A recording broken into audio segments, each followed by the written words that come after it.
Hang on. What's going on here? Oh, it's going to the 4K, that's why. Hang on.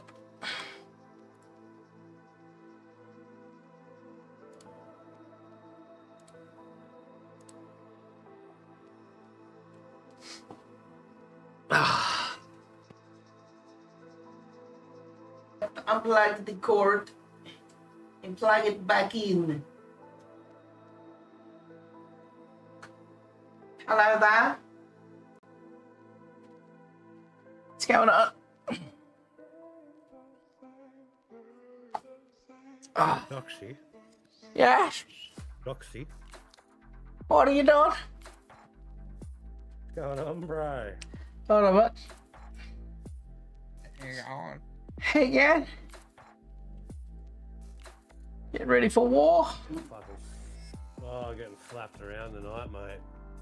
Oh, on our Not server. gonna Thank you. Now, yeah, no, just in we're just playing some pubs, man. That's why.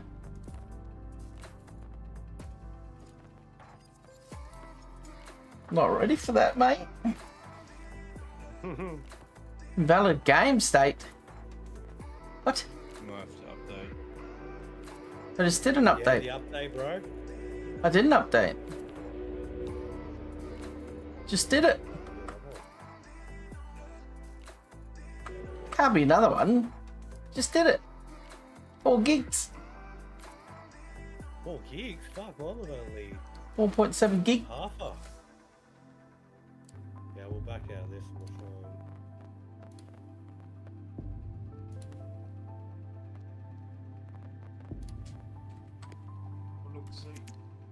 and... Again.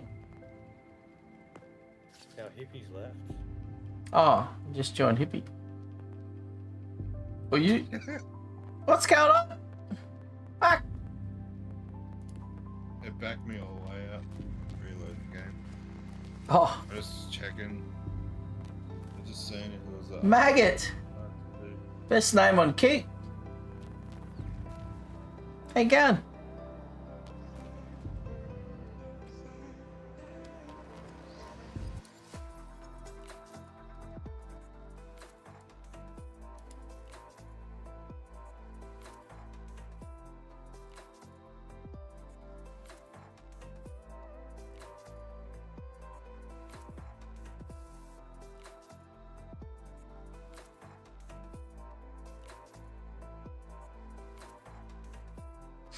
Yeah.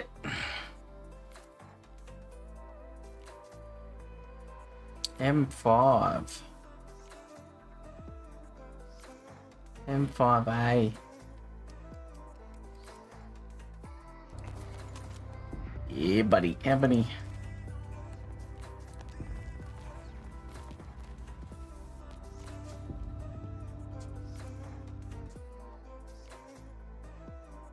What?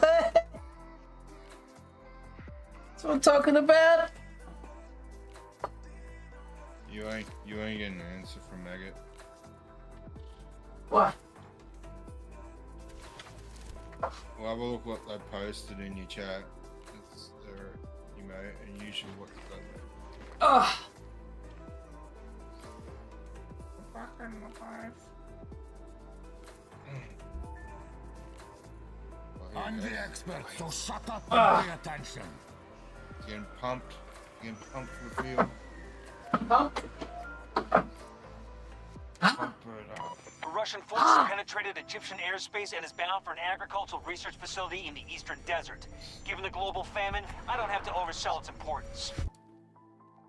Come on. Dude. Have a great stream. Yay! Dimitri! Enjoy the front page. Oh, thanks, mate. Front page again. Just started. The screenshots, boys. Oh, get out.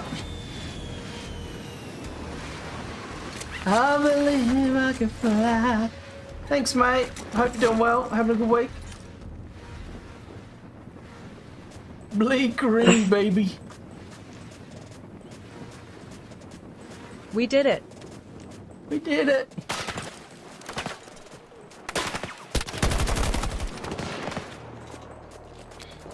How we doing, guys?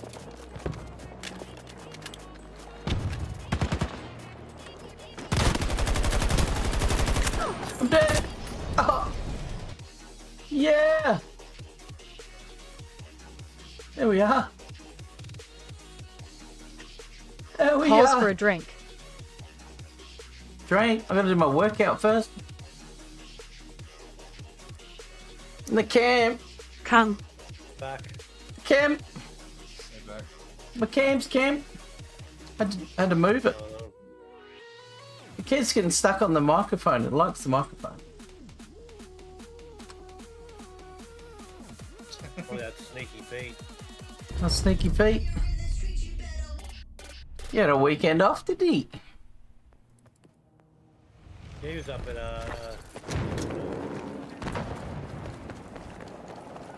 We've lost Sector Echo to the enemy. Wait. I'm gonna put a thank you up. Hang on.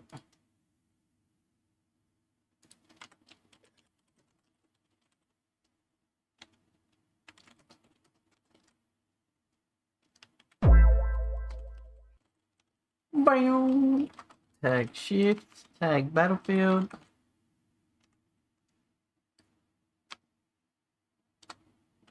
Eek.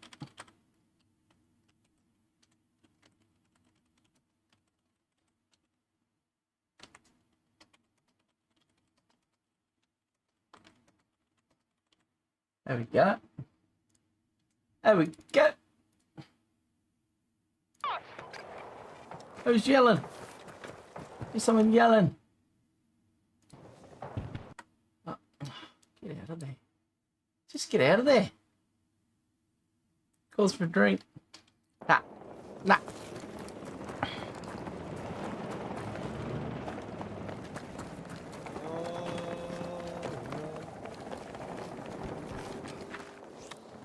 Where did you go?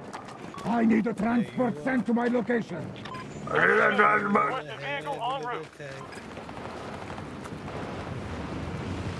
I need a transport. Get to the tank. Let's go. Contact. Russian forces are on site.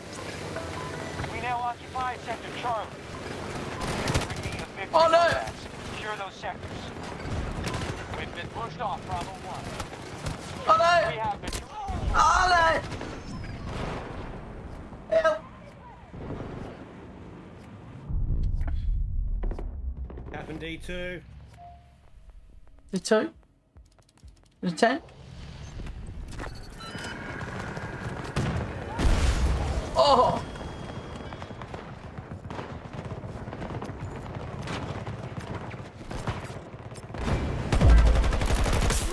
Got him! Thanks for the follow, mate. Here you go. Delta 2. Welcome. Sector Delta has been captured by us. The Panda platoon. Shift platoon.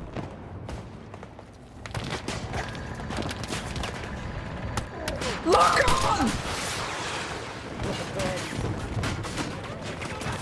Stand by. Reloading.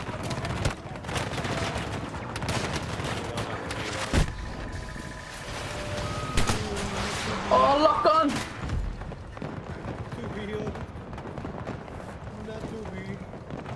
Lock on, man! Hostile tank there! East! Give me a sit rep. We're pushing the Russians out. We're on schedule. Lock on! Where did that? Oh, someone got him. Nice job. Oh, I'm out of bullets. Oh, lock on. Fuck. Where's Pete? Where are you, Pete? Need a rest. Hey, Dr. Pete. Dimitri! Dr. Pete. Dr. Pete. Dr. Pete. Dr. Pete. Need a doctor. Thanks, Dimitri.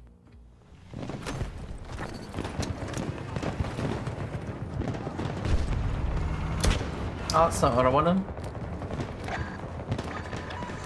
objective is under attack. Hit him once.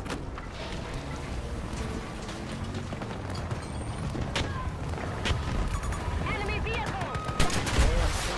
Hit him twice.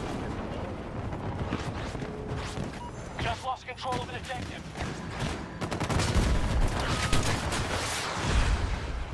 In here. It's funny, I uploaded this Beep. before. You guys can check it out. It's something like, Hit. I don't remember what it was like. It was something like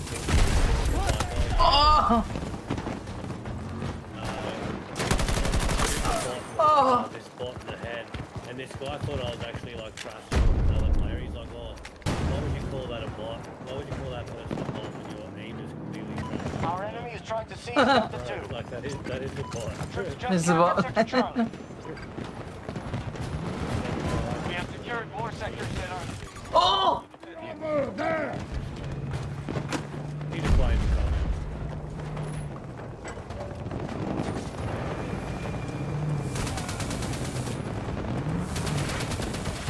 The repair man strikes back.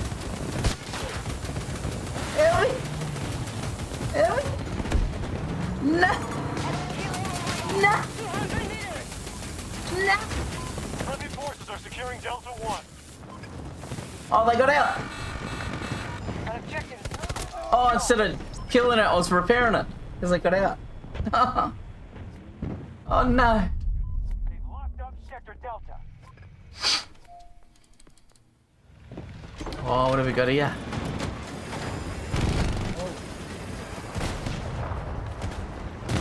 One more. Delta 1 was just Oh, it's taken the by us. chat.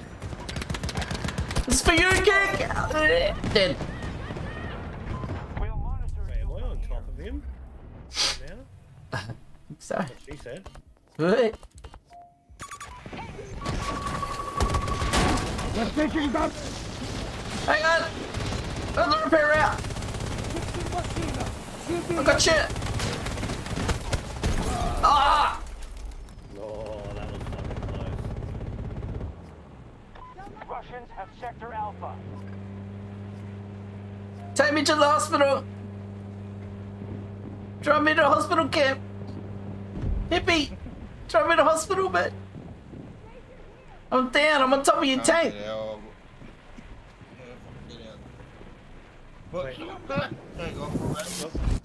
Oh no, take Hippie to the hospital.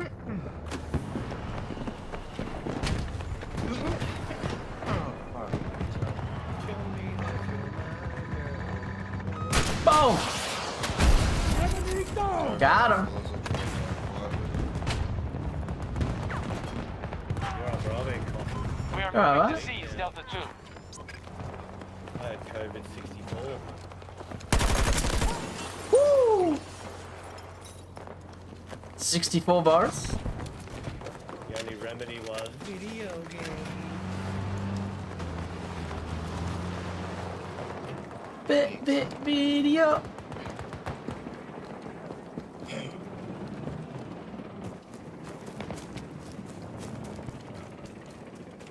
How we doing, guys?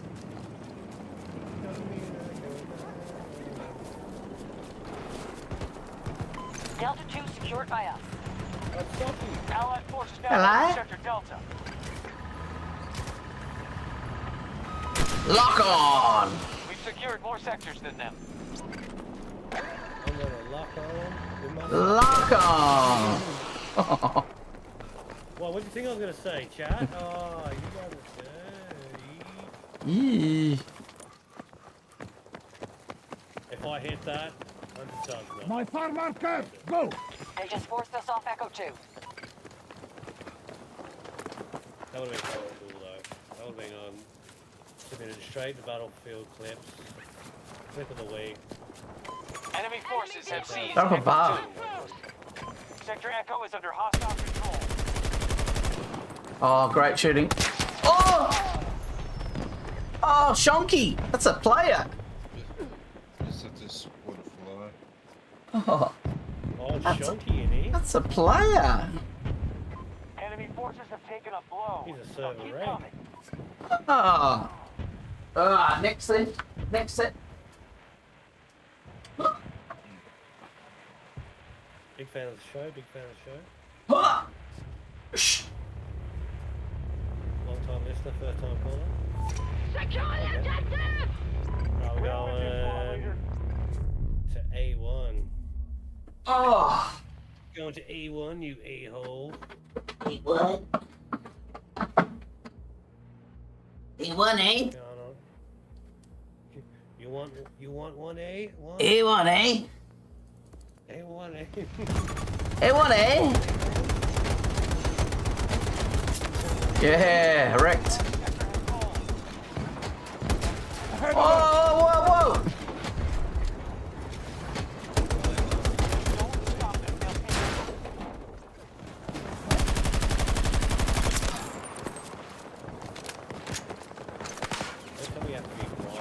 Oh no! Oh no! Get inside!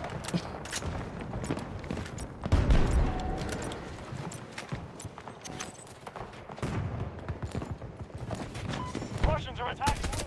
Oh, fucking chunky! No, it wasn't chunky. That was a bot. Man, let's go.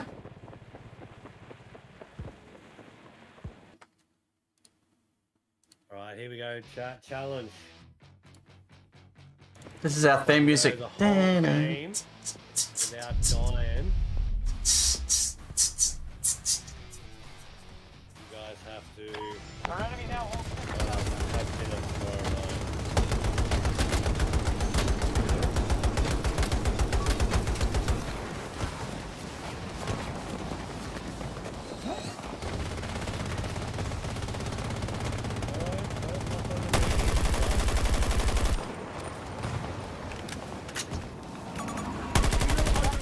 Oh! 10 meters away. Wingman!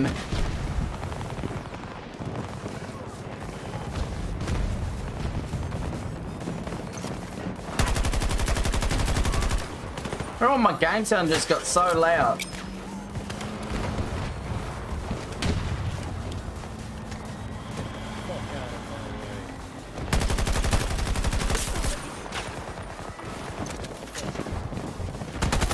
Oh! Oh, shit! What is going on over here? Oh, Shonky.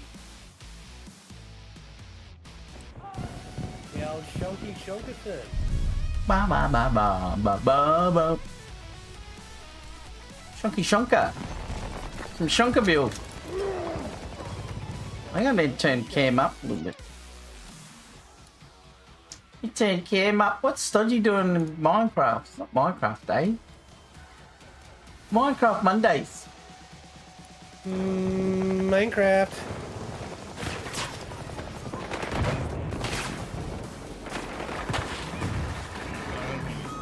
Lock on! Reloading. Watch this.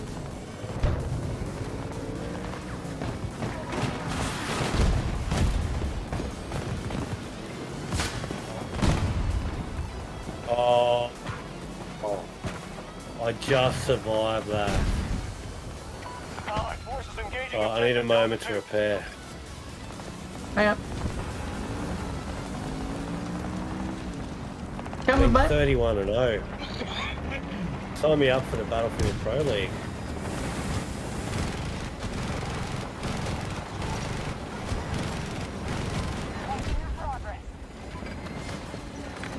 Oh, we're not getting through that hole.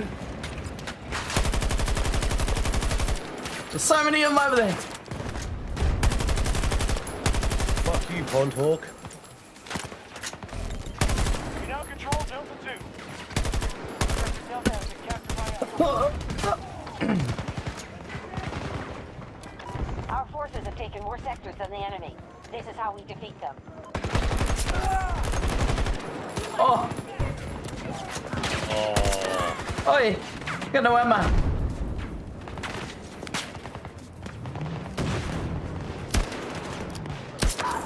Oh!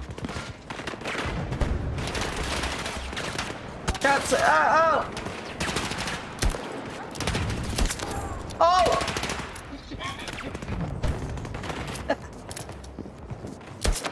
Oh!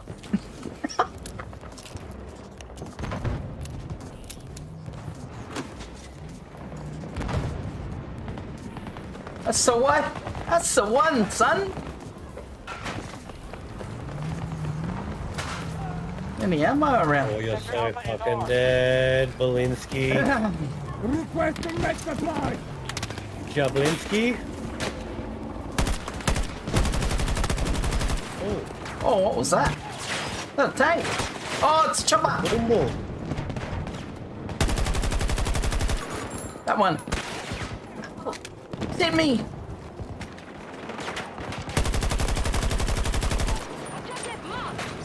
Careful out there. Cap it, hippie, cap it. Tango down. Oh, there's so many of them there. Catch it. Throwing grenade.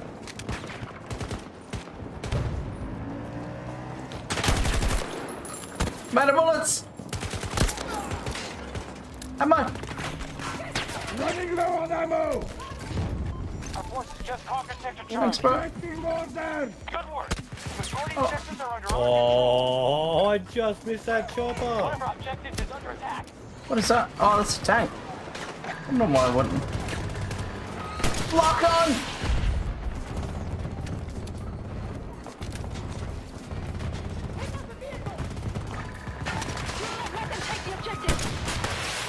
Squad leader.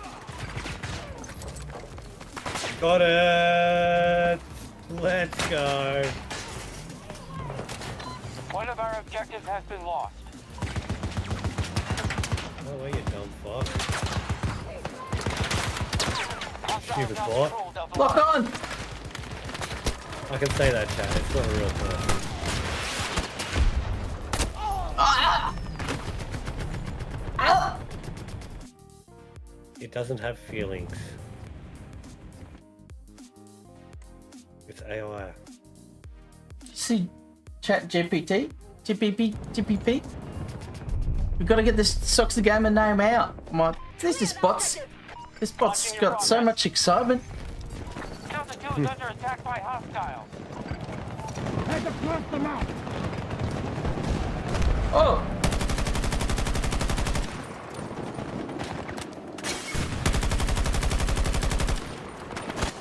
Get it, oh, boys. oh no, tank!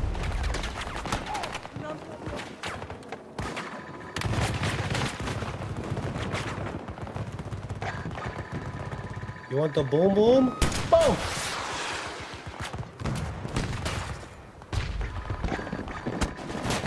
Oh, there's two over there. Enemy vehicle destroyed. Enemy vehicle destroyed. We've lost control of an objective. Oh no!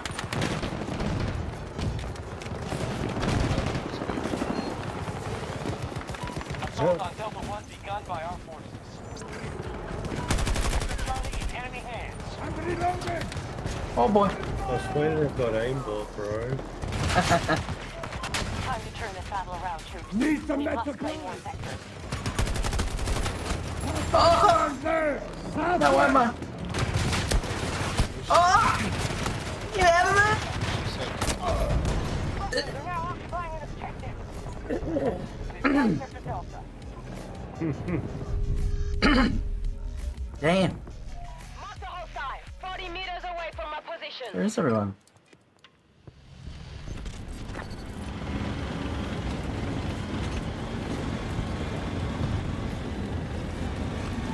Get to the far marker. Give me back my B1. Oh! Who was that? Who just shot the rocket at us? Oh, Our jumper. forces are moving to attack Bravo 1. Move back a bit. Back, It's back, the back. shonky Back. There it donkey. is. Oh!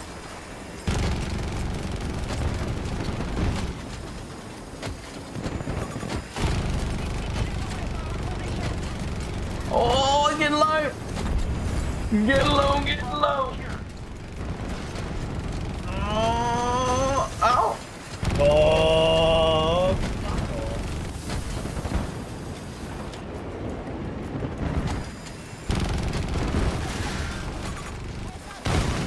Hang on.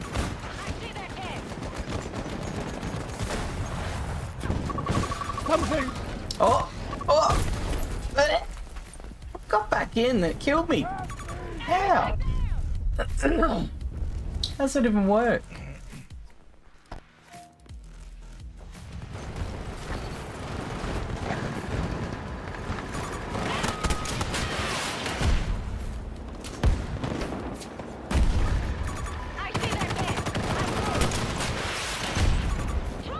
One more. Determined to get him, chat. He's Yeah. Foxy's done most of the work. Just gonna finish him off.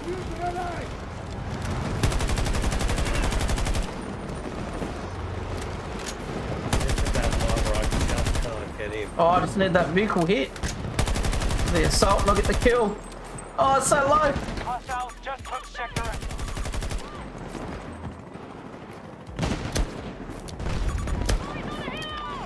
He's purposely going high up where I can't get him. Trying to get him with the magnum.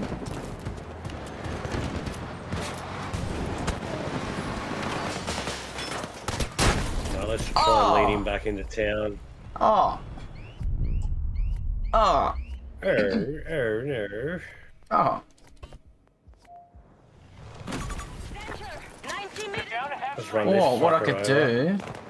So I could get Hey, my buddy. jackass, out of the way. Oh, look, his leg was caught in the fucking tracks. Send the transport to my Plastic position. bag in the wind. Is that the one? Yeah, that's the one. Marking enemy. See if I can fly the bike up to him, then get out and rocket him.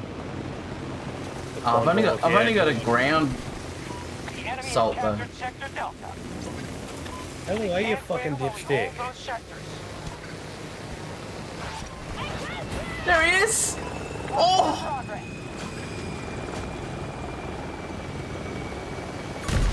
Oh!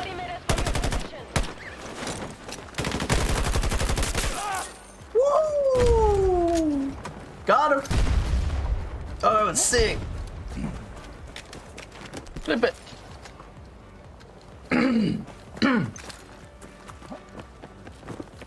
That's the clip, folks. That's the clip. That's the clip. Where Soxy went viral. That's it. Oh, there's one Remember running this up moment, there. write it down. Oh, it was Shonky. I got him. Oh, I'm shooting Hippie. Sorry, Hip.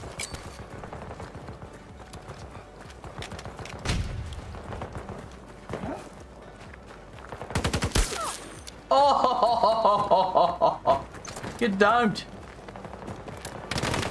Oh, there's empty here, boys.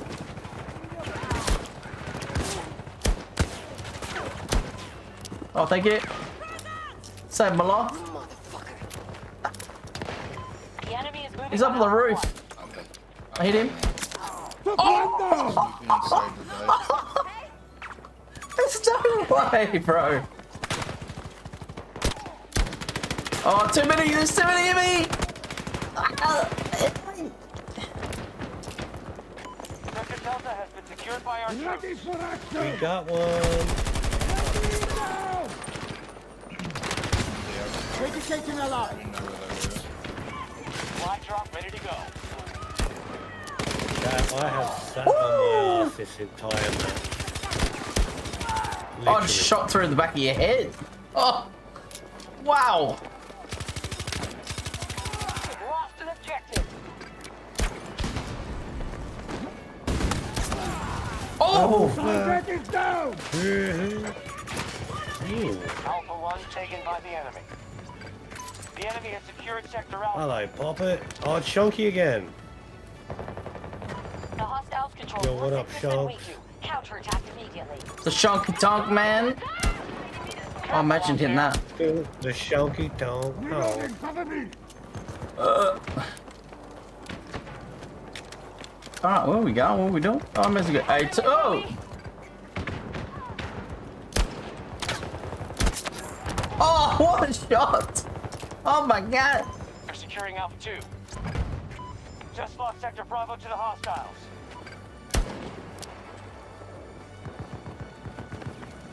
Closer.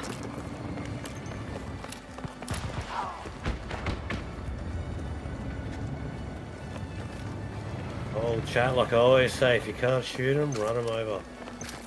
That's it. Oh! Oh! Hey, it's Kaplan. That's what I did before. I got airborne. Down the Hello and from Argentina, medium light skin tone emoji modifier. What up, mate? How are ya? Another one down. Argentina. Oh, we got Clint Eastwood out here. Fucking hell. You feeling lucky, punk? Alpha 2 secured by us. Make my day. Get off my lawn. What? Wrong movie. Same guy, wrong movie. Gran Torino, he's thinking. Get off my lawn, make my day. What? Get off my damn lawn. Get off my damn day lawn. What? Hey, make any sense. Sector Bravo. I'll be here. I'll be back. Oh.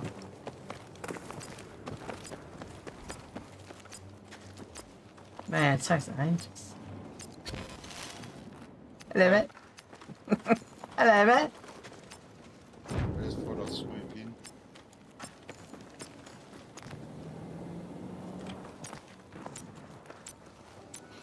$10 years. Took us 10 years to get that one. Objective capture. I need a vehicle deployed. Oh, another multi-kill. Holy fuck. What are you on? 66? You're 2 over, mate. 66. And oh, I haven't died all game. I'm about to jinx myself. But yeah, I haven't died all game. I've just sat in this tank the entire time. Yeah, you guys can all have dinner. Oh. Come on, mate. Come on. You can do it. Oh, yeah, shit. Okay, I don't feel safe on here. Ah, a lot better than I used to be. Race shot. Oh. Oh, shit. Another vehicle destroyed. Thanks for the follow. Another one bites the dust.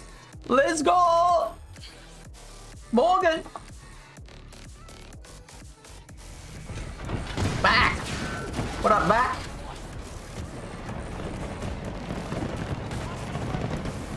Come back here, I want to heal you.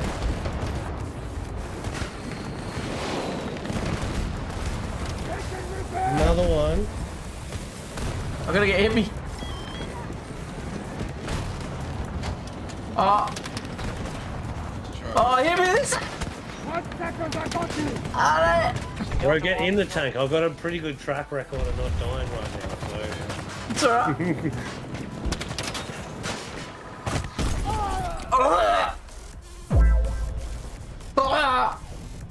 Oh no, they hacked me, the fucks. Appreciate the follow. Yo, yo, yo. Another vehicle destroyed. What's going off, mate? Support package ready to Going off like a frog in a sock. What? Frog and me? What? You sicko!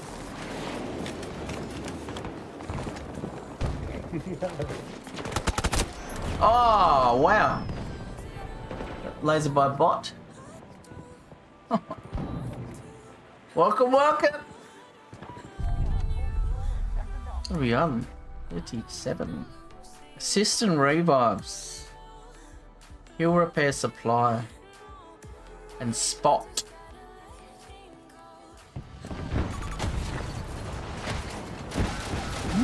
Medium light skin tone emoji modifier. Medium light skin tone emoji modifier. Down.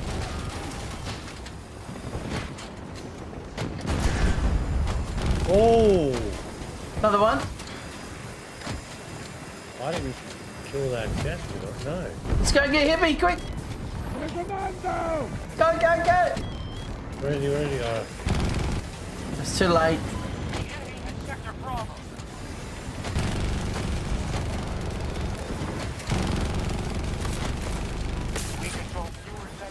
I need assault rifle kills. This is not acceptable. Oh! Nice, mates.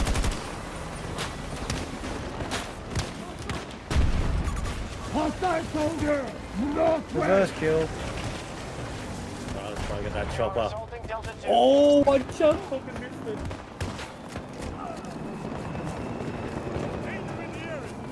Oh, it's Scotty! Scotty Woods! Scotty Woods!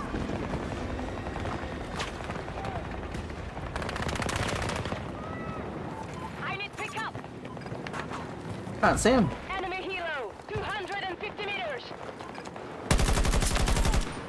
Hey! There's one coming in, Cam! Marking 50 meters away. Oh! Oh, I just seen that go across the screen too.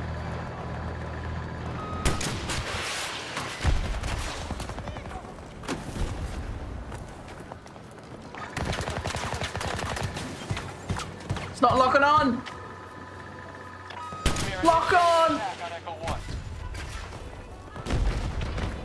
Yeah! Oh, I got 3 on the other team now. Oh. We got Scotty!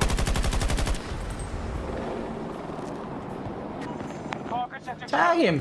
What's that tagging him?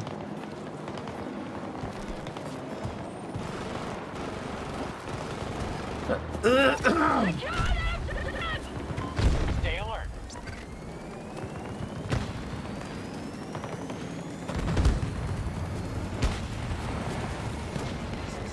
Gonna need your tank, thank you. Hey, give me that ride. Oh!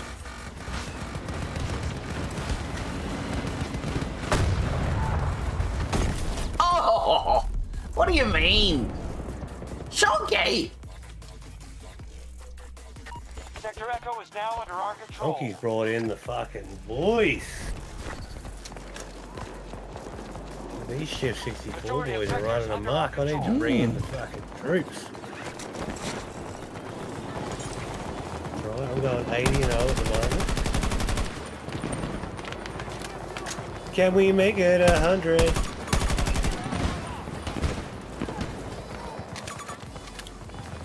Can we make it 500? It's Scotty! Scotty! Ah! Ren! Fuck! Ah! We're rooting for you. Is that me? One of our objectives is under attack. Scotty! Sector Delta is now under enemy control. And we'd been on his team.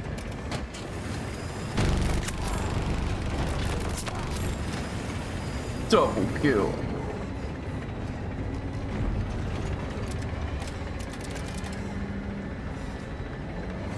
Well, whatever's behind me, I'm not reversing.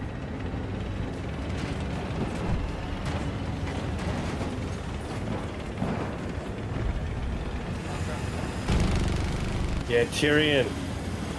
The MTAR.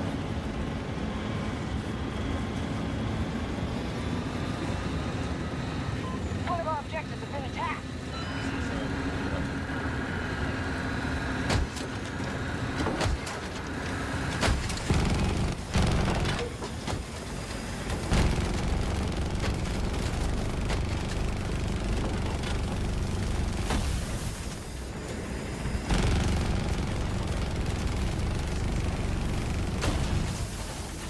Oh!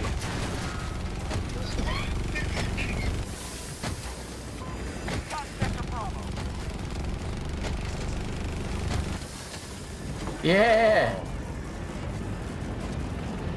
Scotty got him in the Wildcat. Scotty!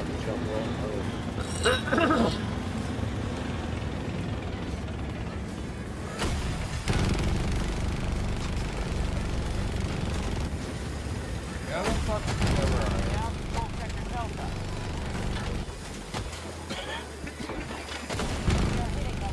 Oh, bullshit, I just missed that. Oh, hit him! Got it, yeah. Oh, come on. What? Bullshit. two didn't Look at take him now. out. Oh, they jumped out, the pussies.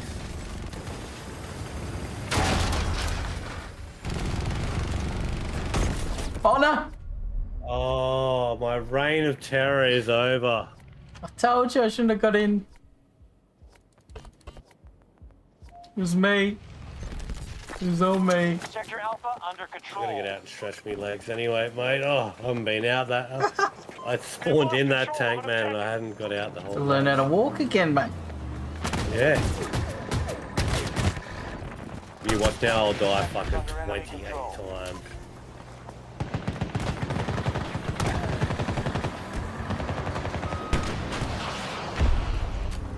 What?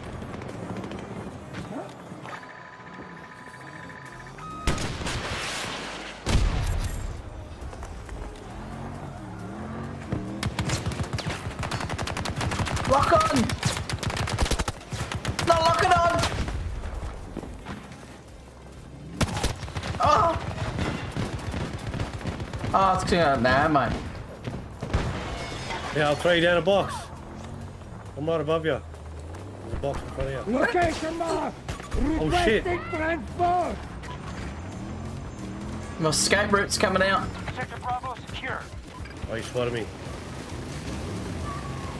Get out of here! Escape route! Boy!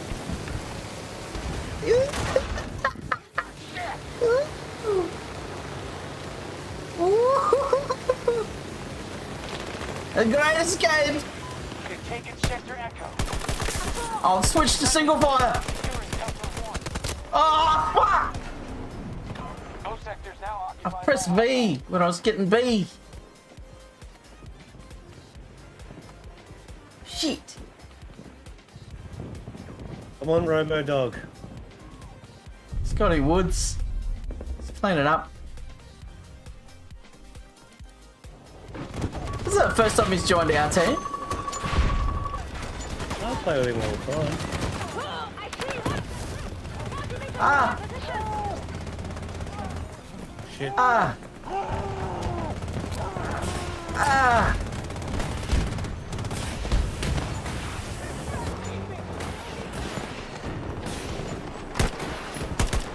Guys, this is a fucking game hack, right? Look, just both sides of the map. You just fucking and look, Robo Dog's just going nuts right now. Oh no! Delta 1 is underway. Yeah, yeah. We don't have much left. Keep pushing. Securing Sector Charlie.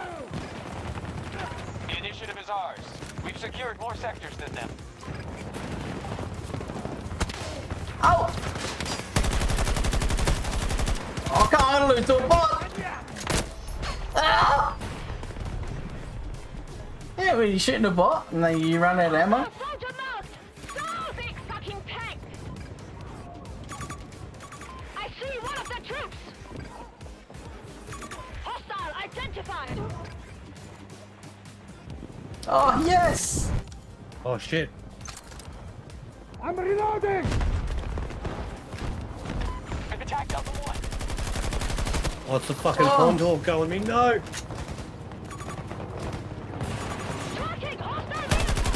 Oh wait, Robo Dog's got a parachute? I didn't know that. Oh! Left! No! Get down! Oh shit! I need for ammo!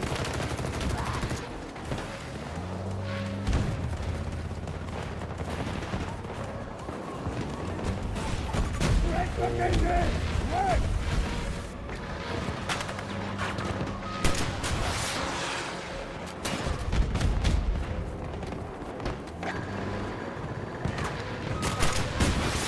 Come on!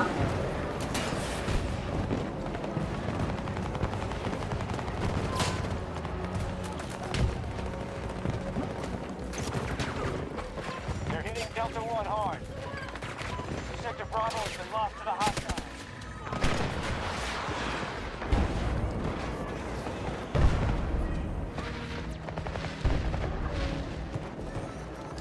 How's it look? Sector's holding. I'll be getting close, chat. Keep going. Saved your life! Ah!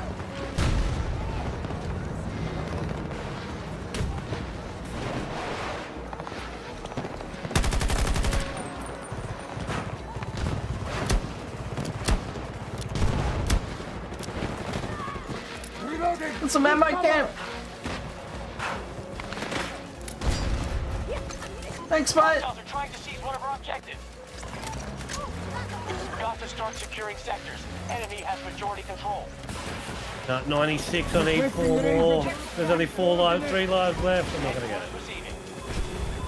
Secure sector Delta. Oh no. Unless you blow up a car, it's got 4 people in it.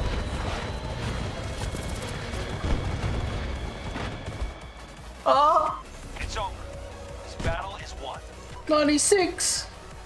96 and 1. I'll take it. I'll take it. That's a big one.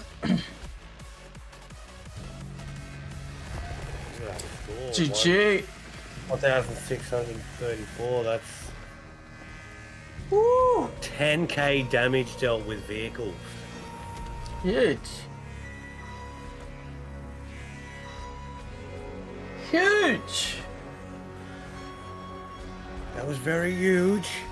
Huge. Huge. Huge, huge. Huge. 29k XP. I'll take it. I'll take it. Ah, I'm just gonna check my thing. Check me guns. Time 8:44. Yeah, I'll run one more. Yeah, one more. One more Battlefield, guys, and then yeah, I promise I will do a Fortnite stream on Friday. You guys have been real great to favoriting me over there on Fortnite with the games. We're getting a lot of plays on Cameron's 1v1 Battle Royale. Haven't updated it in a month, but it's pretty solid. I'm trying not to tinker with it too much for you guys. Still no word on Soxy's record being beaten on... Oh, no, Pete's record, sorry. That's Pete. Pete's got the record, doesn't he? I had it for the one day. Yeah, that's right. Pete's got it. Still no word on Pete's score being beaten. And yes, still doing a Shift 64 Zombies endurance mode, which is basically untapped, kill as many zombies for as long as you can. As many as you can for as long as you can. And yeah, I'm still scheduled to release Shift 64 Zombies 2 Halloween this year. Ah. No word on a Shift 64 Castle Tower 4, as I'm still very much in development and updating of Castle 3, which I want to be coming back to. And yeah, I want to probably organize something within Shift 64, get a bunch of us from Shift together to play some Castle Tower 3, because it is very much inspired by Battlefield Castle Tower 3. You know, there's 3 objectives to capture, there's tanks, there's a whole bunch of, you know, crazy shit going on in Castle Tower 3. So yeah, I'll try and organize something with the Shift 64 members and you guys watching at home too, to come in and play. Maybe some sort of like a little throwback to a Cam Cup type deal, and I'll properly like organize something. But needless to say, yeah, I'll do a Fortnite stream on Friday. Probably just be me fucking playing Fortnite, talking shit for a couple of hours, because I'm probably like level 2 at the moment. I've played fuck all Fortnite this season. Only cause, hey, yeah, we're over here. We're helping out EA at the moment. We're pumping up Battlefield again. We just got accepted into the skate test for EA. Signed an NDA for that, guy, so I can't talk too much about it, except for the fact that I will be playing it, hopefully with these gentlemen right here. I've told them to sign up for it, and if they use my code, they should be able to get straight in, and we should... yeah, be having a whole bunch of fun. Like when I say to you guys skate and you think, oh yeah, skateboarding. No, it's not just that. Go watch the trailer for it. It's pretty much, think more like Jackass type stuff, you know, like jumping off buildings with a skateboard, doing one singular stunt, as opposed to what you guys see me do in Tony Hawk and get a combo of like 149 fucking tricks in one combo, you know, like we're talking one stunt, open world, 150 players. It's basically the Battlefield of skate, so very excited to be playing that. I think we get our codes. Or last day for sign-ups on the 27th. Skate 3 was Then epic. They start shooting us out the codes, and I think they're aiming for a Hall of Meat. July 2nd play test, and yeah, it's going to be full launch, free to play summer, US summer this year, 2025. And hopefully in that meantime we get a Battlefield 6 trailer or reveal, or are lucky enough to get accepted into the Battlefield 6 next round of play tests. So yeah, you know, as you guys know, you know, I've done a bunch of shit with COD and Tony Hawk over the years, but I've switched teams. You know, I'm very much like, fuck Tony Hawk, fuck. Oh, by the way, I'm doing a Tony Hawk stream full launch for that when that comes out. Fuck Tony Hawk. Oh, by the way, doing a Tony Hawk stream. No. All right, no, hang on. Let me lay down the grass right here for a second. All right, let me rephrase that. He's like, oh shit, I forgot. So fuck Activision, all right? Fuck Activision. Oh! They've gone for another cash grab. They've recycled another fucking Tony Hawk game like they do every fucking year with Call of fucking Duty. Yeah. They've just shut it, you know. Like, I've been playing the demo for THPS 3.4. It's great, you know, and it's nothing more It's nothing new. than a flashback to when I was fucking 16 years old. You know what I mean? It's sort of like, you know, this is great, but I've been here, done that, you know, where I look at something like Skate, you know, like, hey, they've brought back this franchise, but they've done something different with it. They've given us a fucking, what is it, a 20-kilometer fucking wide open world map where you can jump on top of buildings and, you know, set up a whole bunch of fucking shit. You know, they've reinvented the series in that, you know, whereas Activision have recycled another fucking Tony Hawk. We're playing Black Ops fucking 7 this year, guys. You know what I mean? Do the math on that. That's technically Call of Duty 21. You know what I mean? Like, and they've shut out the same fucking game year after year. Like, love both the franchises, but I just don't like where they've taken the franchise of either of them. Like, it's like all Call of Duty have the fucking formula right there. If any of you guys have played Call of Duty Mobile, that's fucking fantastic. Play all the COD maps, all the fucking guns from all the COD games in one singular fucking game. There's a battle royale on there. There's zombies. Build on that. Build on that. They're giving us these shitty fucking story. Like, there hasn't been a good story to, like, there's probably been, you know, some good fucking story modes to COD. I haven't played one since, I'm going to say, like, roundabout, like, World War II era-ish. Like, it's been a long time since I played a COD campaign. Maybe, oh no, I think I maybe played a little bit of Cold War, but needless to say, they haven't been like as gripping as what they were. Like, you know, you think back to like the OG, like Modern Warfare 2, Black Ops 1. Those are still like stories, campaigns that are, you know, not only talked about today, that are still memed and, you know, highly praised by the community. I'm sure these new ones will have, like, you know, a certain fucking nostalgia with, you know, the next generation of COD players, but it isn't as good as what it once was, you know, like. And I feel sorry for this generation that are sort of, you know, playing Black Ops 7 and, you know, sort of coming onto the series going like, oh man, it's fucking riddled with hackers, you know, there isn't this, there isn't that, you know, like, why have I bought this game, you know, in October and then it's April the next year and there still isn't a ranked mode for multiplayer. Like, how do I get this bloody Mass Effect stuff? Sorry, mate? How do I get this Mass Effect stuff?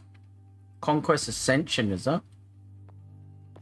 Yeah, you've just got to play, so you can do it by collecting ribbons. I'm not sure if you can collect it by playing Portal. It has to be like pub games. But that Conquest Ascension, man, that's actually not a bad mode. Where is it? Oh, this week's. Yeah, I did my challenges on that, got all the skins. Yeah. I was like, hell yeah, I wanted that fucking gun skin. And the tank one too. Yeah. Hey, Scotty. Are you in the game? It doesn't say you're in the game, it just says you're in the party. No, because you backed out, man. You're still in the party, but you're not in the game. Oh, so I gotta... I had to leave the party and then rejoin the game. Yeah. I thought you were just talking. Not gaming. Not cameras on the cam chat. The podcast. No, I'm pretty much, yeah, just Scotty's chauffeuring me around and sitting there talking shit. I reckon we should get a whole server. Get a whole server and everyone get on their tank and we'll ride around together on the tank.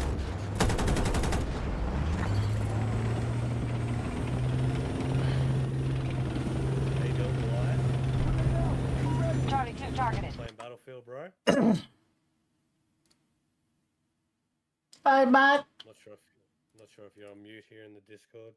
Hey, let's grab another drink real quick, guys, while Scotty's chauffeuring me. Scotty.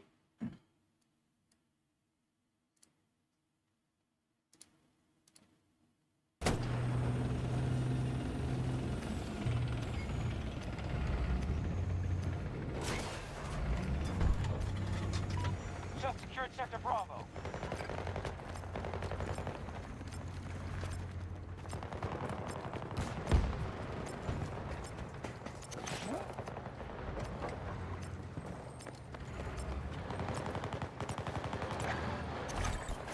New objective under control. The initiative is ours. We've secured more sectors than them. We're not short on resources, but we may be soon. We've lost Sector Delta to the hostiles.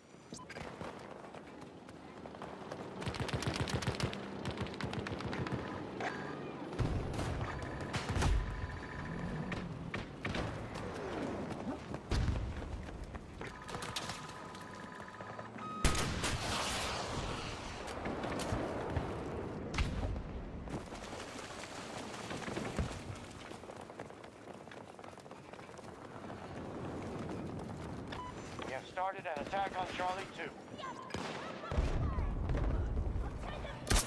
Took one down!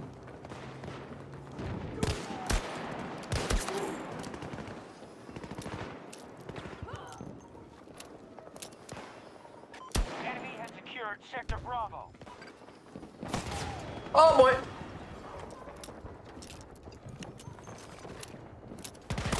Ah. Blech.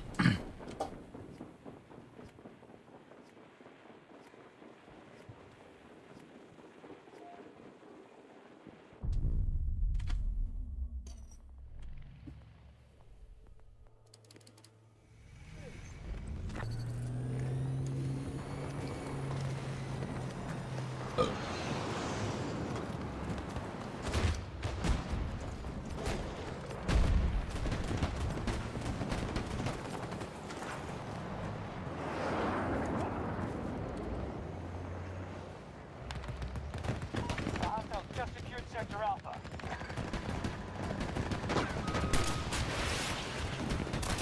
Vehicle disabled!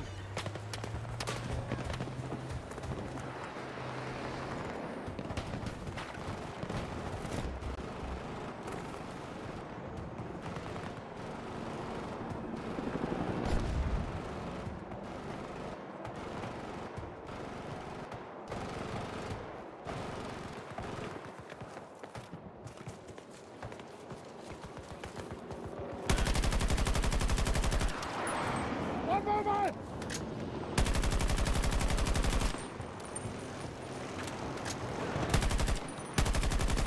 Delta 1 under assault. So yeah, Woo! drive me around the podcast 10. Yeah. Just conquered by the In enemy. Call of Duty, what are you guys' thoughts on that?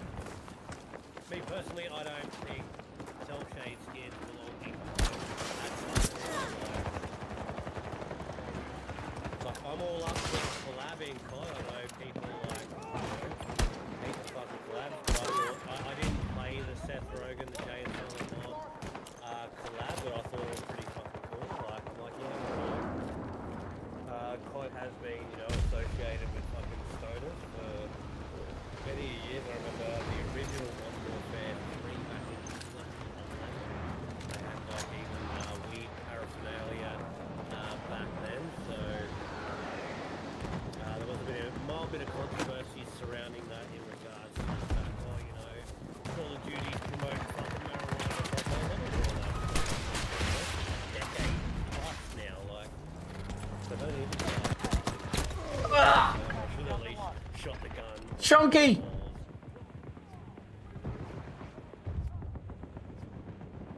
Get him!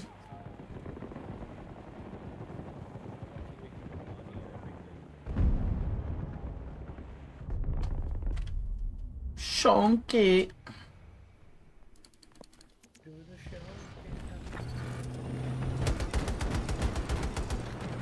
Sector Bravo is now secure.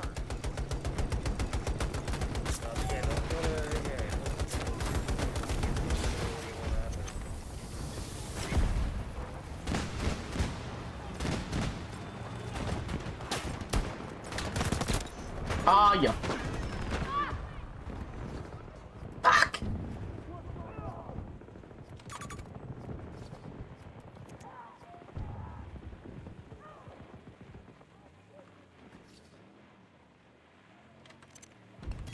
Stay alert here, on your position.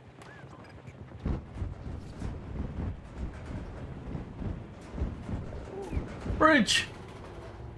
Bridge! Help me up now! Join through Scotty.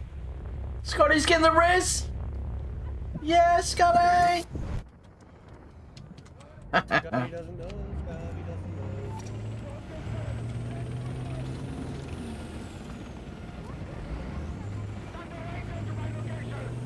Scotty's still the Bradley.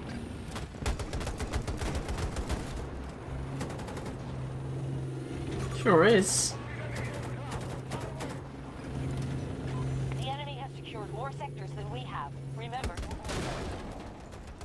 Got Sector Bravo. Allied forces are attacking Charlie 2.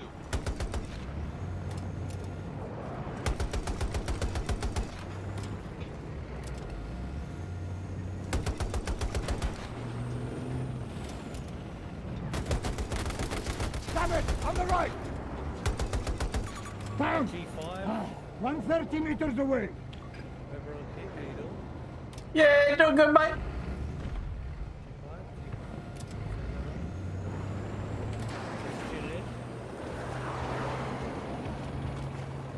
It's rocking and rolling. Gotta get my block set up over here on Kick still. Future. Objective captured and secured. Chat not coming through now. Chat. Future Alright. stream element. Mild problem, but we'll get that fixed up for Friday. Attack on Charlie 1 initiated by our troops. Fuck not. At all, but I'm just gonna keep flicking around. Screen to screen, see, check.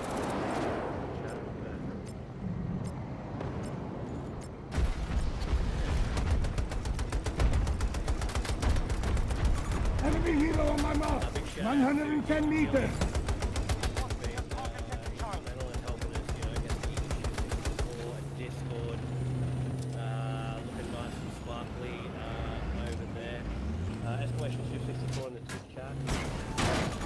Torpedo stands back! About 40 meters from your position! Minecraft, we're going to all happen over there. 12 years running, folks. Very solid community of gamers there. And we do it all. We create content with esports. We game test. We're out there doing Those sectors now occupied by hostiles. gaming. Sector Delta's gone to the Russians. Strike that objective! Watching your progress.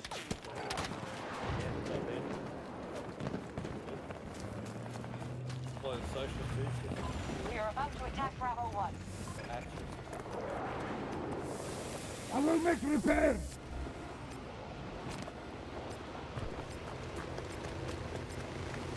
I need a pickup!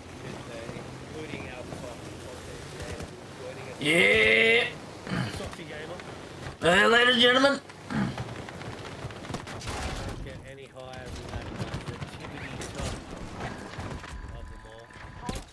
Ah, it's too slow. That's what she said. I've got to get my stream deck up where I get my sound effects cranked. Yeah, I haven't set everything up on the game PC yet. I'll be honest with you, chat. Oh, do it.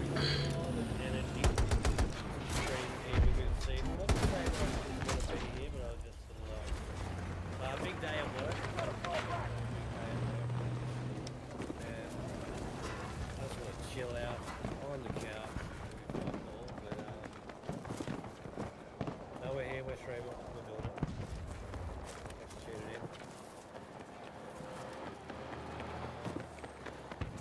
in. Lost control of an objective. Kobe! Oh. Get him. Oh. Oh. Average Lebrowski. Oh yeah, server's starting to pick up, 9 players. I say that every time, chat, as soon as Soxy comes in. Yeah, they want to kill. They want to kill me. They want a piece of the socks. Objective marked.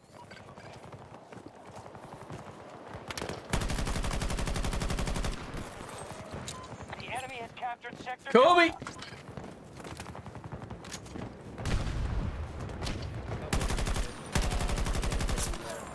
Unfortunately, that one was on Soxy.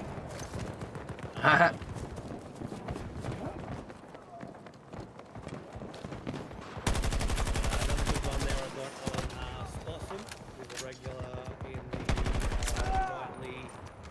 Service. On that desert map, yeah, with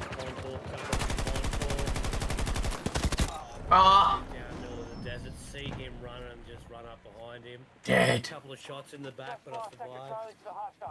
And get me the dog tags of Spossum. So yeah, a couple of dog tag clips over the weekend there.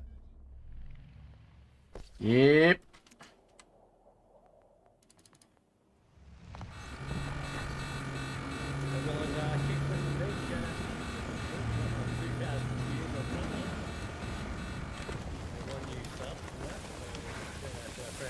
Technical on the scene. Taking 2 grenades to the fucking face for a clip. Ah!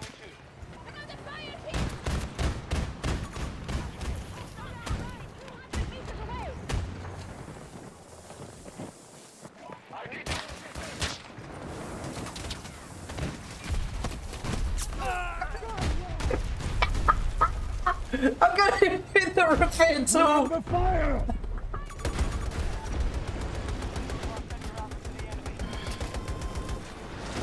Oh! Oh boy!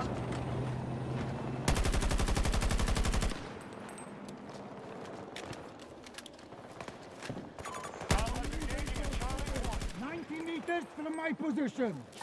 Off the shore, man. Couch chilling in.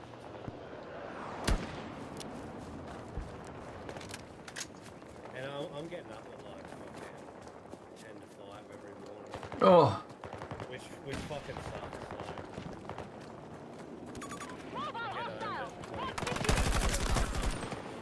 Like, Oh! around 11 hours. Oh!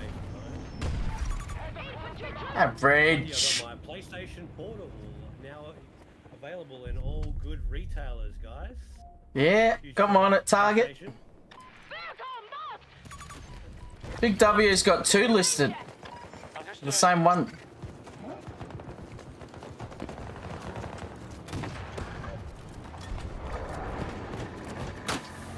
Come on! In the old shift 64 on the way to work. But, I do go to the there on the way to work. Looking to probably play a few more chilled out games. Get out of my way, I got a same cam! Oh, it's over there. I thought you were close. Oh, you quit.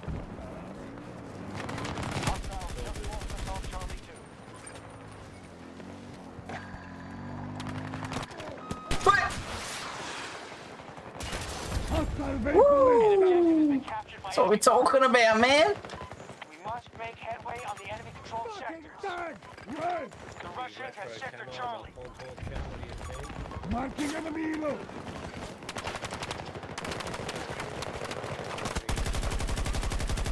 Up behind you, boys. Up on C1. Someone up there. We are securing objective Charlie. Oh. Sector Echo captured. Good work. Hiya! I'm on Relic over on YouTube. How you doing? Do I remember you? Yeah, Of Charlie course I 1. remember Charlie you. 1 is secure. Remember that time we done that thing and stuff? Oh! I remember you. I remember all your 10 last names that you changed. Every time. I think I might remember you. Almond. Ah, good luck. Yes. Thanks, mate.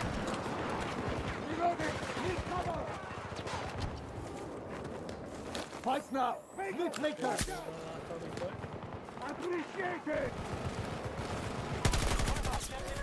Get off me, man.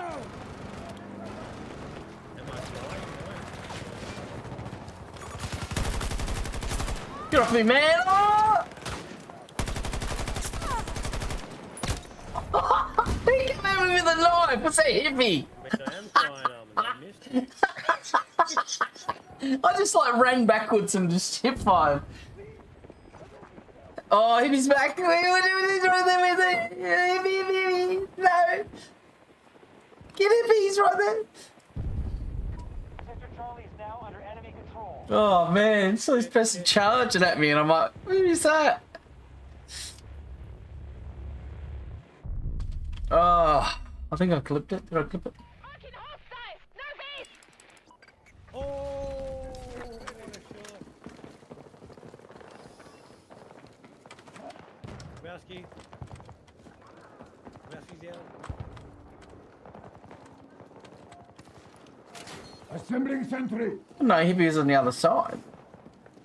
Bro, can I see your message? When you asked if I was crying, no, I'm not. What? Oh! Grenade! Get down! You control more sectors than they do. Make sure you defend. Oh! Napowski!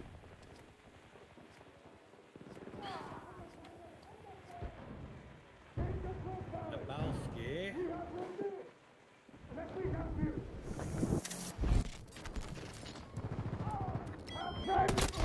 Ah! Hellbent. The hell are you, bro?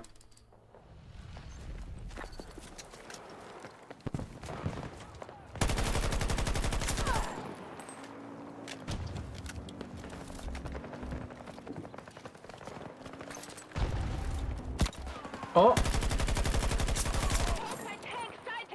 Double. Friendly on the ground. Hostile forces pushed us back from Charlie 2. Ah! Suck!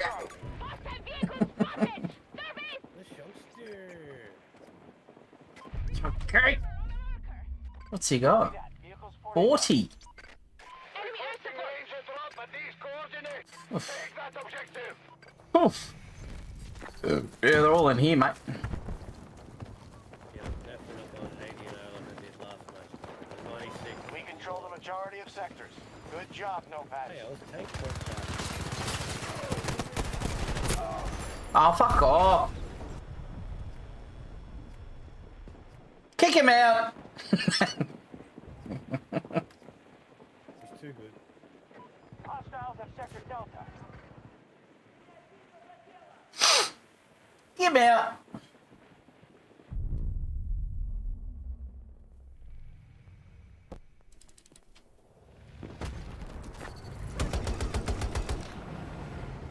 Like two just. They're just sitting there camping. What are they doing? Charlie 1 is On to another bloody objective, boys.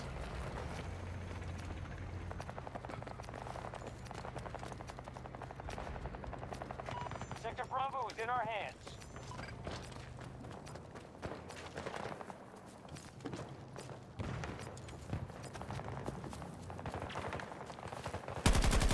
Yippee! You're sneaking in the outskirts. Hey?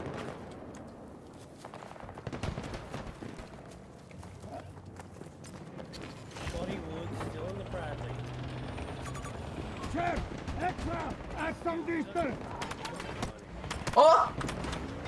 We've conquered more sectors than they have. Keep going. Yippee! Stop it! One was just taken by us. Oh no! Good to go. We are attempting to take Charlie 2.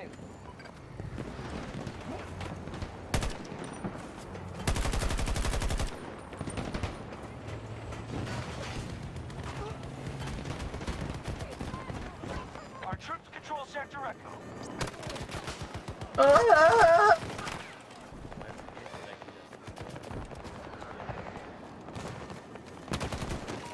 Get him started. Nice, nice.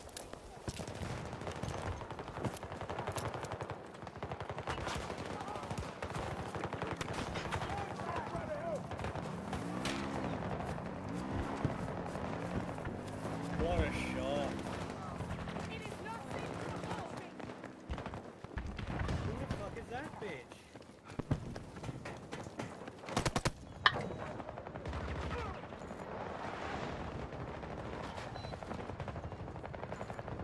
Our forces just secured. Ah! We secured nearly every sector. Do not give the Russians a chance to take them back. No.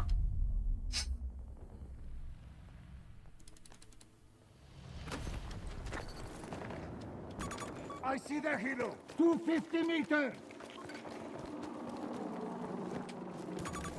Spotted enemy aircraft. Allied forces running low on most Watching their everything. support. Yep. Just lost Sector Alpha Hello? to the enemy. Hello? Again. Hey, coming back to Battlefield. Hello? Yeah. Hey, Soxy brings everyone. Ah! Ah! Hey mate, how you going? Did you win your race? Nah. Ah. It was 30 minutes of hell. I was Ah. struggling today. Ah, no. But guess what? All What? I noticed is at the end of the race, well, I had fun regardless. Nice. Yeah. So I came dead last until Oh. Big Q corrected me saying that saying I came third out of the class. So I was like, what? Oh, thanks, Oh, yeah? dude. So apparently I got third. Yeah.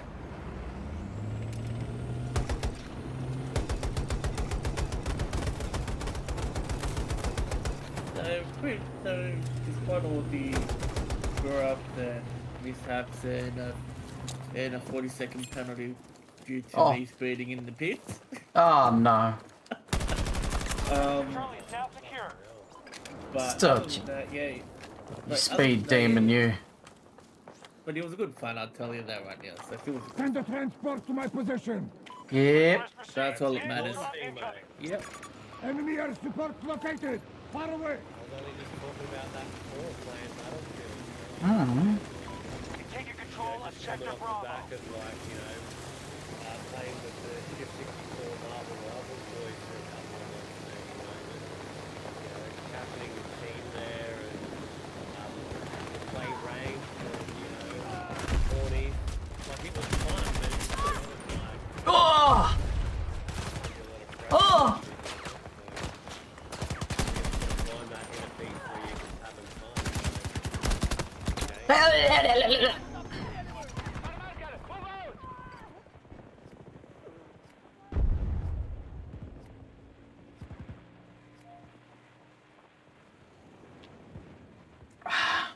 Scotty, get back in.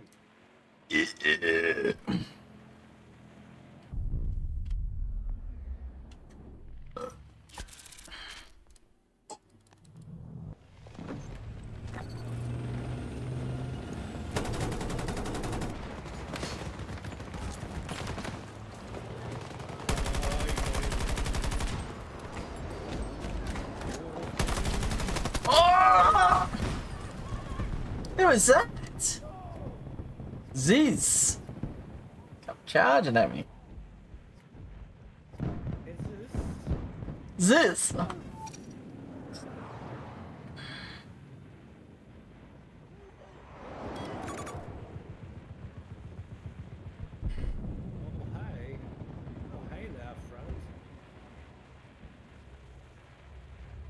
Scotty! Thanks, mate.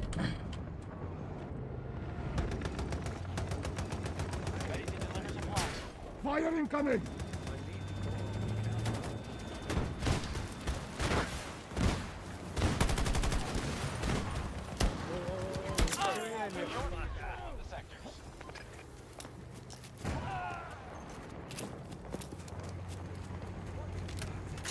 Come on, Cam.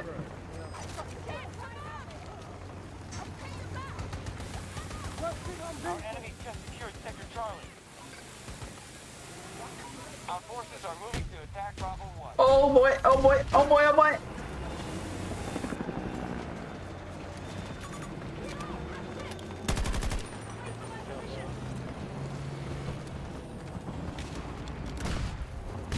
Oh no. Oh! Got him, got it! Vehicles moving. I'll make it work. Wish you could repair while you're in the tank. Like as a passenger. Sector Bravo is now secure. Like with your little tool. We have taken more sectors than they have. Make sure we don't lose our advantage. Oh, like the self ones if you're driving, but as a passenger, it'd be cool if you could repair as well.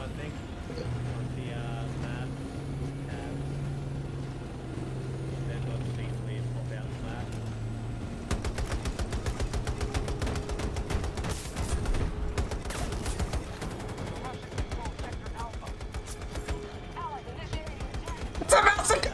Ah! Forfa! Oh, what? We can't win this one. Lost. What you want to do, the way to do it is you get one driving the tuk-tuk and then you get two passengers in the back that are running engineer with repair torches. So you're just constantly just fucking shooting, you know, one gunning, one repairing in the back seat, you know, just switching over, keeping the tuk-tuk at full strength. It's doable. All you need, and I challenge it all to the Shift 64 platoon. 800 kills in the tuk-tuk. It's actually 800 kills, assists, or kills, assists. I have to look it up, but yeah, there's one more. And spot assists too. Yeah, kills, assists, and spot assists.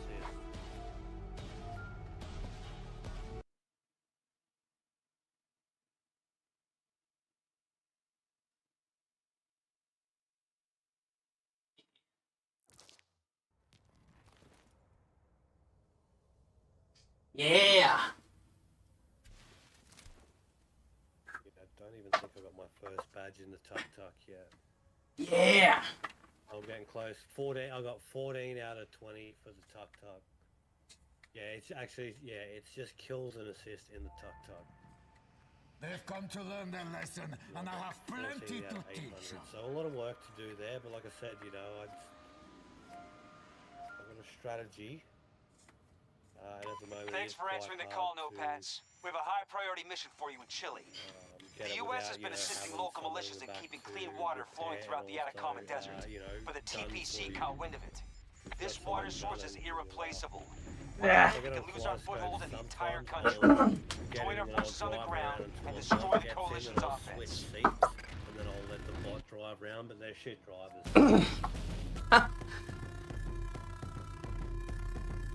Yeah, I've got the Mass Effect skins. I've got the Galactic Bundle, which is the two. Dane and Liz. Got them there.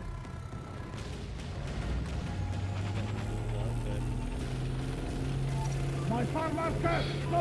We are moving to attack Alpha 1. The Dead Space.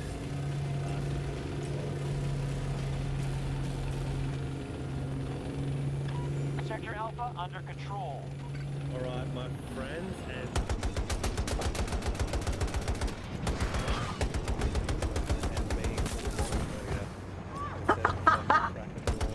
Oh!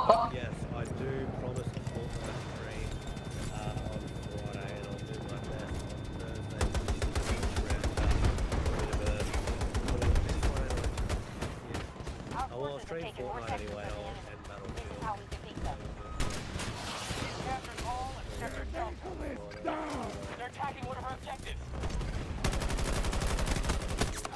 Oh!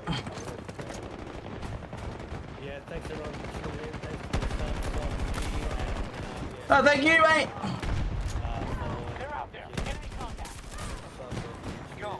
Take your objectives. Oh, dead. Fortnite Friday. Thanks for the guys, brother. See you guys. See mate. Love you long time. Love you shift time.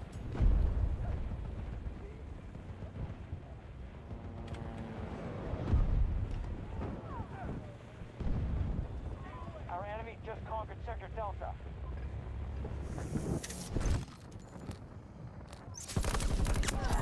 Threat neutralized!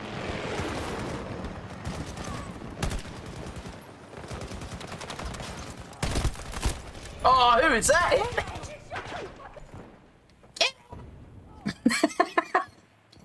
What are you doing in the garage, mate?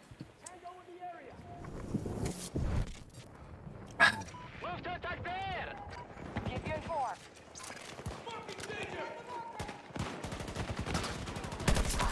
Got one!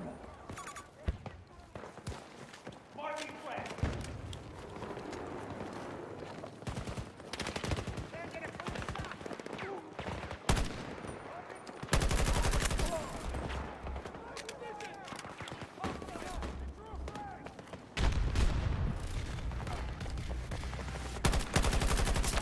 Hostile is down!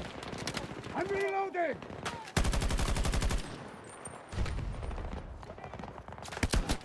Oh! Hey, don't mind. Need ammunition!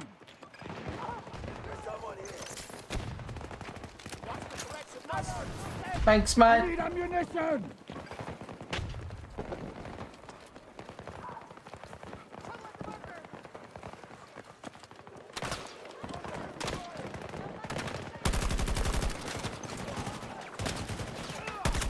Target down! Can't see him. Reloading!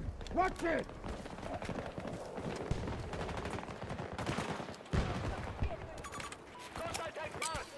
Sector Echo is ours. Nearly every sector is Ah! Echo 1 is under siege.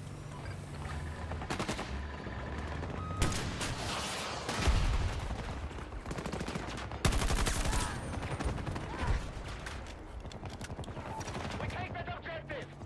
Tag a few for us.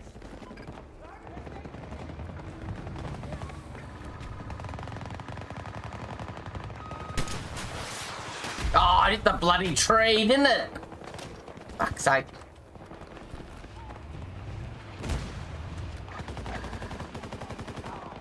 Echo 1 under attack by hostiles.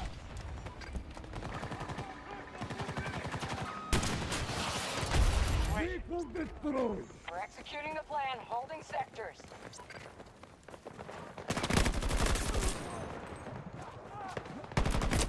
Oh! Oh!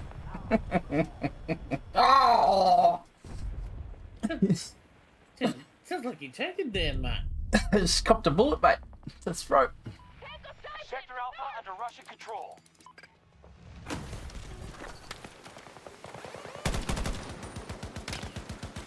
Assembling sentry! Oh no! The knife there! Boom! Oh!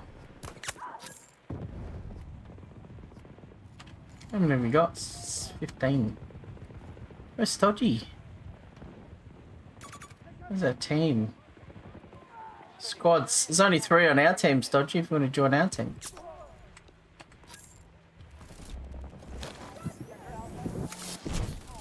Thanks, Scotty! I would, but it's no fun. That's what? Well, it's no fun when I stay around with you, so we might as well, they put me in the other team. It's Hippie Chili. Oh, you want to be with Hippie Chili? That's alright, that's fine, I understand. I get it. No, I get it. no, I get it. No, I get it. No, I understand.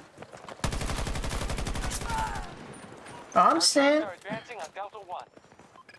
Requesting agent deployment. Position marked. Message received. Regroup on my far marker. Understood.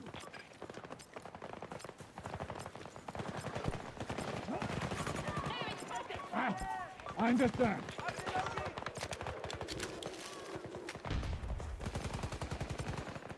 Sector Echo has been lost to the hostiles.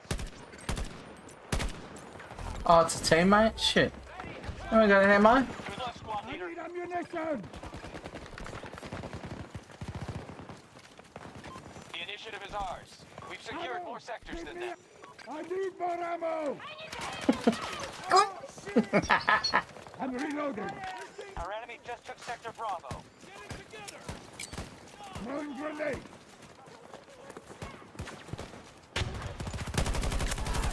Target down.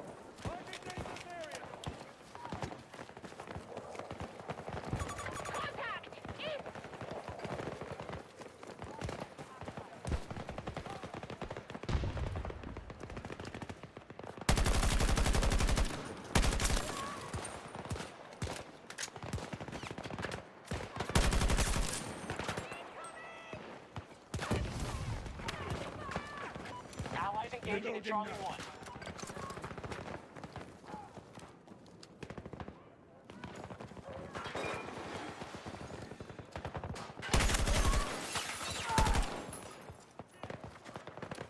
Oh, yeah.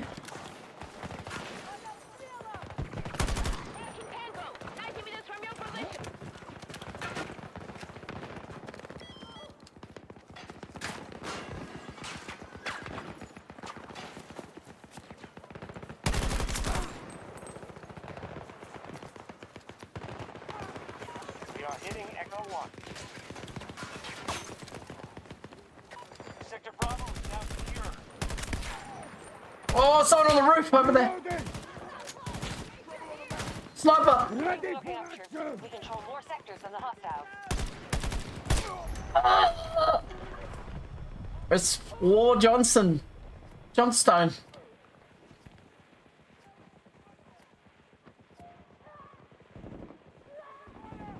Medic. Requesting medical aid.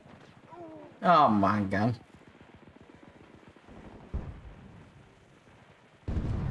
Sector Bravo is an in. Thanks, mate. Legend. I'm reloading.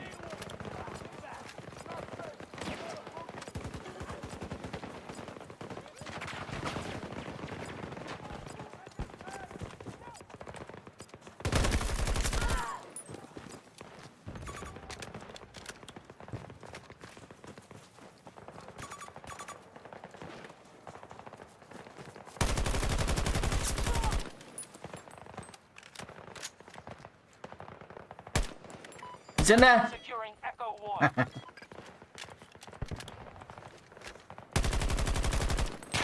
Oh. We got Sector Charlie.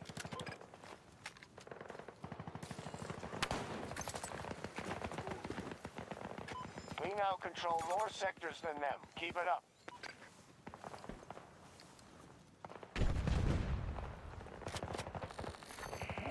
Return to the engagement immediately.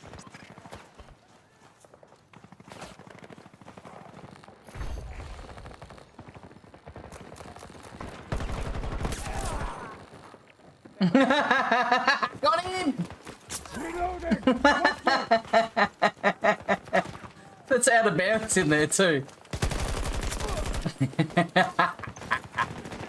Nothing's out of bounds.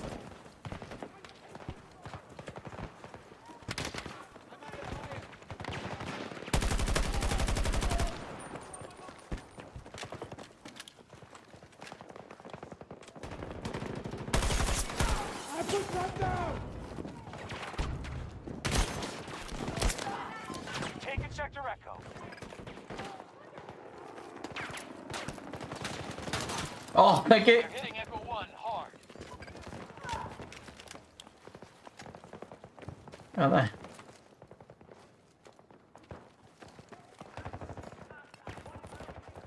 I need supplies. Thanks, mate. I'll go onto the roof.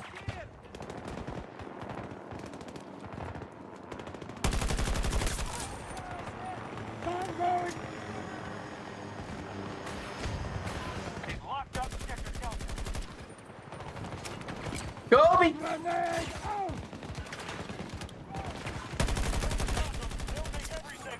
Reloading weapon! Target is down!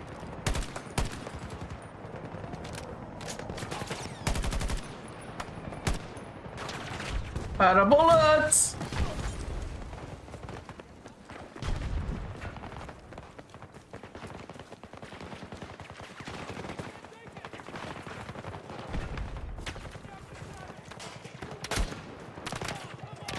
Oh boy. Bravo has been secured. They've expended roughly 50% of their resources. Oh no! Oh! On the back of the ute.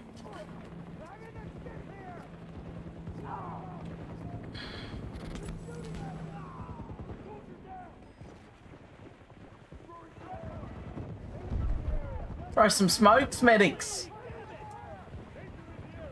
Oh, thanks, mate. Thank you. Can't even see them. Where are they? Target is down! I'm reloading! The Russians control Sector Alpha. Thanks, mate. Are about to attack. Is that you? Don't call for more sectors than them will be defeated here.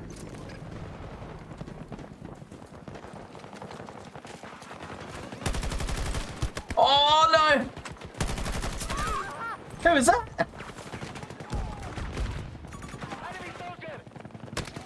Oh no! Ah.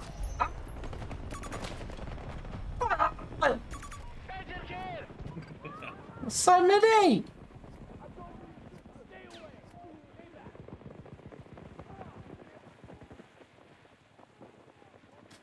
Yeah, it's too dangerous up here. I went in too deep.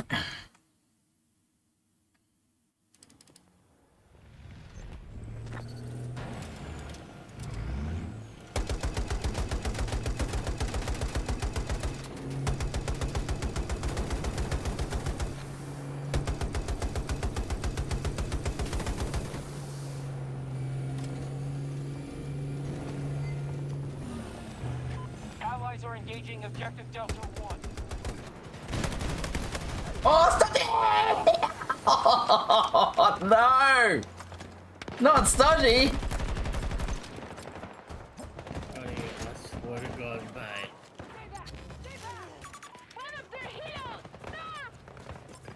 Scotty! But he's got them all. Oh, shit! Oh! Yeah, he was right next to it. Oh, traded. Traded.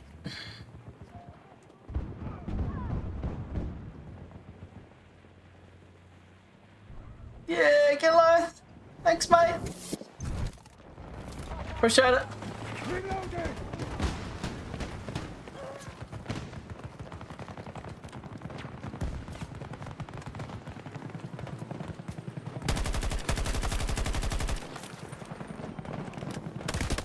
Oh! Who just shot me? That was crazy. Hey!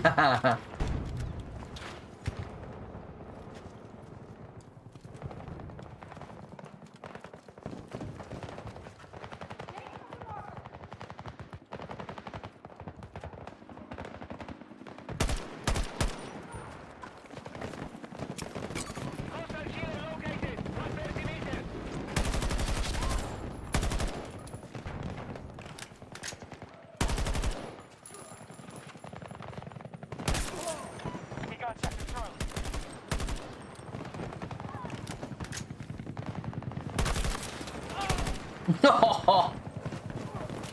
Sentry in place.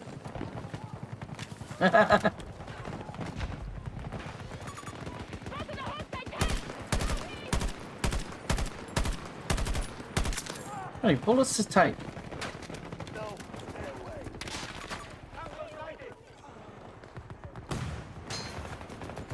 Huh? Oh!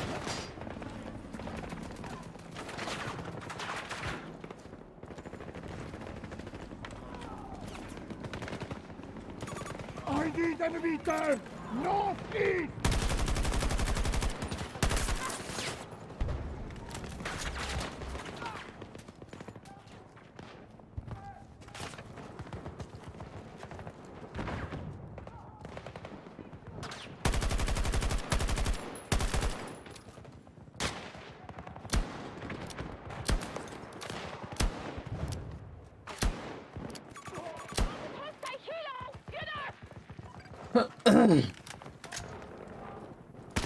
Oh! Sector Alpha now secure. Good work. Oh, I have him down there. Sectors are under our control. Yeah.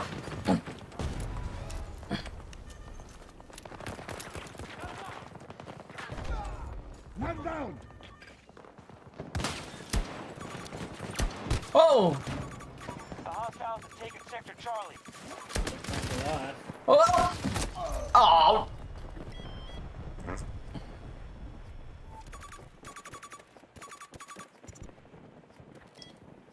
I gotta resupply some ammo. Hang on. Get it load out. Support.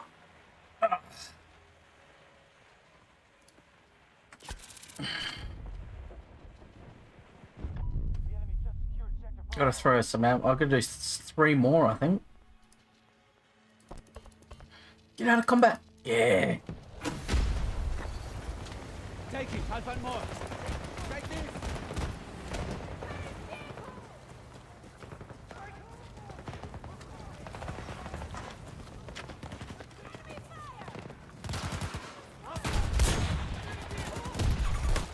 Shoot!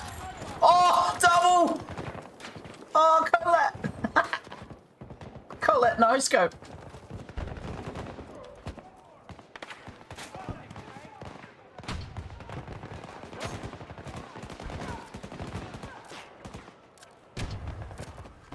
Where are they?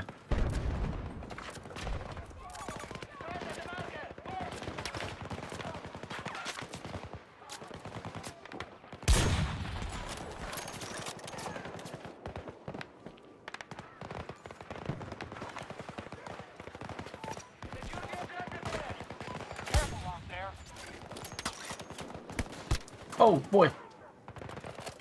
Sector Echo is ours. Got this! Battle outcome looks promising. We control the majority of sectors. All yours! I'm reloading! Oh, look at them all! Delta 1 assault initiated by our troops.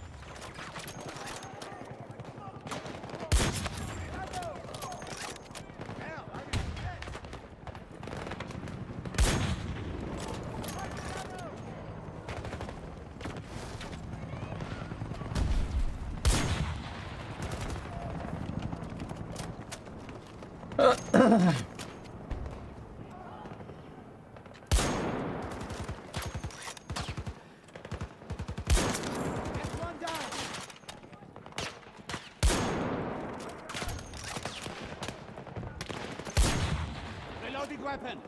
I'll give you ammo. We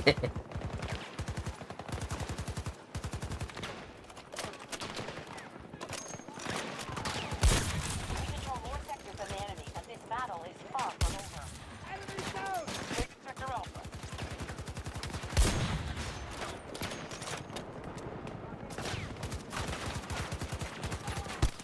Oh no, he's run up here.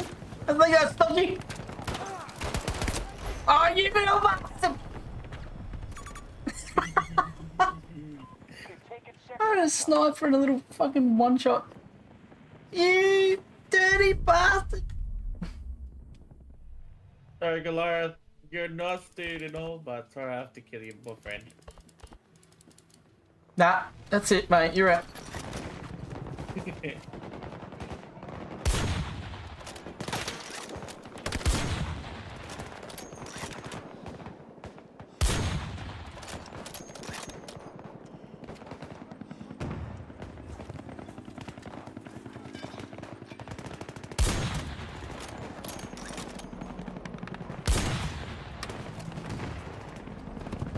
Requesting an agent drop at this location.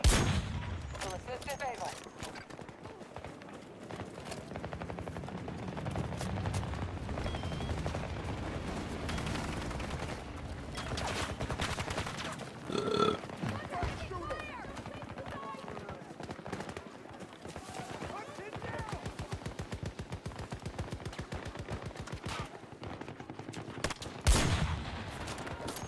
Oh, the hell.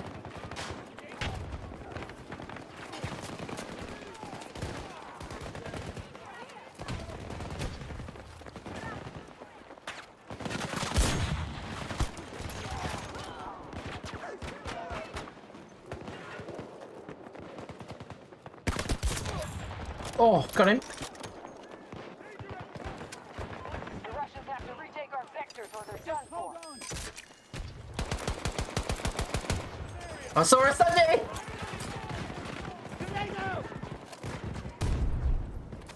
Take this!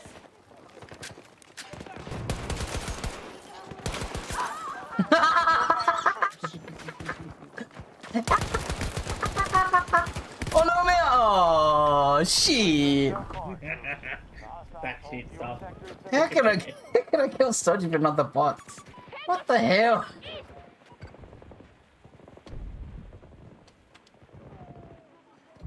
Oh. Yeah. Alright, gotta get the ammo.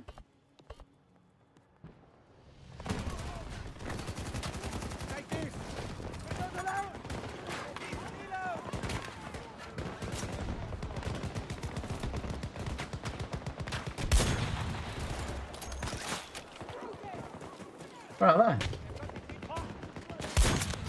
Oh, got him! Little sniper guy. Right in the face. Scotty.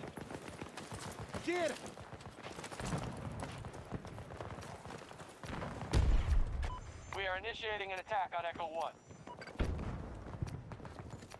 1. Our forces just conquered Sector Charlie.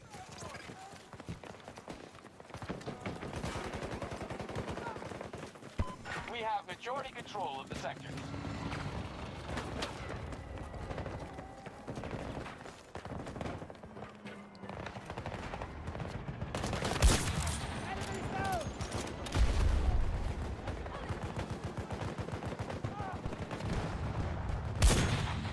Russians are low on troops and supplies. The direction was taken by us. We have secured most of the sectors. Defend them at all costs.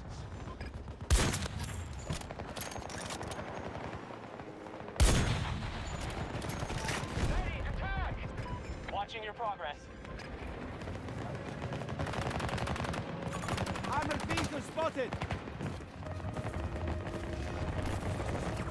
Sector Alpha just fell to the enemy. Echo 1 is under attack.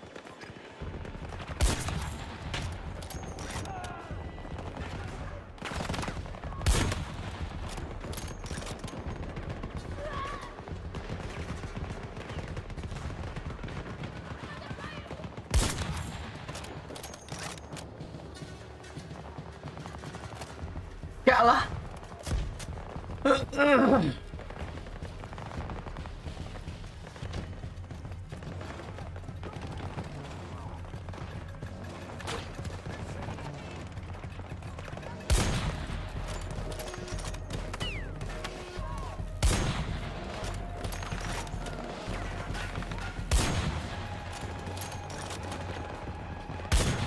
Oh, come on, bro.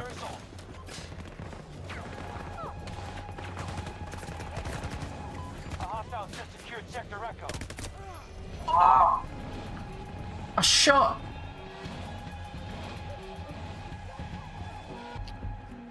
Oh, shot. We control the majority of sectors. Good job. Alright, shoot your gun live. Keep us updated. There we go. Resupply.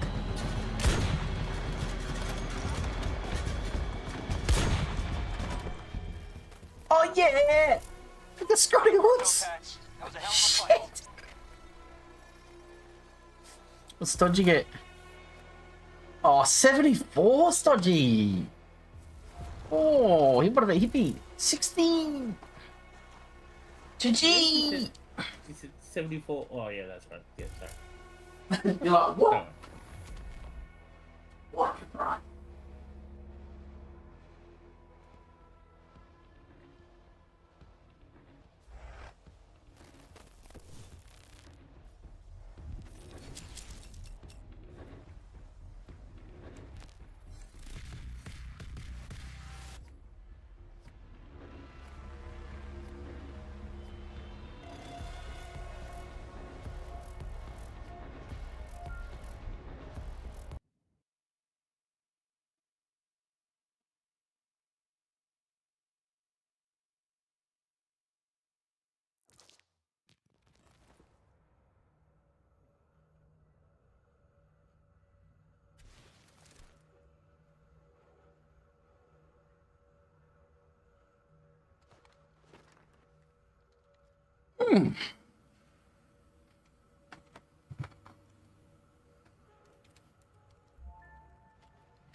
I could have used this time. You need supplies?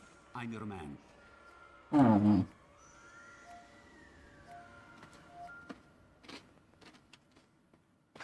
of our special operations units was escorting a trade caravan in Panama when they were ambushed by American forces. The situation has escalated across the entire canal. Interference from the US has gone on long enough. We are sending a message, no fans. No quarter. Use all available resources to drive hostiles from the region. Our warships will escort you to the border. Fight well.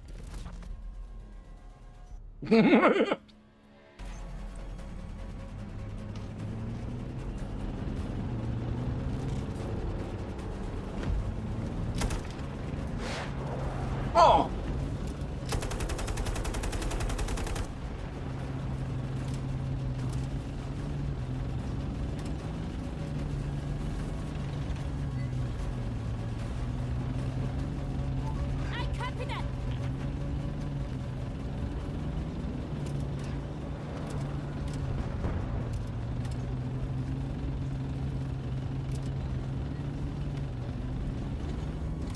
We're about to attack Delta 1.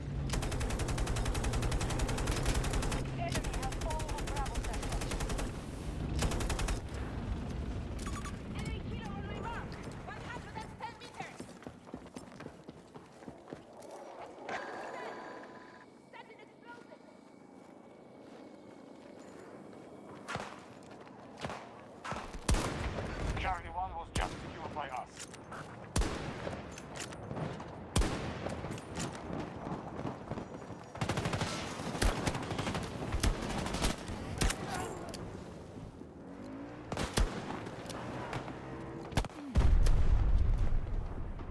Charlie 1 is under attack.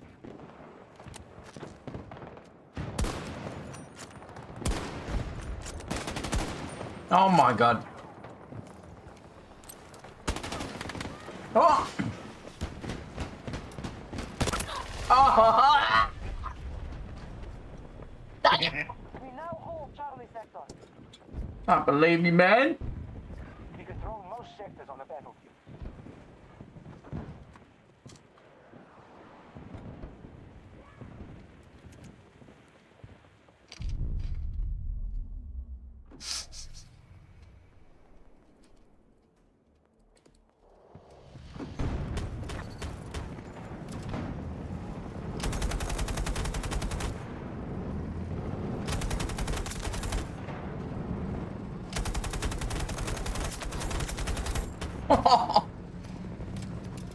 This is a spot.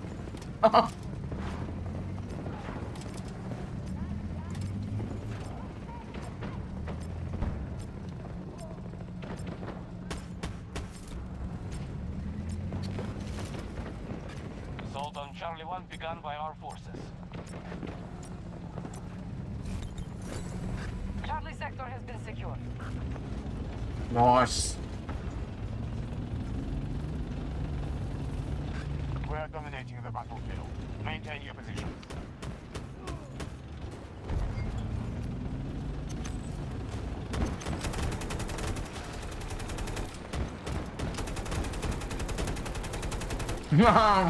Okay.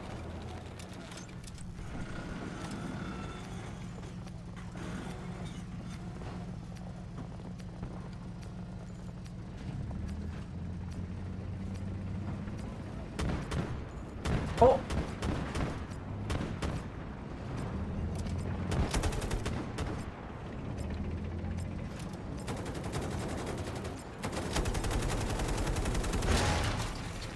That's dodgy.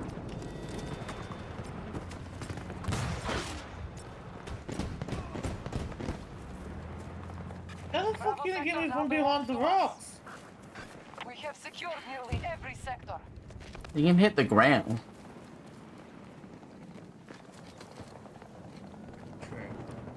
Scotty Woods can do anything, man. No, it just doesn't make sense. Oh well.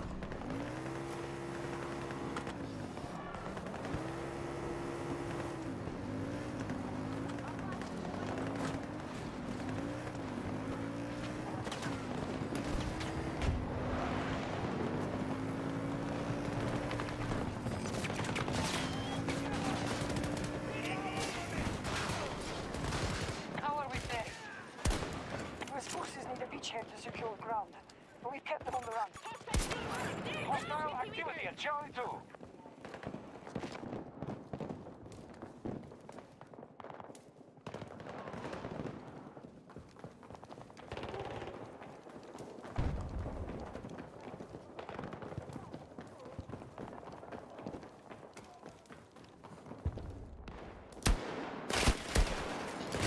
Alpha sector now secure. Oh no! We have every sector, but the American forces will need to reset.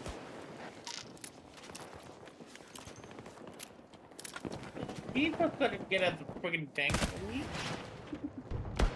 Scotty! Boom! Ah! I'm so bad with that pistol. I know. What pistol is it? Oh, the Magnum one. You gotta get 90 kills with it. And then you gotta get a assist kill with the tank.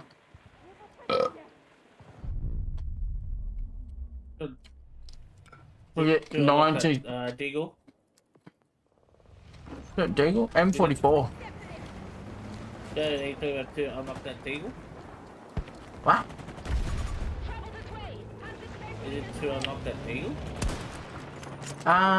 Maybe. Oh. The zip line's broken.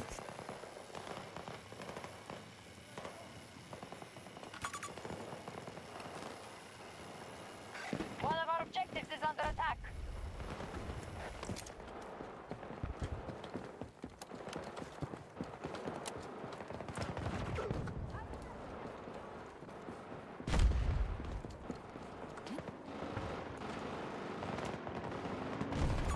Hostile vehicle spotted. 200 meters.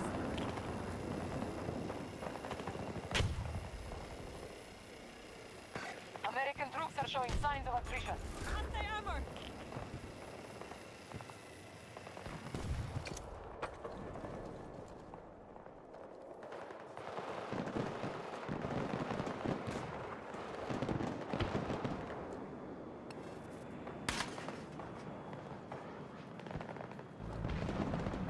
We have full control of Echo Marking sector. hostile air support.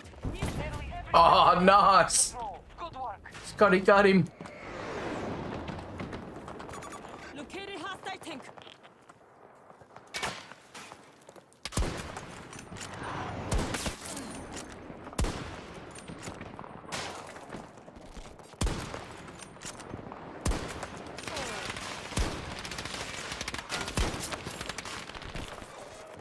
Our troops have lost an objective.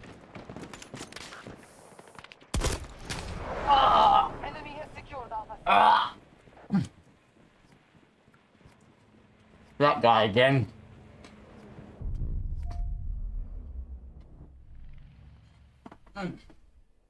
That guy. The enemy holds the majority of sector.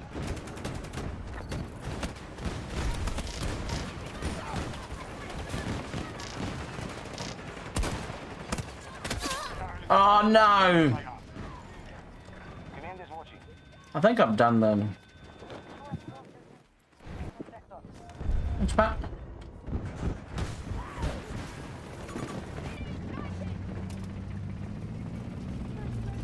We are about to attack Charlie 1. Oh!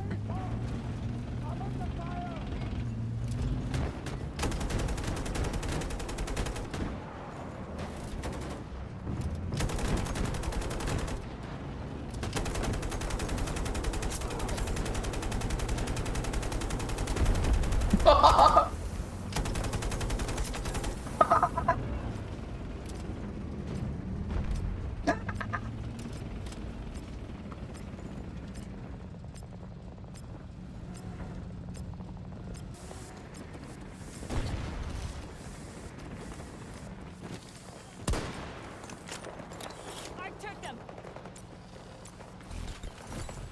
Alpha sector secure. I think I gotta spot 10 things.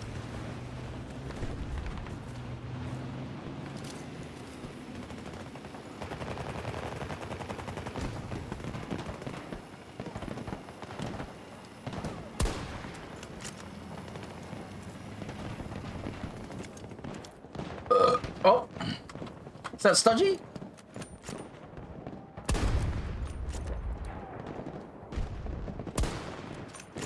No, you don't know.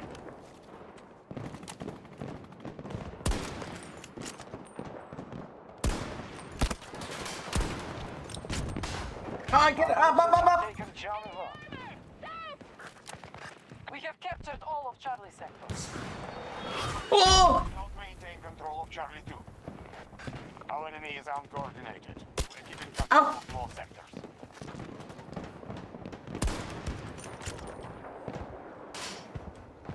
Our forces are advancing to take Charlie 2.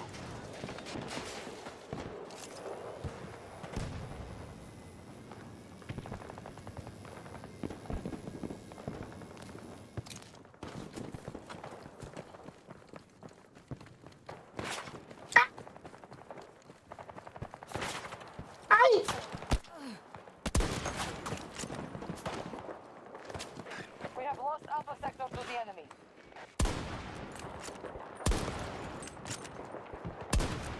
I missed.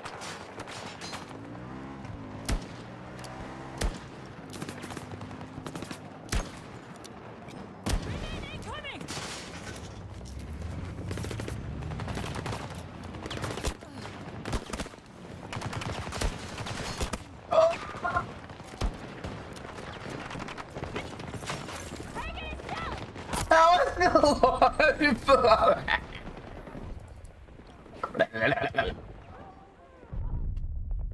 Alright, I think I can get a different weapon out now. Oh no, I need to spot 10 things actually. 10.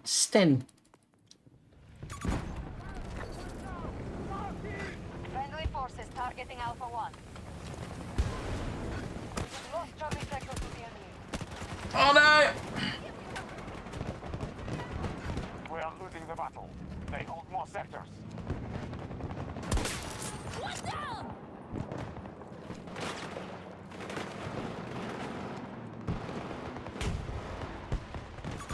Hostile victim left! East! Extreme weather is forming in the region. Be careful, but we lost it. Stop. Fuck off! A new weather hazard is standing on your location. On the battlefield as it shifts. I got hippie bagged! You got H bagged. HC bagged. Hippie chili bagged.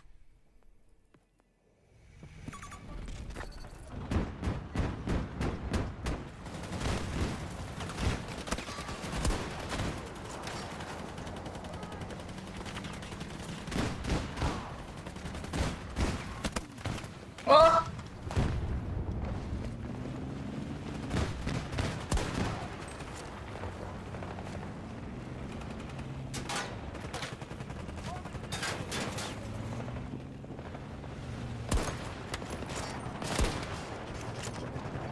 Our attack on Alpha 1 is underway.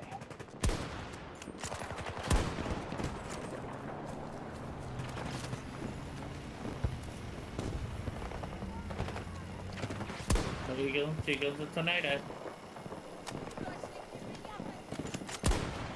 Hostiles have secured Echo Sector. Stop running at me!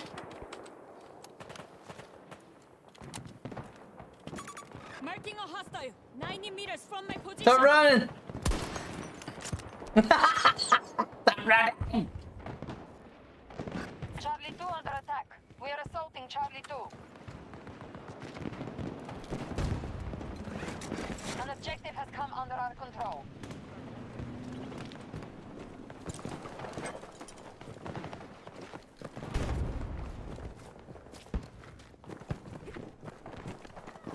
Where'd you go? More sectors than us. This is the path to defeat. We have lost Delta Sector to the enemy. Oh! We're hippie hunting! Oh, who killed you? I didn't kill you!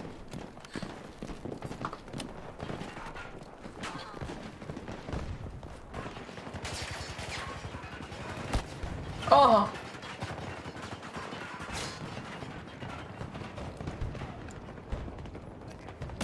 Oh! Dodge!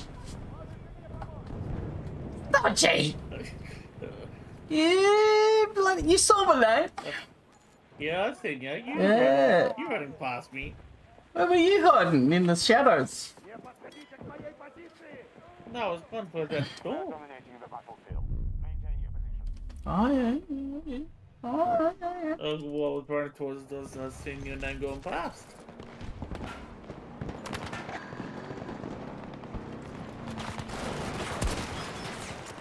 Oh!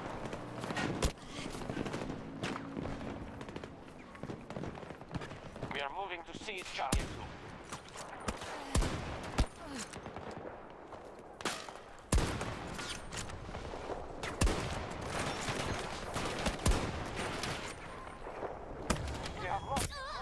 Oh, fuck off!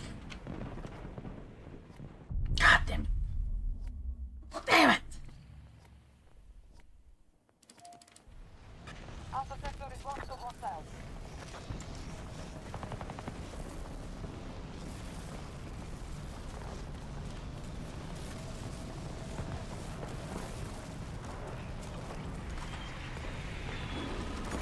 Marking enemy tank.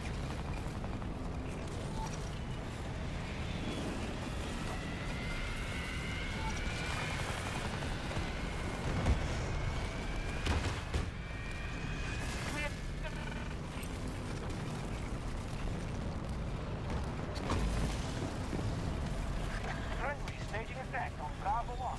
Maddie. Our enemy is outdoors now. We're keeping control of more I sectors. seen someone trying to lie me. Oh, Maddie!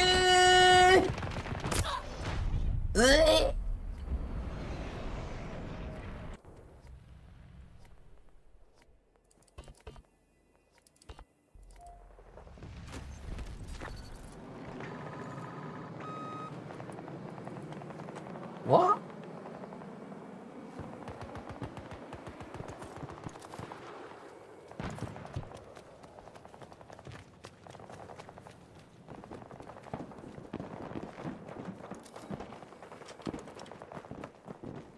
Nothing here.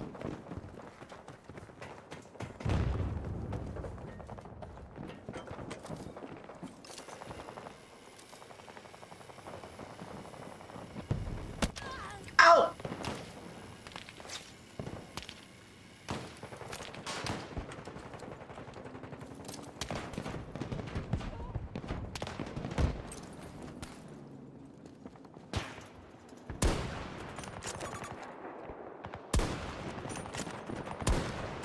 Where's the bullet going, man? Thank you. Hostiles invading one of our objectives. The hostiles have spent half their resources.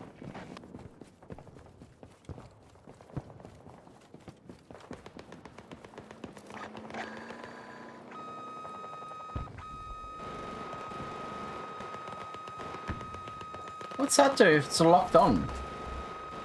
Oh, it just makes a noise so they think there's someone about to shoot them. Ha ha ha. Hold more sectors than the enemy. Alpha sector secure. The enemy has pushed us off Charlie 1.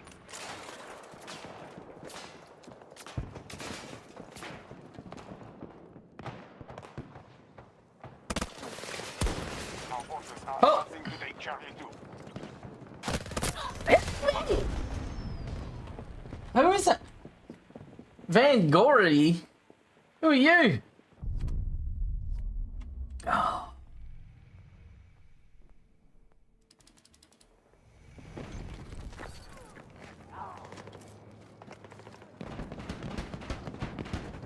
Our forces now hold Bravo sector.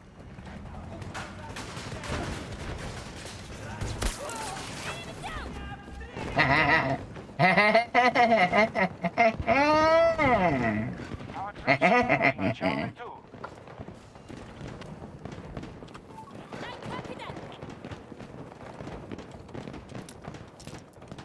Okay.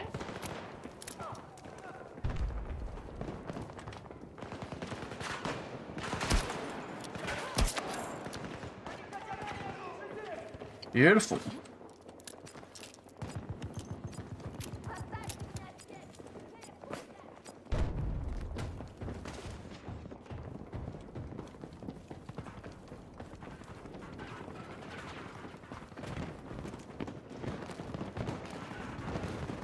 We have started an attack on Charlie 3.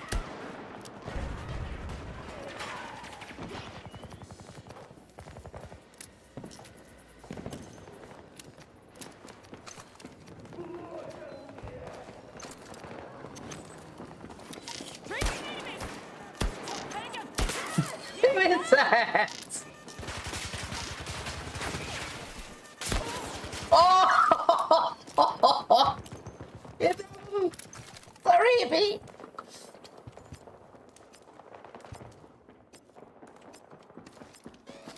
Don't try if you've done this to me. American forces will take every sector if they are not stopped.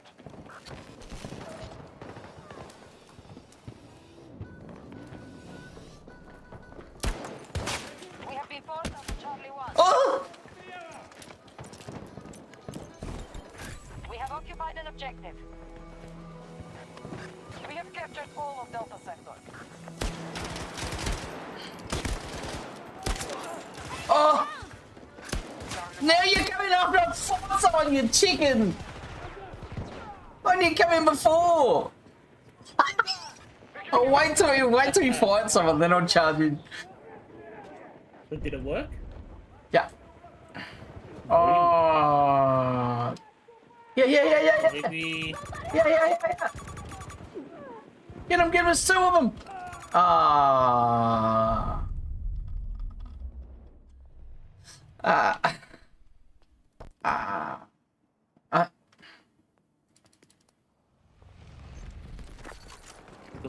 So it's not coming a shotgun to the face.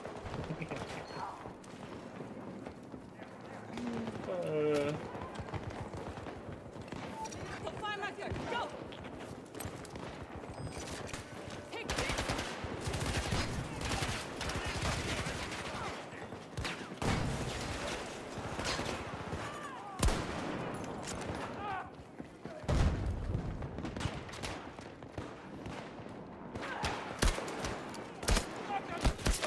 Oh!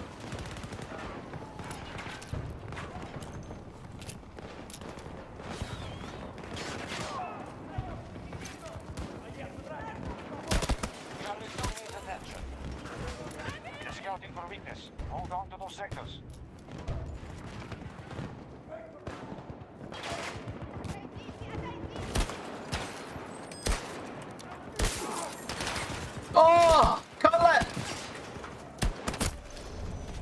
that with a pistol.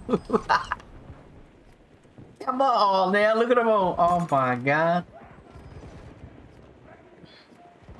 Look at them all. Ah. So many. Oh my god. Oh, I pity I've got shit weapons.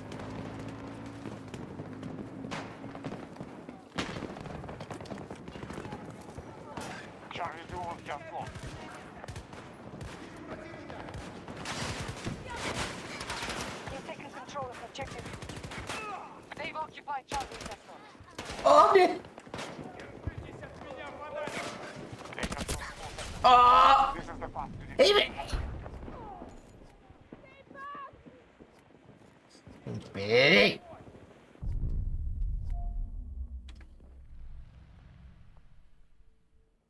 Oh, man, we got nothing.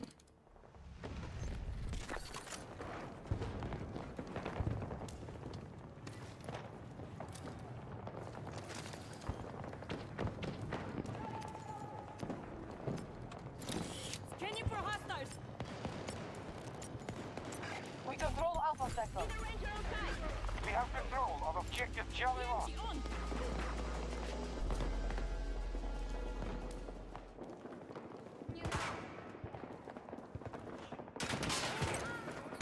Grenade out.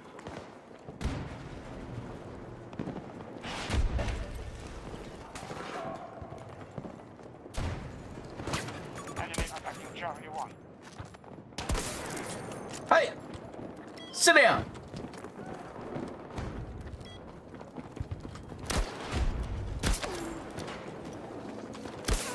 Oh! Oh!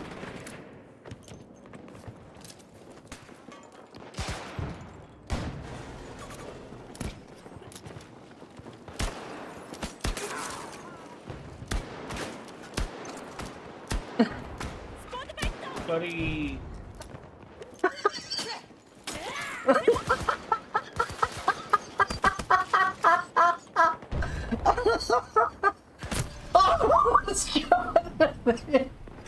We were going back and forth side to side, and then he just started teabagging before I shoot him. Oh, comedy. Oh, shit balls. Delta sector to the enemy. You're monitoring your Objective mark. Tracking targets.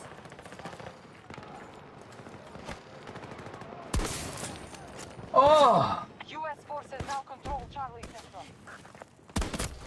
Oh. Come on, man. He's running away.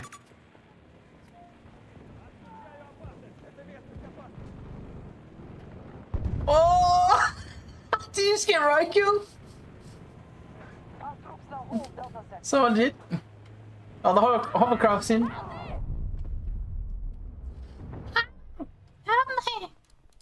I can see two.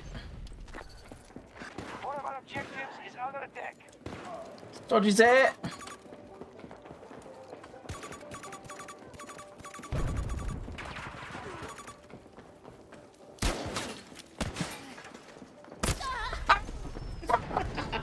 Shotgun versus a pistol, man. He's coming back in. Watch out. He's out. Can you help me out? Come on, medic. Requesting medic aid.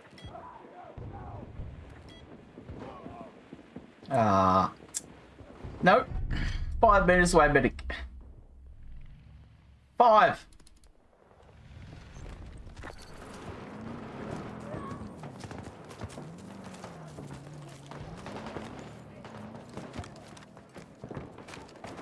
We are attacking Charlie 1.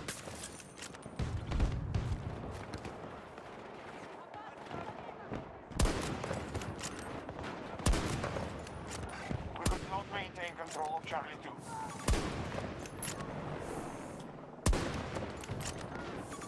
Objective Charlie 2 has been taken by hostiles.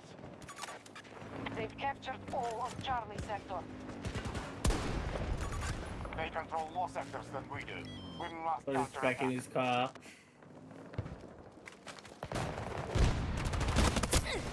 Ah!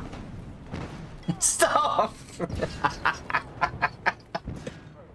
Heavy! Killed me 3 times now.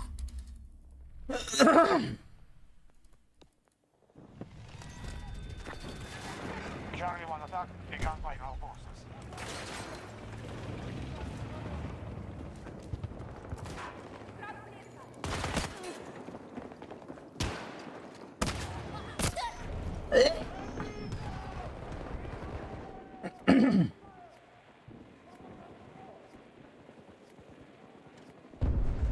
Oh! We have secured Alpha sector. Oh no! Oh no! Oh no! Our strategy is working. We now control more sectors than the enemy.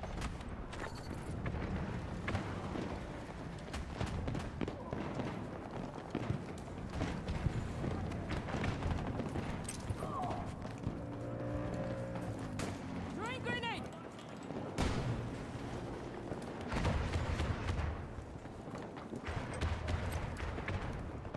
Objective secure. Oh no! Boom! Where'd the nade go?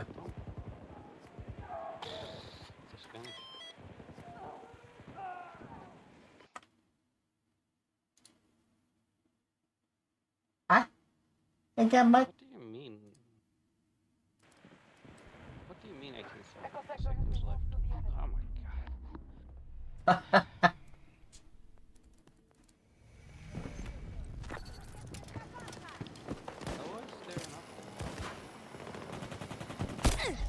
Aw! He's up behind, boys. Scotty Woods is behind. Get him. Get him, Scotty Woods. We have command of Bravo sector. Our enemy is uncoordinated. We're keeping control of more sectors.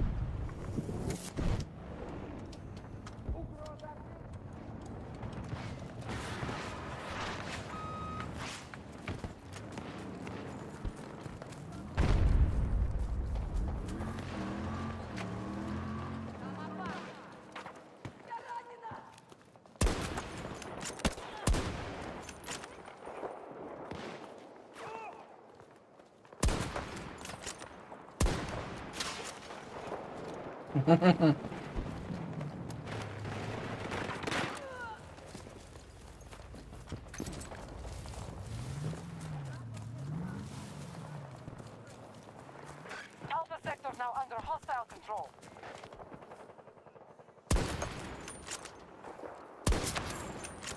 The enemy holds the majority of sectors.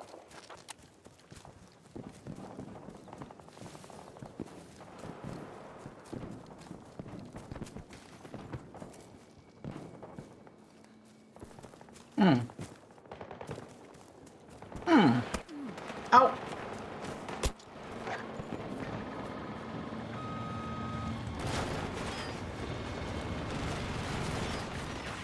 US forces have struck Bravo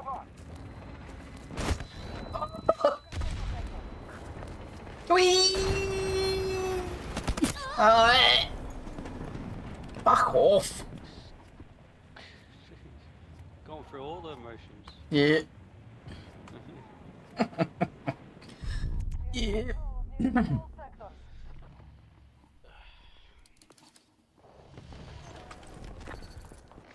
Okay, those are random. We have lost Bravo sector to hostiles.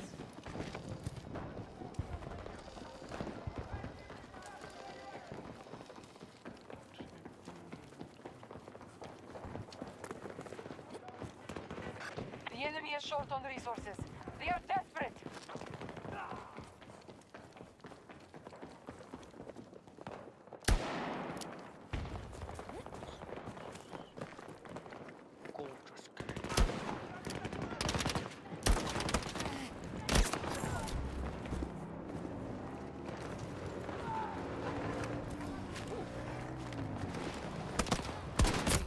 Oh! Under. Oh, they're all here. They're all under. I'll see one.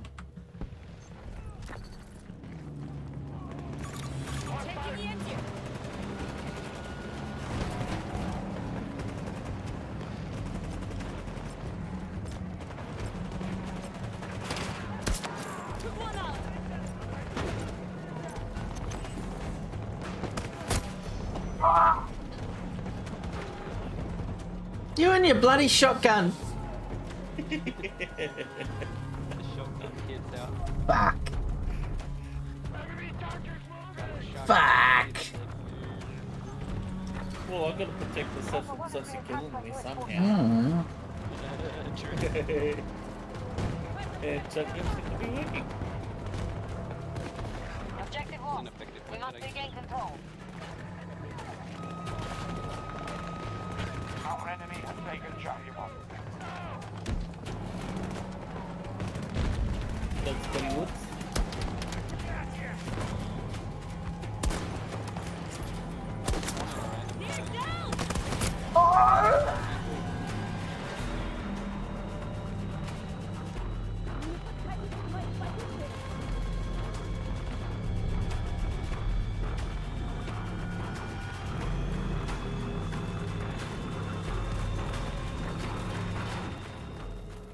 Oh yeah!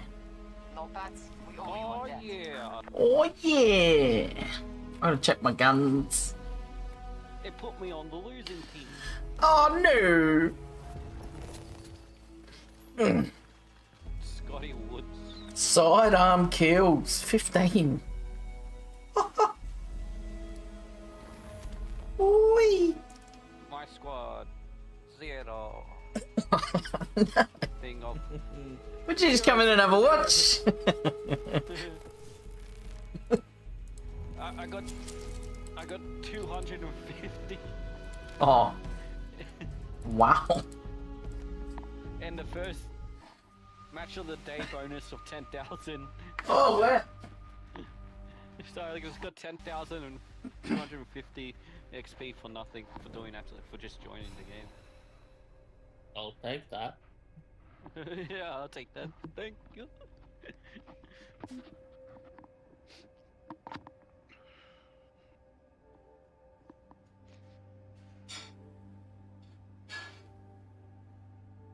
Hey, should I go? Engineer. Should I go with the shotgun? I don't know.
Don't take all the tanks.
Yeah.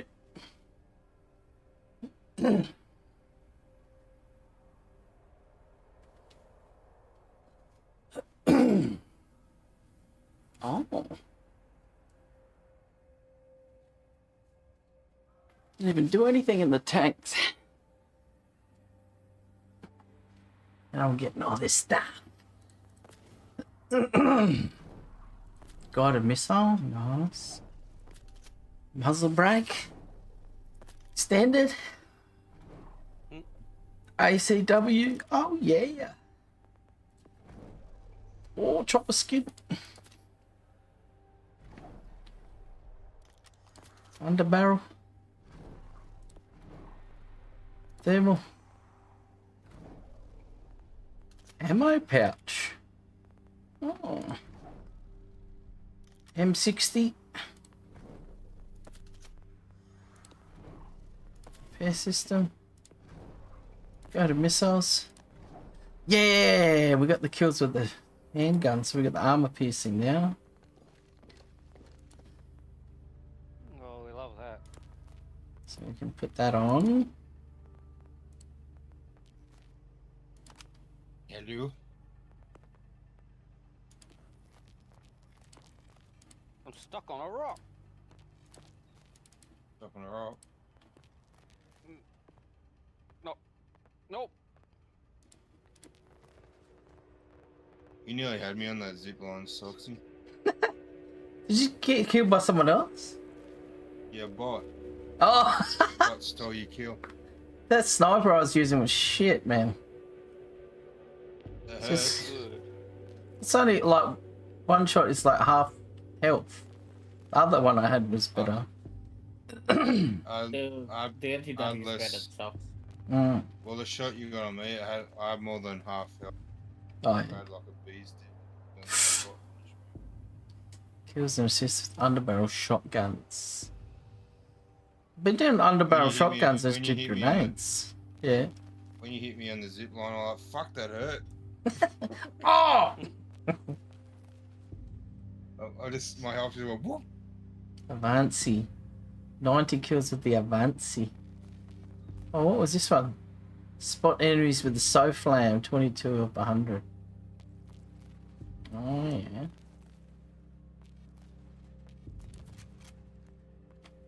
And that Avanci. Alright.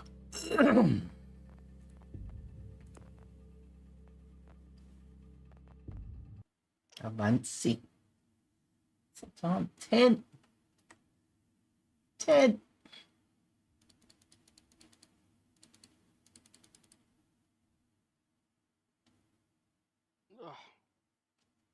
Who needs a jet when you got a wingsuit?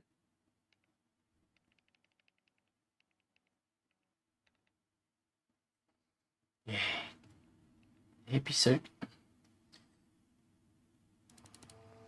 Oh, Private Smarty! What's up, man? Take an echo sector.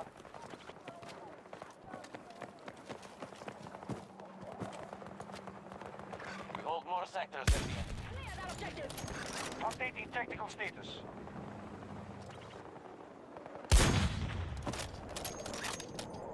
Deploying of reinforcements. It's progress. Bloody hell.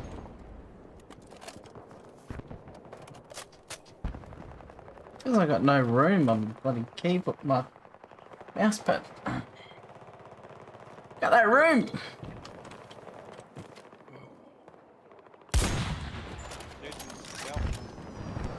I'm stuck. I'm gonna pull it down, fellas. US troops moving What? to Bradley 1. man. Call it done. Yeah, Call it a night, mate.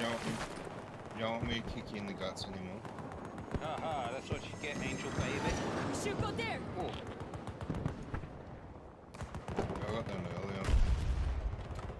I think I took the tags.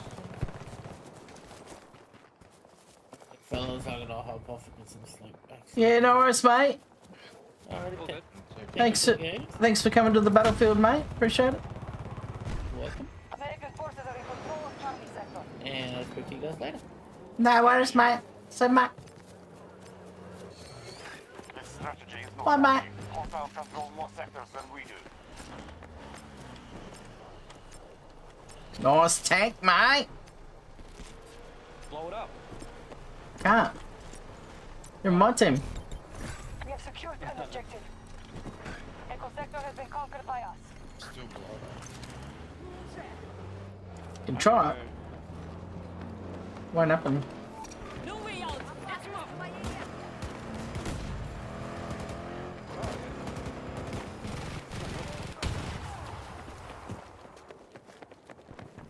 Foxtrot sector has been secured by Oh no! Help me! Oh boy! I can change the handgun now. Oh no, I'm gonna do the damage with the handgun. Actually. Yeah, good. There's two there. Yeah, get him.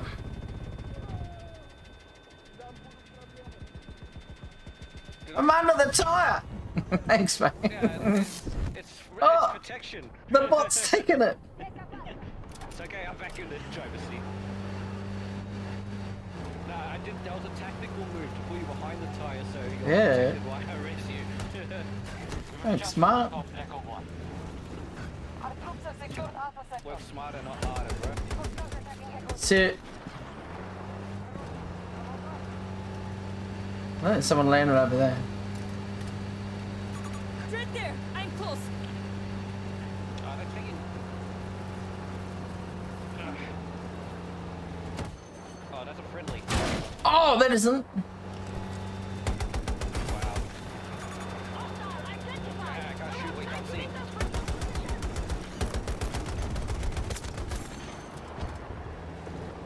Yeah. I'm just trying to unlock shit for this car. Hmm. Yeah. Charlie 1 is now on target.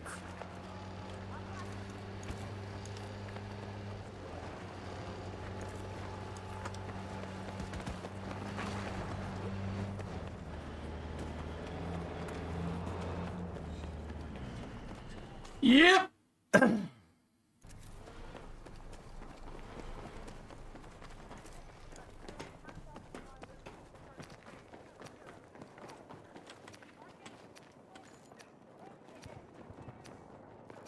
I'll just be waiting outside.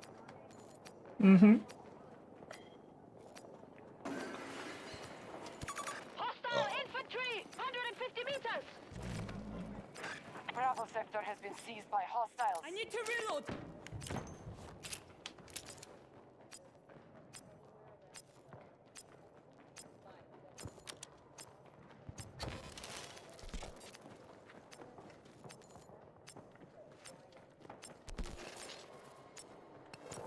You should move up there. Alerting the commander. Our troops now hold Delta sector. How do we get up there?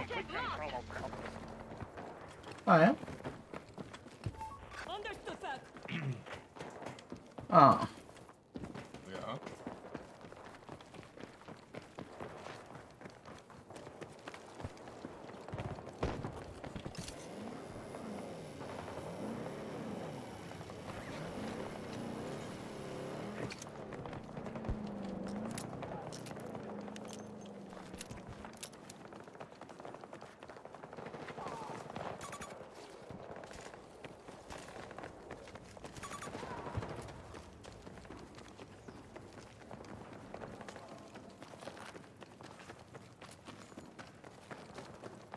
Just turn this around.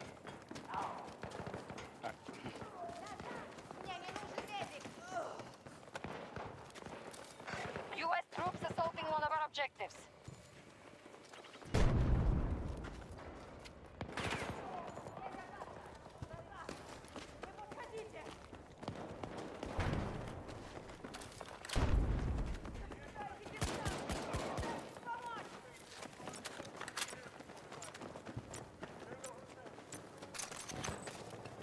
Move to the area. Watching your position. Ah!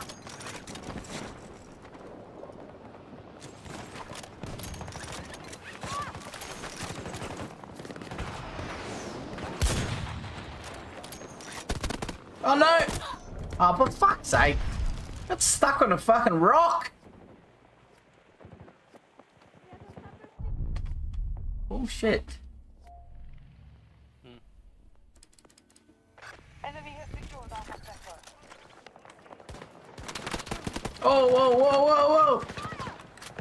Oh, wow. More sectors than us. This is the path to defeat.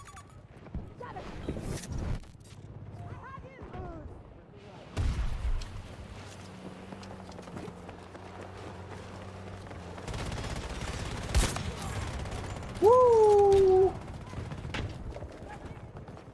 Oh, sick.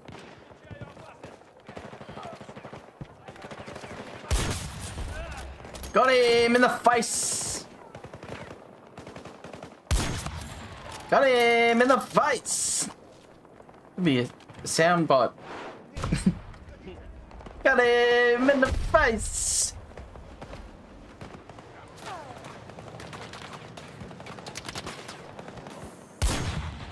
Missed him.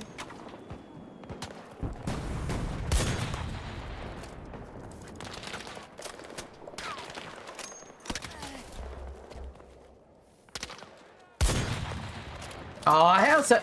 You shoot him in the head, they don't die.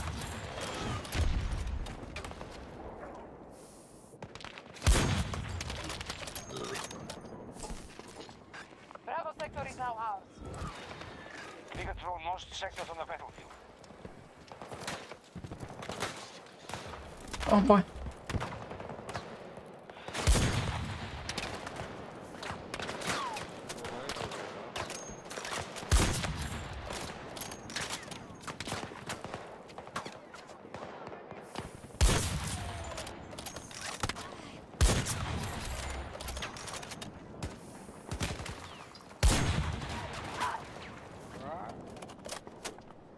Pretty good.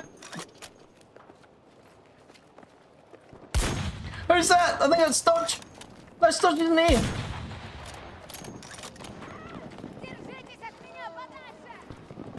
US forces attacking one of our objectives. I'm here though. 70 meters from your position.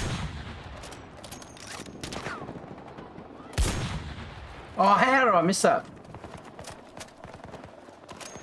I'm here though, sus.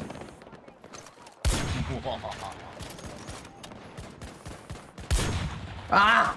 I'm on the same team, so don't worry about We now control Echo Sector. Woo! Ow!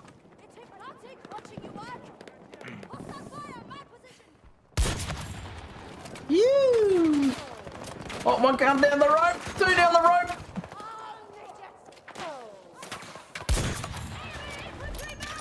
We've lost control of an objective.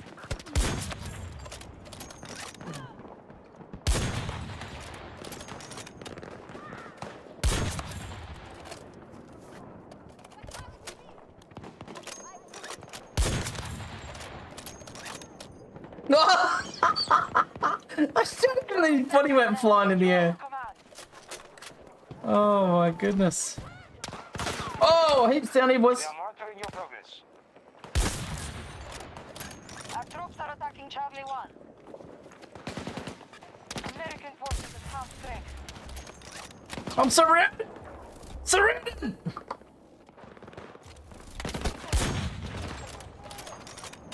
US forces control Alpha Sector. I'm under heavy fire! And they back up!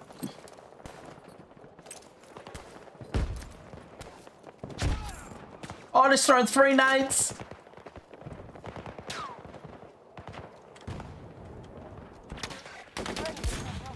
Charlie 1. Help me!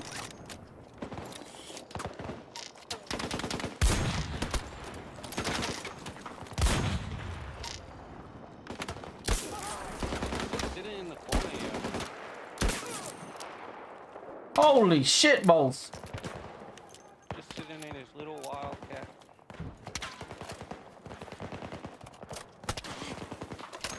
Get back here so I can blow you up. Charlie Sector has been taken by our forces. Oh no! Tango on mark! 200 Ah, finally died. Oh my god. Gotta get used to the slowness of the reload of the bloody snipers.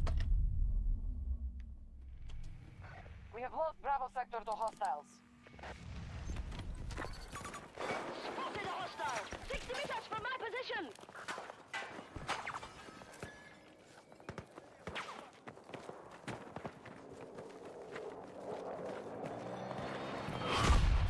Oh! One of us is down!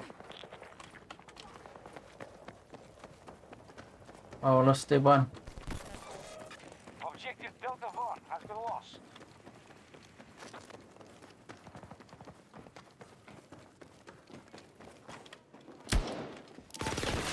Control all of Delta sector.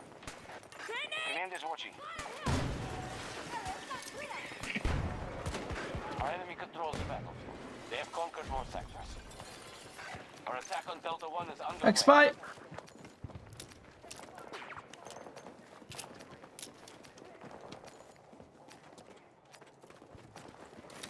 Checking EMG.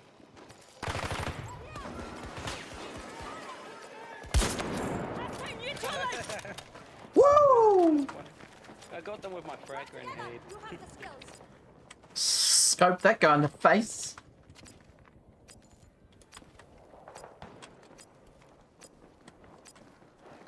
Oh, I gotta take down like a vehicle assist to kill with a. Nice. Medic!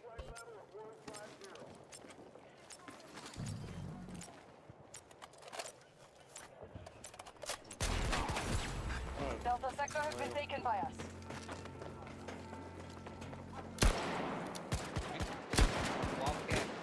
We have superiority in this battle. Make sure we maintain it. Good luck to your squad. There's two at F1 somewhere. I can't find them.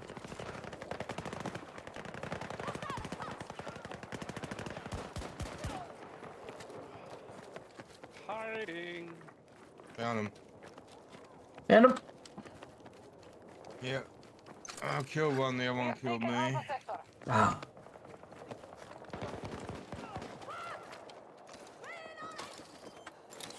Scanning for hostiles!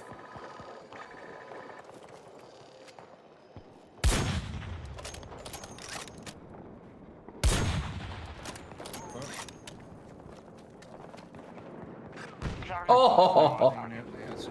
Chopper! Oh, it's our chopper. Echo sector has been secured by hostiles.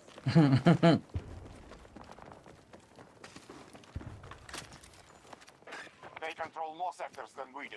We must counterattack.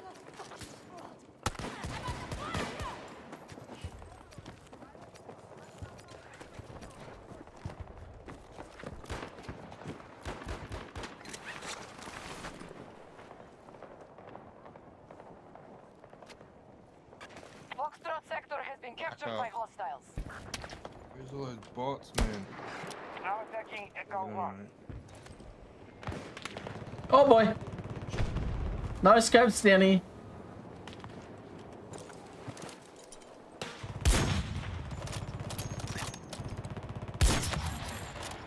Oh! Whoa! Is that a double?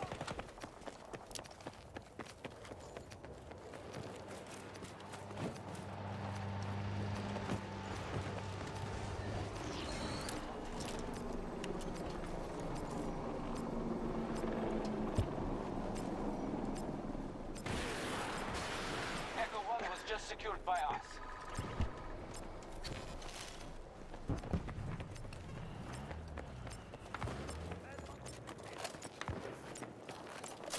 Hostile locate! Echo sector fully secured.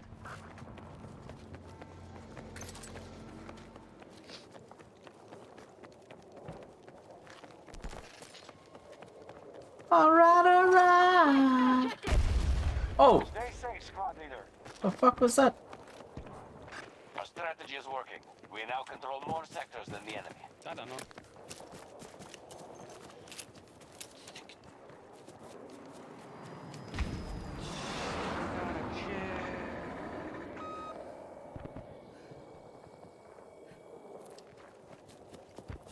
don't know how many things I've Sector's under spotted. control. Maintain the advantage.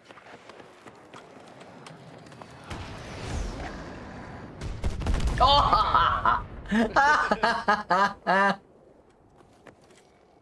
Where is he? He's over here. Because I got the flom thing, whatever it's called. Yeah. So they think they're going to get rocketed, but it's just me locking onto them.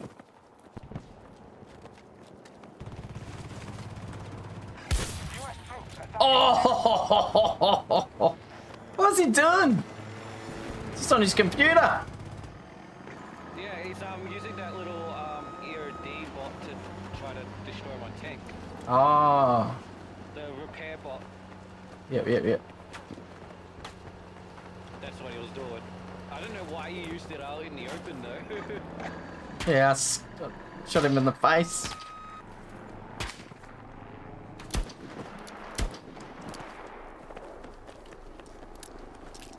I'm gonna damage this chopper. I just sent 2 rockets out over. Whoa! Counter-measured them.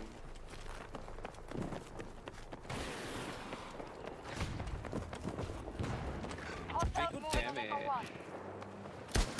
Oh! Oh! Help! Get him! To there! Oh, potatoes. Call me Sergeant Potato.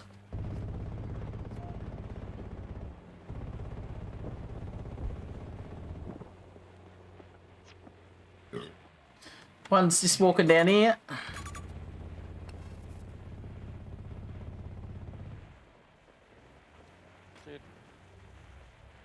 Down on the flag. They've captured all of Charlie sector. Alright. Alright. I'll just die. Alright.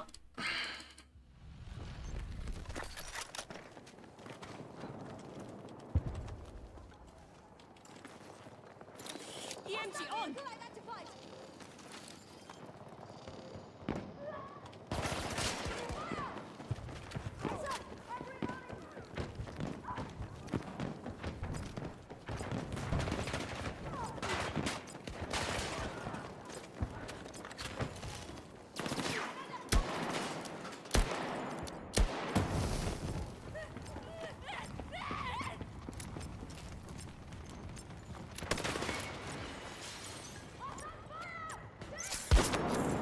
Oh!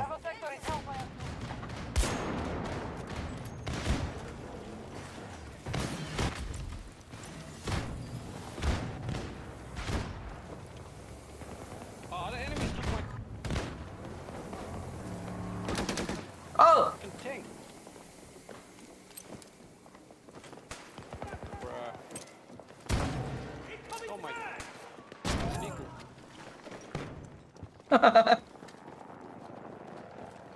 US Oh, troops bots on too. objectives.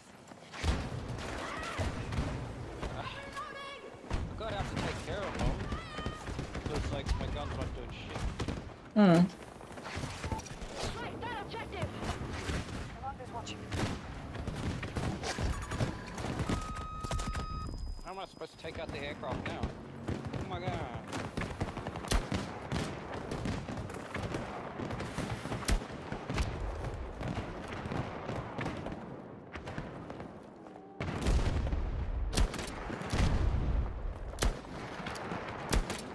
I'm not destroying him.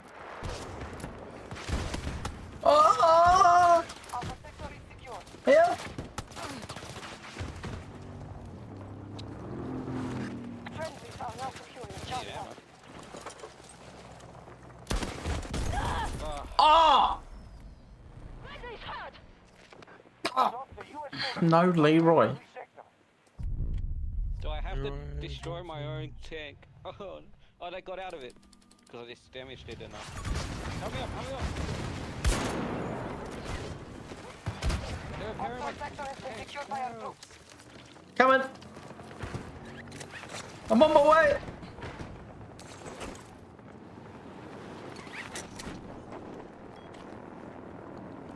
I'm on my way. They're spamming it. Oh no, someone's shooting me! Well, I don't think they're gonna finish you off. I'll make a run for my tank. Go, go, go, go, go! Oh! I was just about to repair it. I was just about to repair it as well. Who did that? The jet flew over. What the fuck?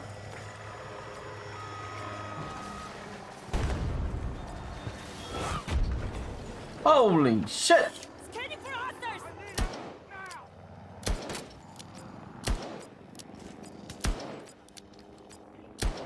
Oh, I got no ammo. I can't pierce that thing. I just pierced it. They control more sectors than us. This is the path to defeat. Hit it! Hit it! On it! Ah!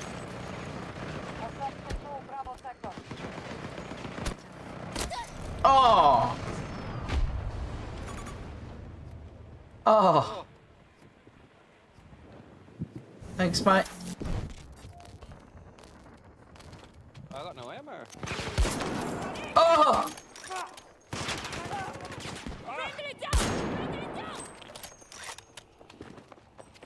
Eight.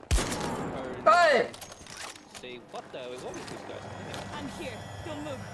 That's as loud Oh! What a shot! He was pressing his mate. I got bang! Yeah. This little flick. Oh! Oh my god! Here comes Hippie! Run them all over, Hippie! They're on the flag! Get him! Get him, Hippie! Yeah! 5, 4, 3, 2. 50 cal. I'm on the 50 cal cannons, bruh. Oh. Nice. Go fire marker. Go. Oh, that guy's weak ass. Oh. Foxtrot sector has been secured by hostiles. Foxtrot. We've never gone to Foxtrot this whole game. Oh! Ah! Keep getting it back. Oh, that Ready. freaking. That RPG is insane. It's coming up. Defensive missions up too. Oh! I got one in here. I got my. No, it's teabagging me, you dog! I got a new one. You dog! I got a new one. I got a new one. Why am I on 200 ping? Did you get him?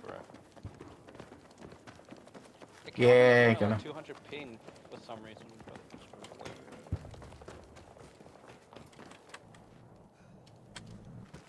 I didn't even kill him, I just teabagged him.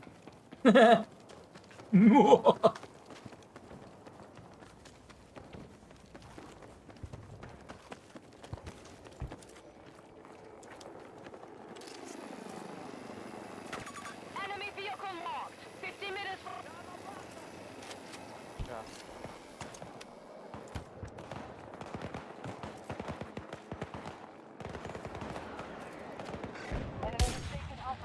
Ah!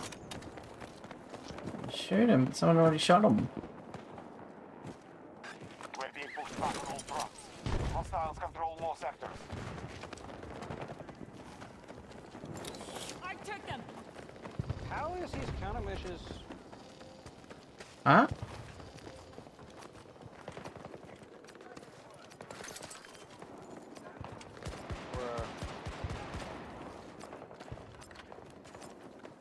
I don't know how his countermeasures are like refreshing so fast. He was able to use them instantly. Oh, yeah. I just got them used.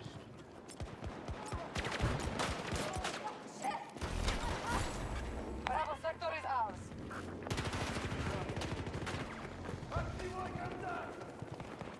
This might hurt. I'll leave a mark. Oh, Oh, Promise Buddy's going crazy. Just stabbed one, executed another one, killed another one. We're on the Promise Buddy cam.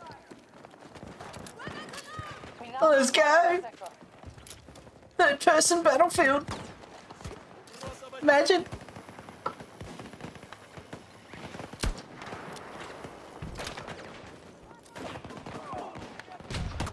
Oh no. Excuse me. Nice, nice. Oh, there's another one come down. This is the last of the American forces. Shit. He's using all his countermeasures like instantly. Yeah, right. He didn't have to blow up the vehicle, no one was in it. Oh, hello.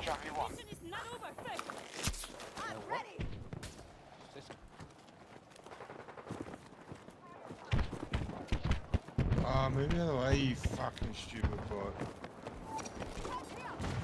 Call if you need us.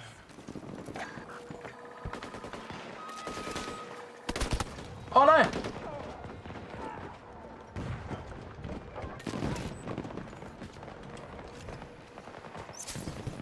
Fuck, I don't know how to fly that thing.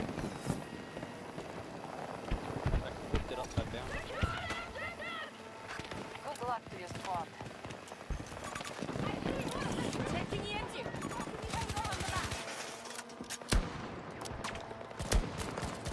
Oh, wow. Thing's got a bit of distance on it. Objective lost. We must regain control. Huh? Oh! Oh! Dr. Evil.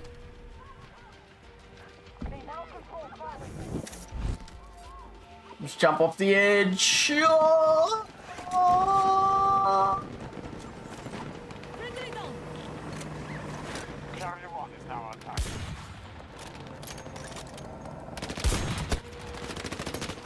Oh! Got like no. Ah! Stop it! Strike that objective. Look at him. Hostile located. Not far from me. They hold more sectors than us. We must. What the fuck?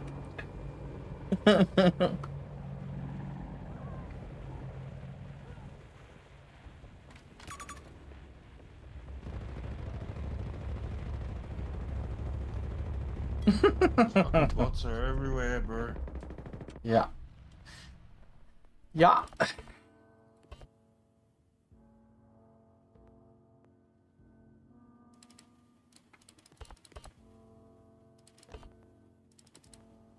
Yeah. Testing transport. Yeah. Position mark. Yeah. Request receipt. Okay, yeah. Yeah. Oh. Echo 2 have been lost. Oh, shot the pilot.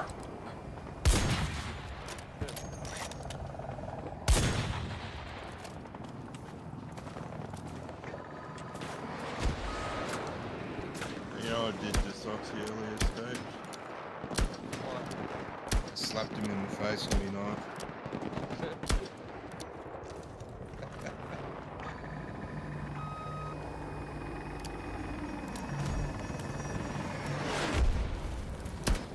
Yeah, I was right. No, I was like having just riding a zip line and he fucking shot. Oh no! Enemy! Ah! Fin man.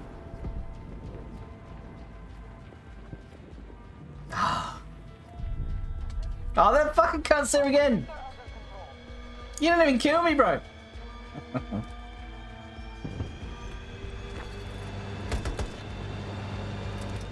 Now attacking Echo 1. Oh yeah. No pats, we owe you a debt.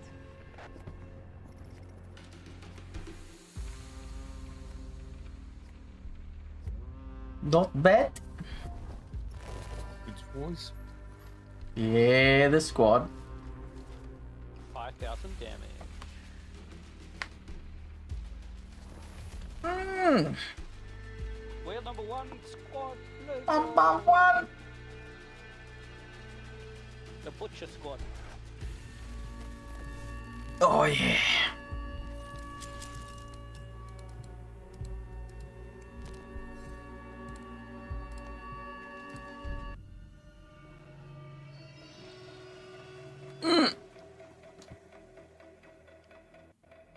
The Butcher, huh?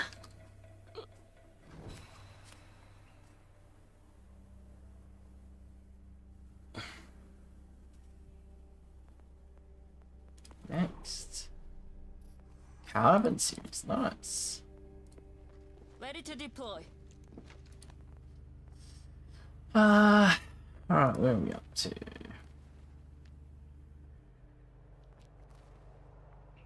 $42 of 100 to spot enemies.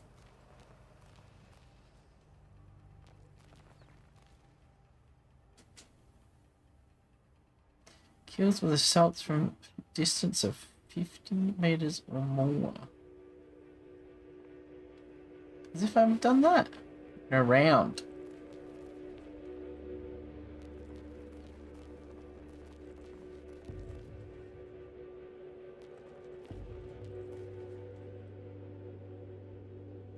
So I can get the soap flame and then use the Avanti at the same time.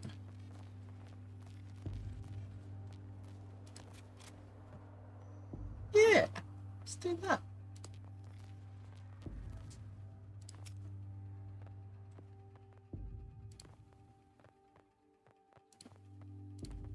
Yeah.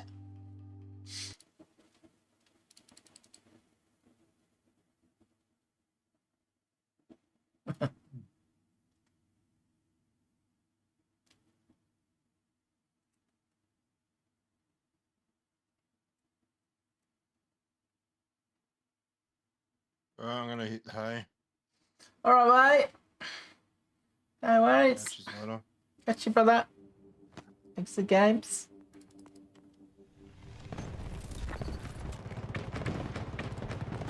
Thanks. Thank you for the games.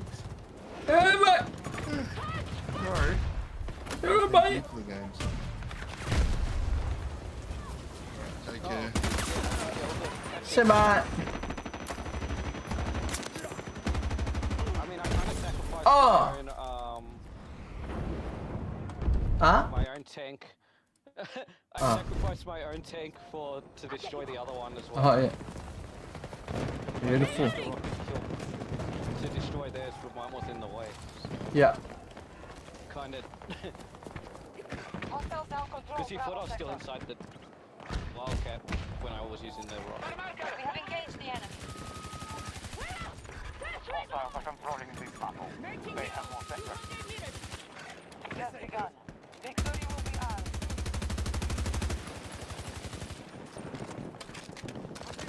Enemy kilo on my mark. Oh boy.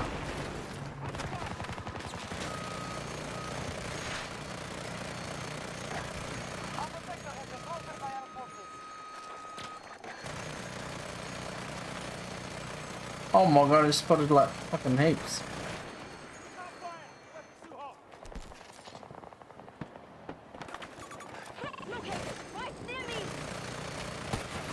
Oh, behind!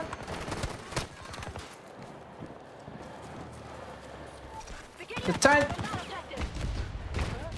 About Just it. a quick heads up, Soxy, you're on cameras on the Wonders again. Oh yeah. Thanks, mate. I'll leave a load for you.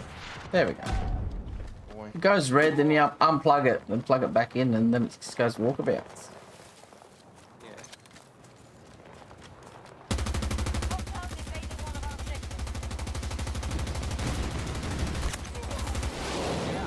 Whoa! Another one there. Oh! Ah! Here comes another one.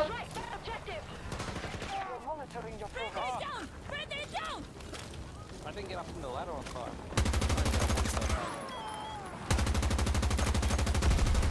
Oh, Matt Damon. We're done. I'm Tank. Where? Right there. Right here. Right here, mate.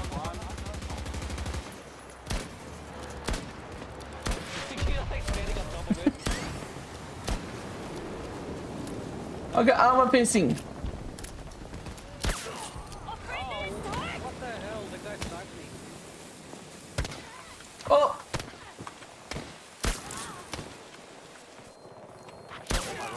Oh.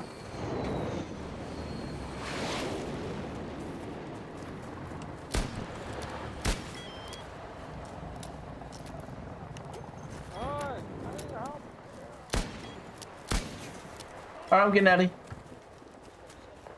Today's on JP6.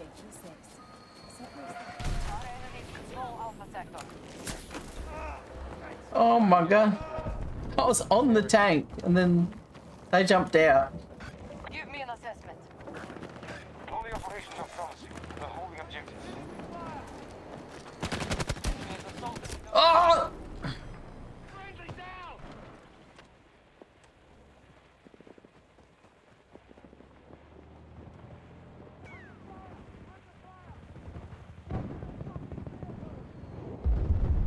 Oh!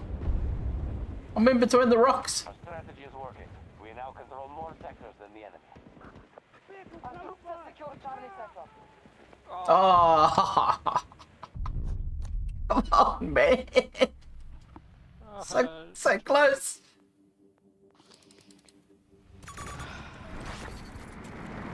Screw that fighter. Get ammo back.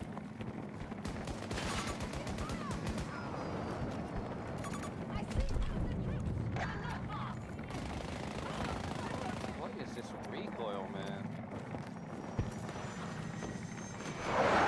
Disgusting.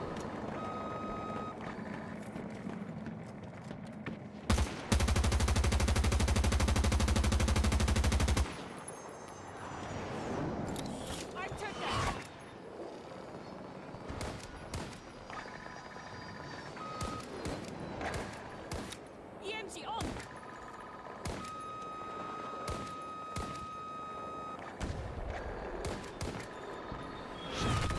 Oh!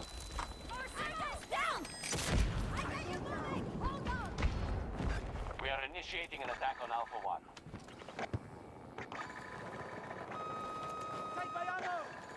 Buddy rammed.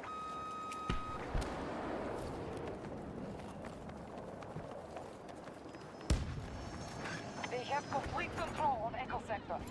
Tracking targets!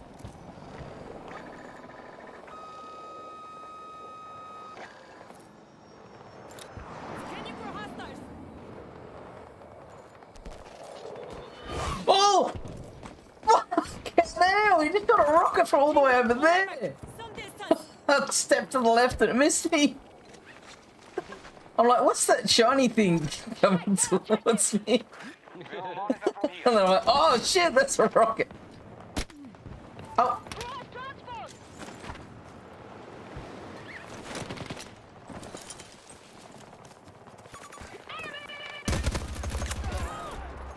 Woo!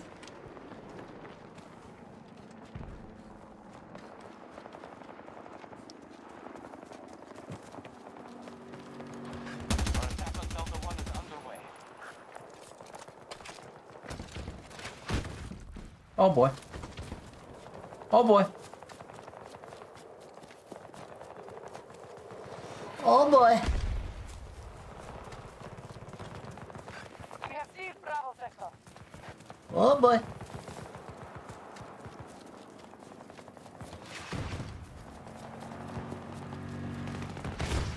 Oh no!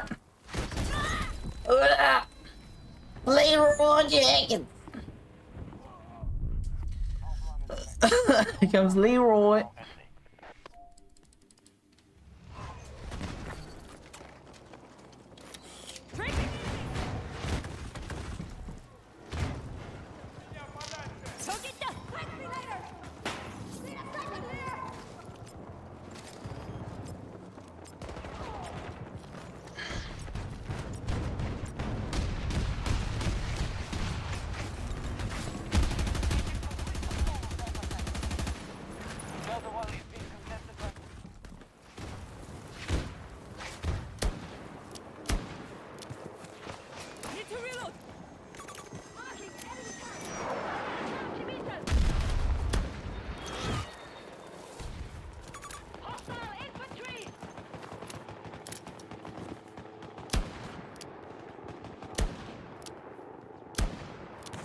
Oh boy.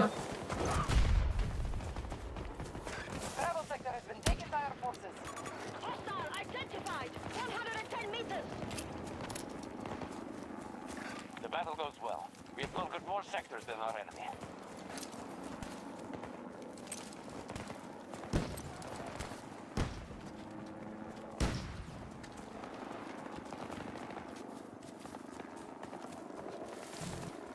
Where is he?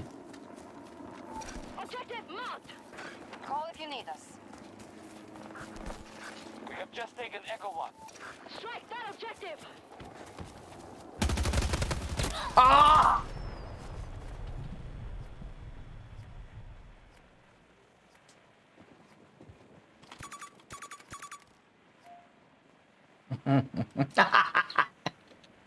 No, no, no, no.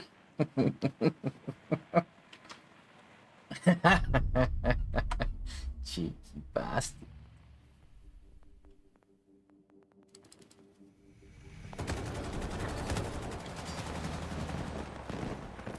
Bravo 2 lost. We are no longer in control.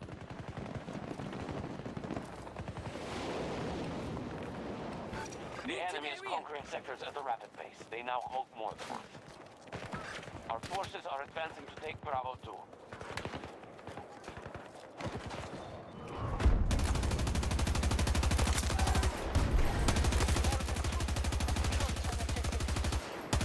Bravo sector has been seized by hostiles.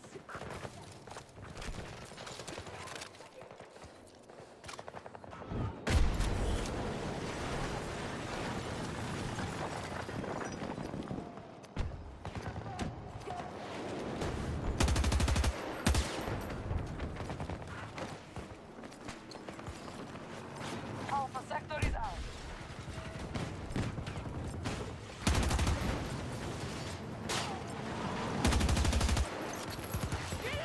They're beginning to take us home. Keep fighting. Bravo 2 is now secure.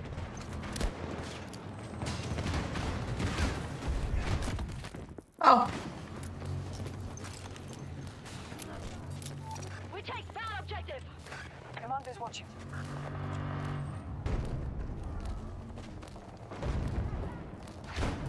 Marking enemy tank.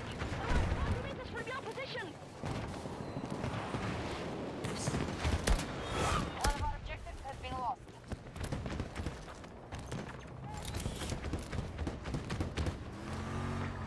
Gotcha. Our forces are moving to Bravo 2. Oi! Oh!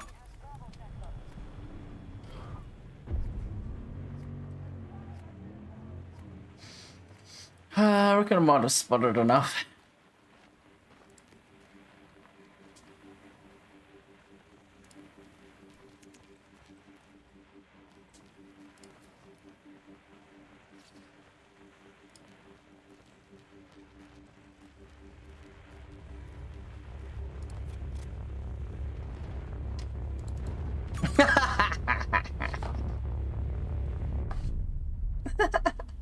You're a dickhead.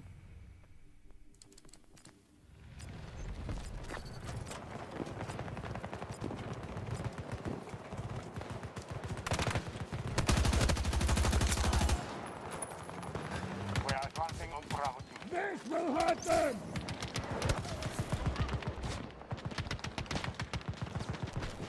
We just took Bravo 1. We control most sectors on the battle. Shoot!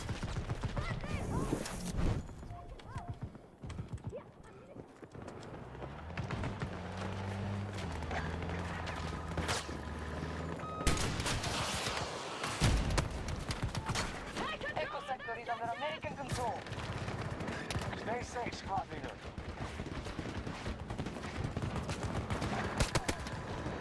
Ah! Dang.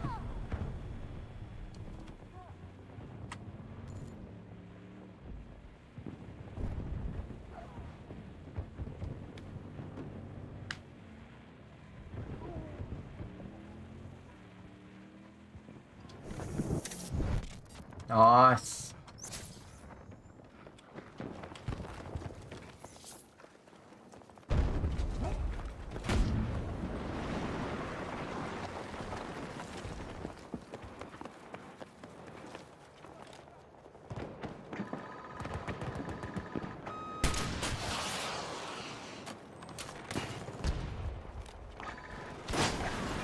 Oh!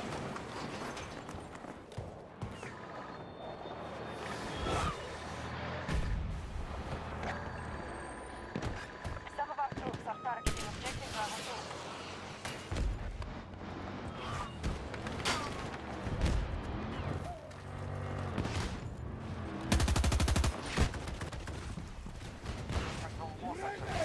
Oh my god. They've secured all of Alpha Sector. He's a monster. That's a hostile vehicle! Shoot!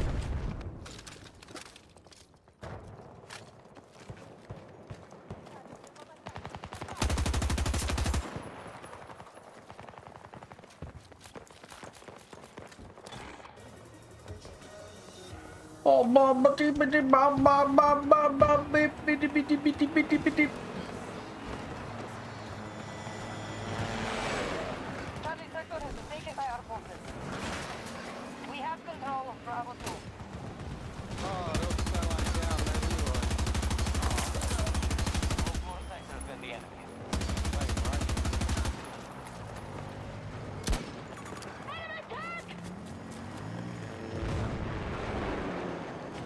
Enemies attacking Bravo 2. They are monitoring your progress. Oh!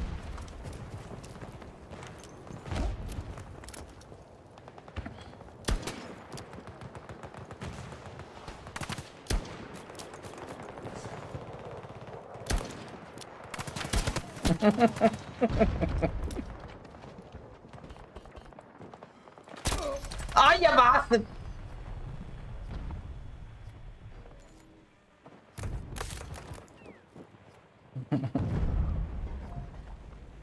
Help me get back in! You're bad. I'm gonna shoot you with a bloody pistol.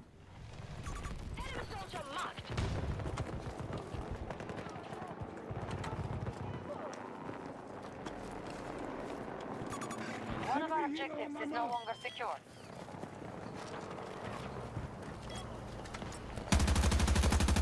Delta Sector under American control.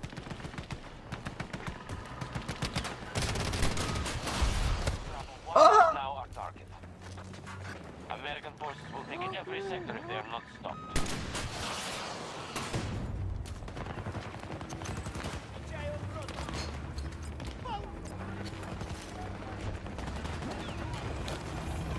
Ain't no way, boy!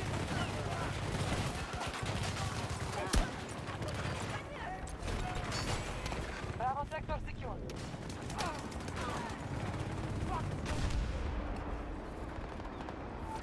Careful here! Southeast!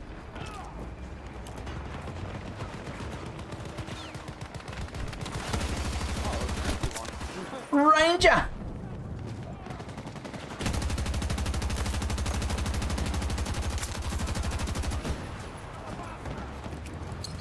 Grenade!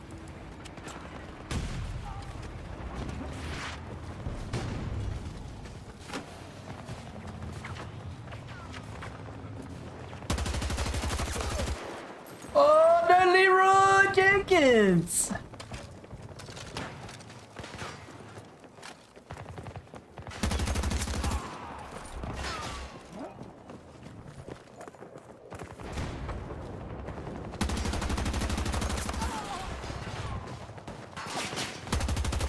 Battle goes well.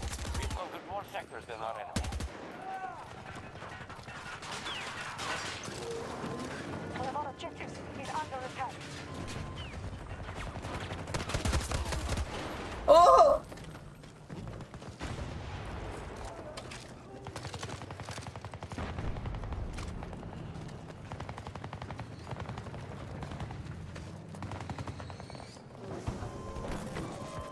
We have lost Alpha Sector to the enemy.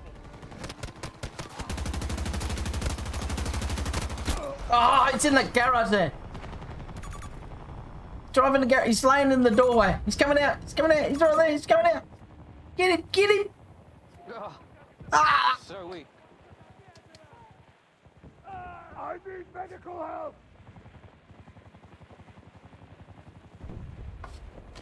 So on here. Oh, it seems up there. I'll just respawn. I'll just respawn.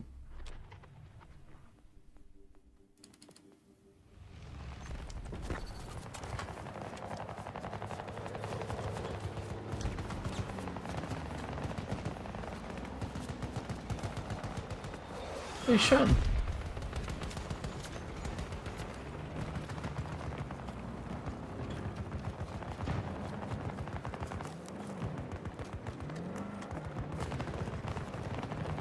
We have captured all of Delta Sector.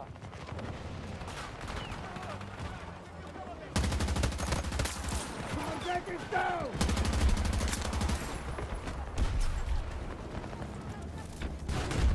Oh!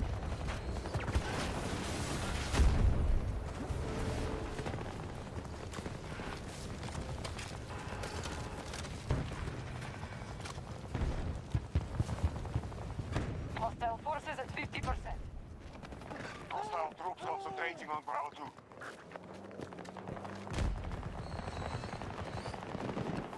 Marcus, get moving!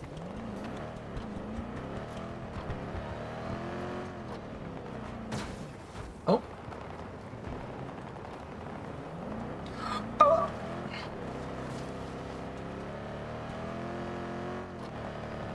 We lost Charlie Sector to hostiles. We hit one! Woo! That was sick.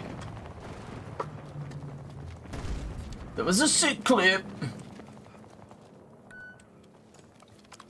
Come up the elevator, mate. Get to the far marker! Let's go, mate.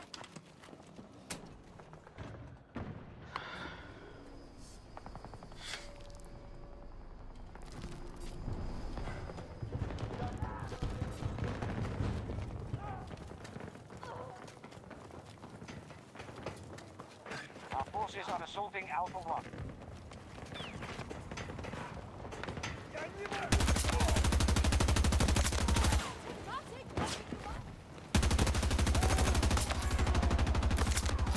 Oh, come on. Reloading!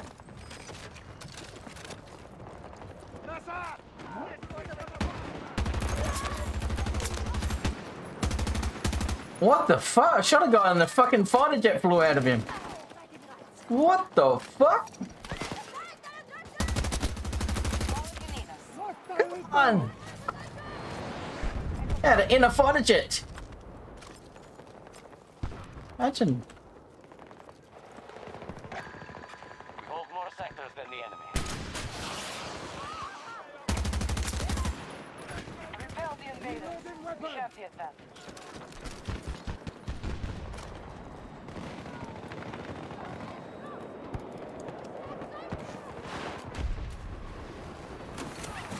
Oh, wow.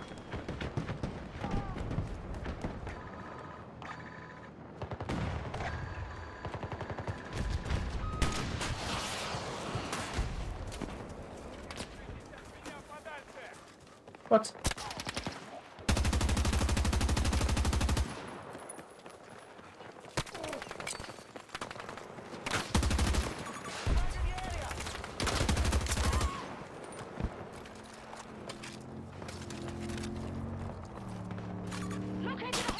Ah! Ah!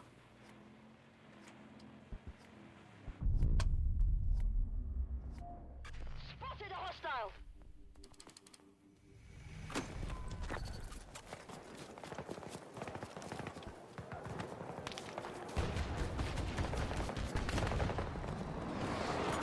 Aircraft!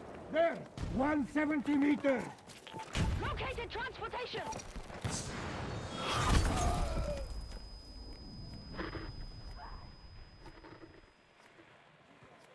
Oh! Ouch! Enemy tank located. Oh!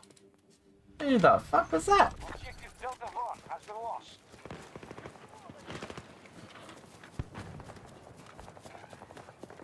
Delta Sector has fallen to hostiles.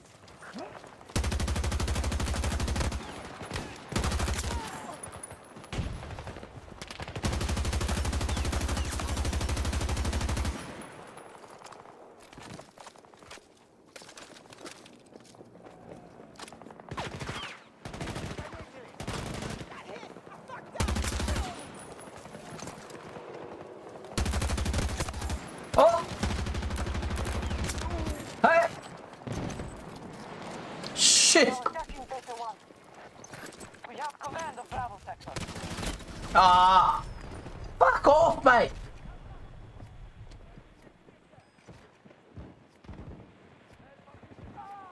The enemy is conquering sectors at the rapid pace. They now hold more.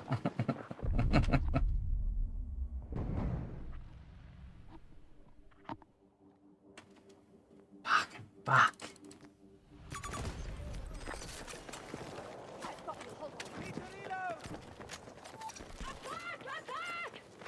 Alerting the commander.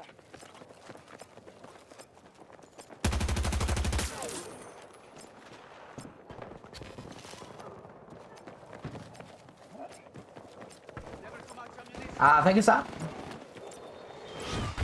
Whoa! Objective secured. Alpha sector under control.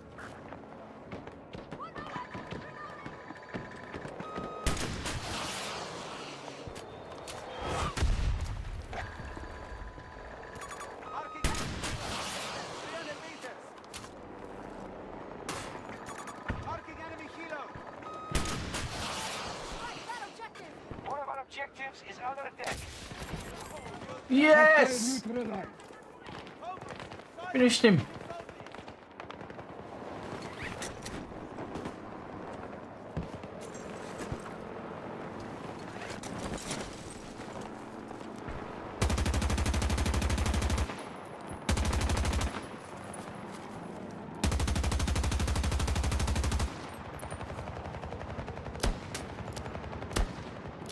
No, why I just said that chop all this. Oh. Target! Hostile presence at Bravo 2.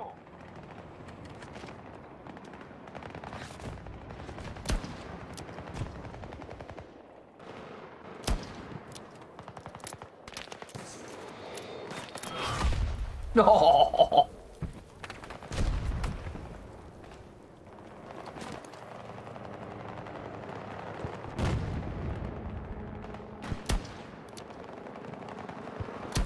We're dominating the battlefield. Maintain your positions. Cancel that. Friendly sector will be taken by our forces. Keep us informed. Hostile troops assaulting Bravo 2.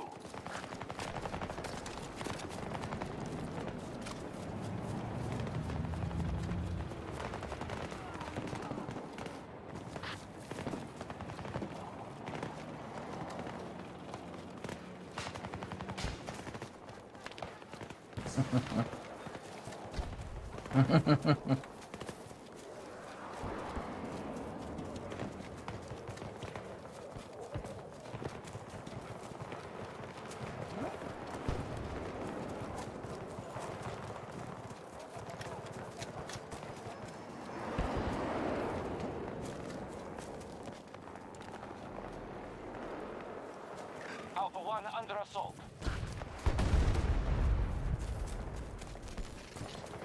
Delta sector is ours. We have secured nearly every sector. I need Yes, a oh legion my drone God. delivered to this location. Acknowledged.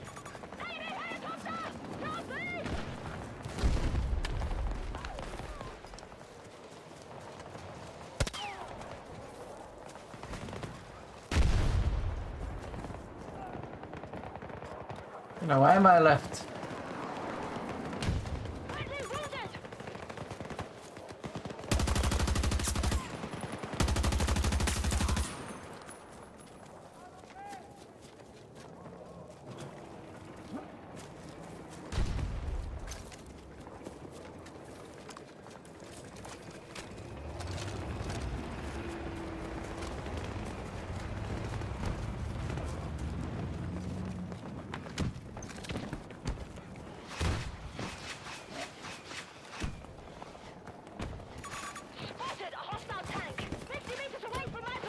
I need supplies!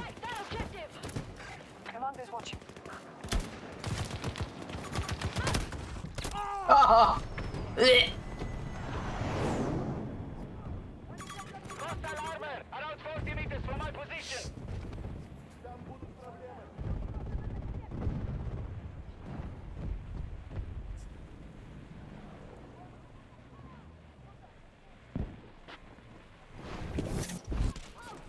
Thanks, mate.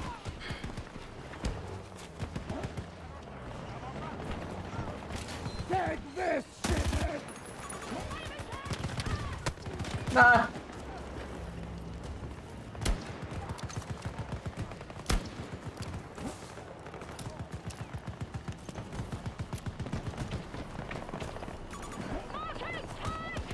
Get up!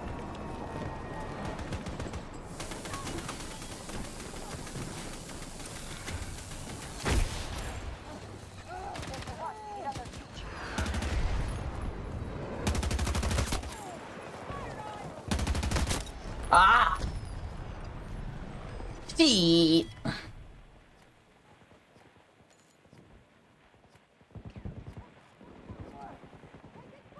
Oh!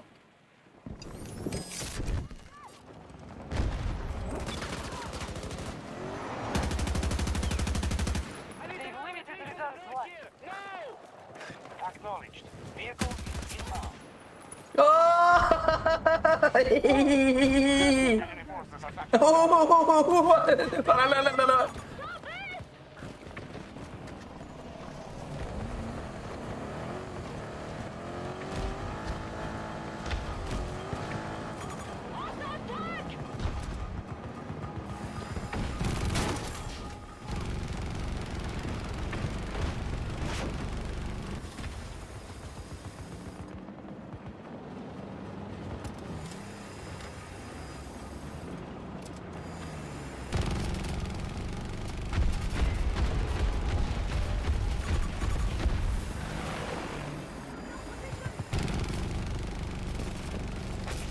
Woo! Alpha sector has been secured.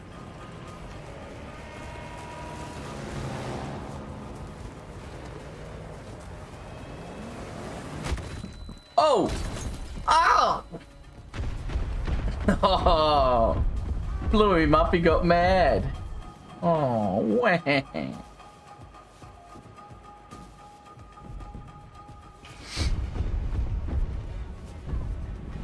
Settle down, mate. Jeez.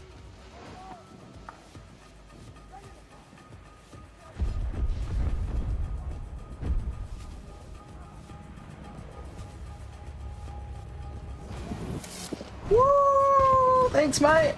Oh! Captured Alpha sector. My sentry is ready. Enemy is assaulting Delta 1.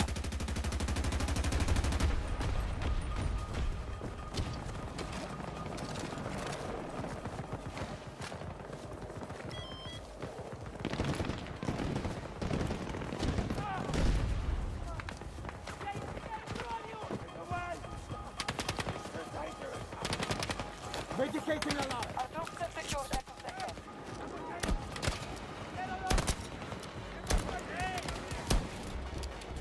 Our enemy has been pushed back on all fronts. Hostile turn! South!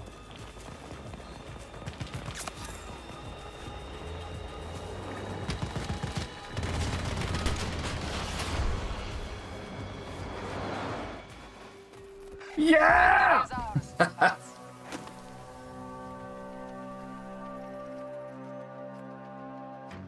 GG!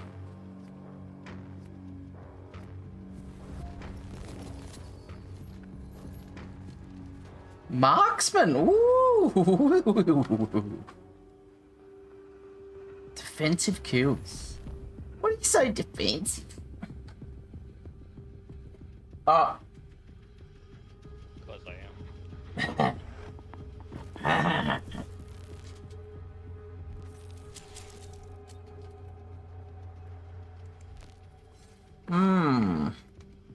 Ah. Check what I've got. I think I would have got all the spotter kill. The spotters. Oh, no. Oh, wow. Oh, wow. 2 times.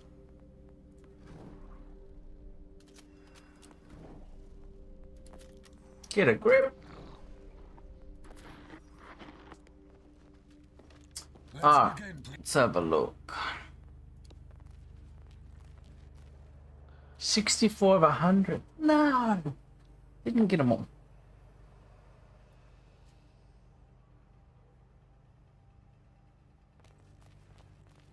Still got to do the other ones.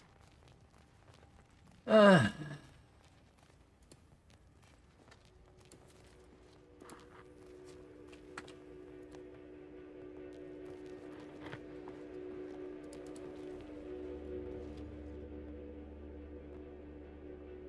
how about this? How many?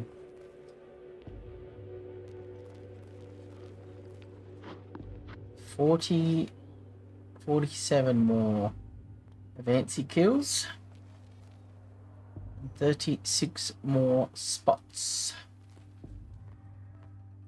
Pretty easy.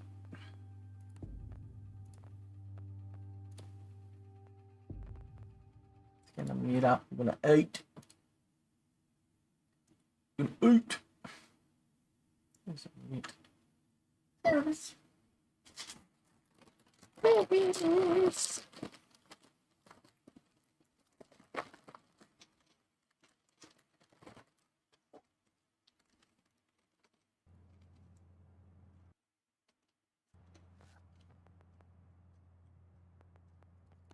Oh, here we go. Oh, who's that?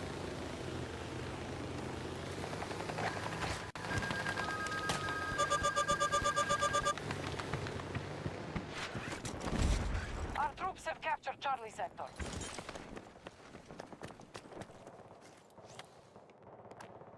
Requesting transport. Position marked. Copy that. Vehicle incoming. 90 meters from position.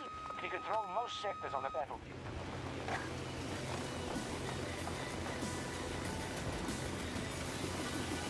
We are initiating an attack on Echo 1.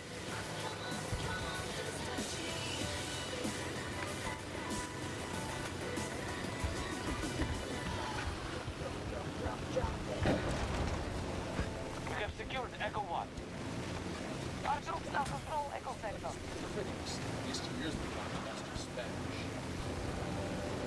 Language back in the saddle ranch has never been better, says A-Win's film critic. Oh. 5 stars, calling it a home run, director Max Campbell. Unbelievable. Oh boy.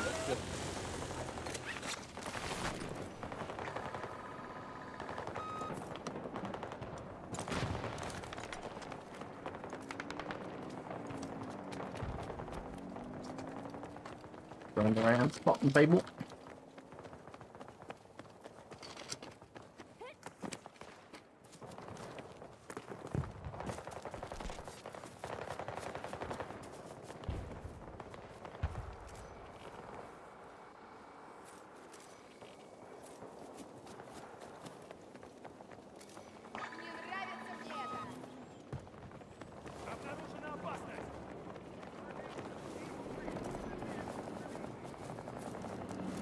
Hostiles engaged. Stick to the plan. Secure our objectives. Enemy has taken Alpha sector.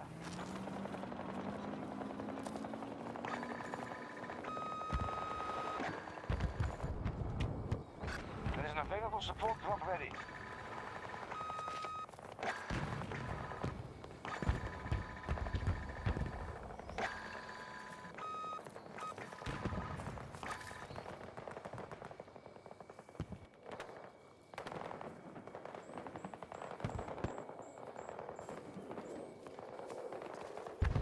Is there any more?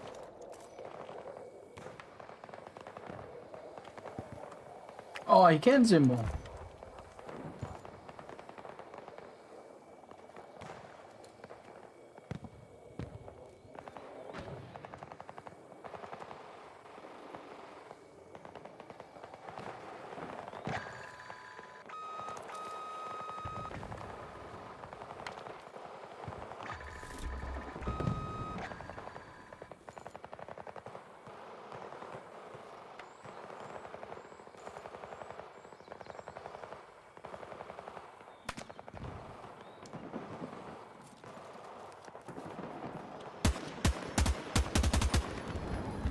This isn't the M20. Oh, yes, it is.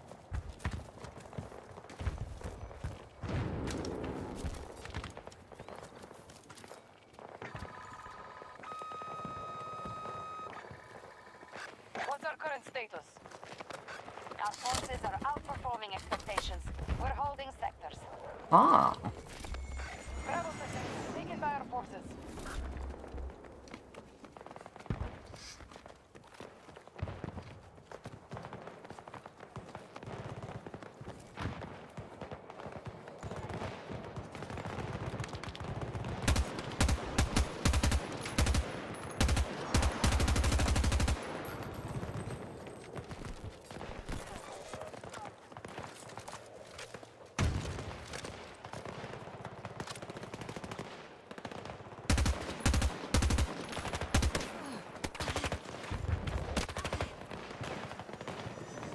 Charlie 1 under attack by hostiles.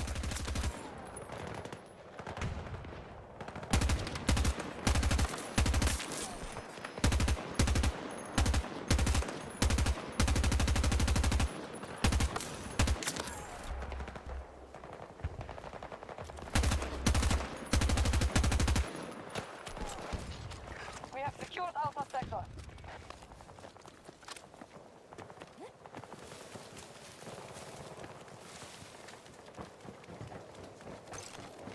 Nearly every sector is under our control. Good work.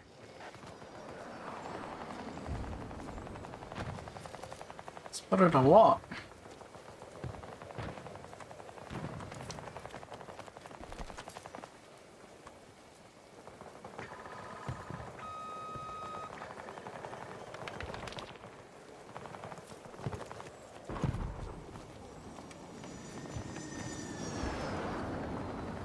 What the fuck?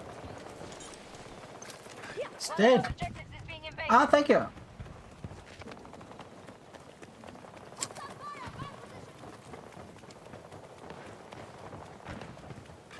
They've captured Bravo sector. Oh.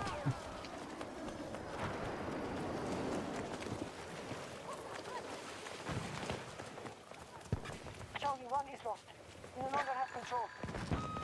American troops are showing signs of attrition.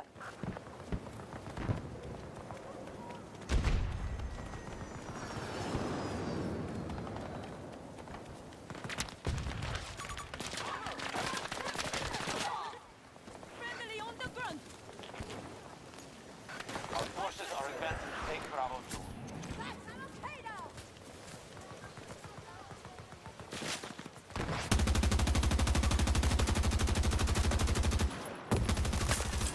Oh.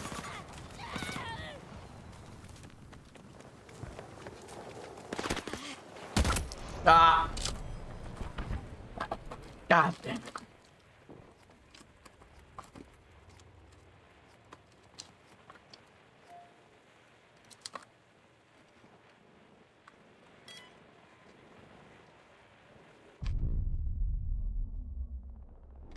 Enemy soldiers, long distance.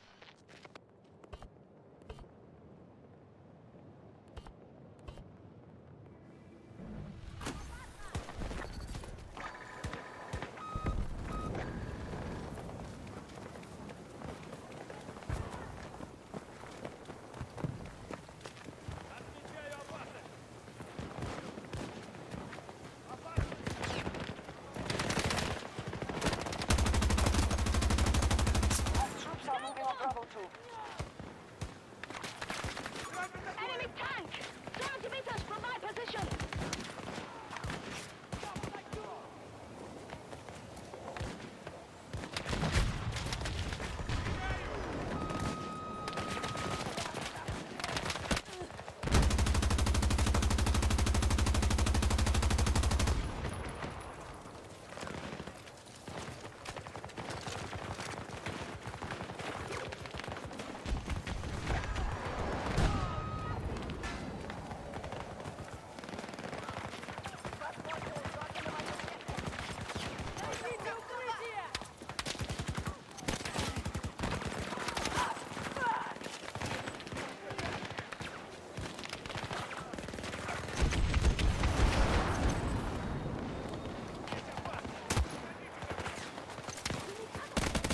Ah. Bang. How many of us spotted? Can I check it?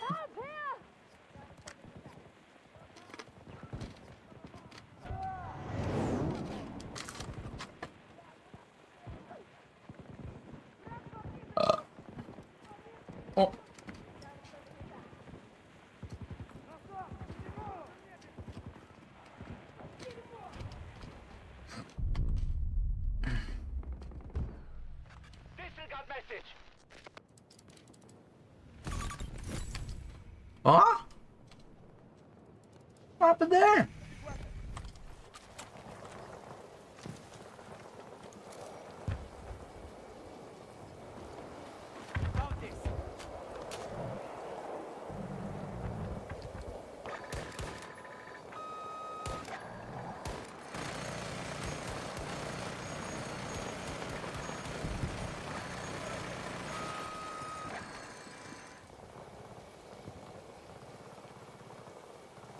Bravo sector fully secure.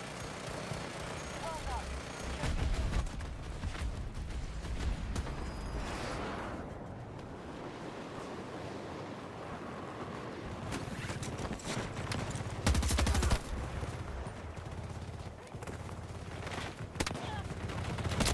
Oh, what do you mean?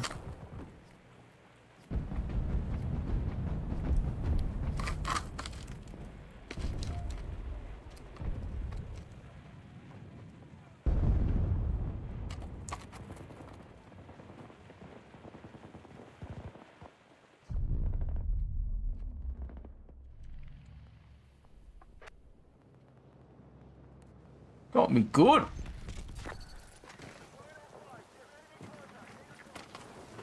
Oh no!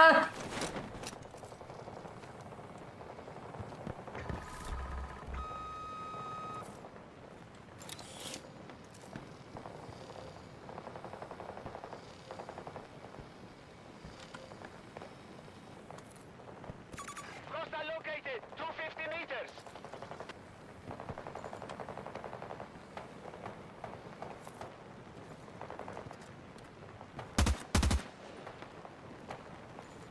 Requesting armored vehicle drop. Copy. Your vehicle is on the way. Oh boy! Tank!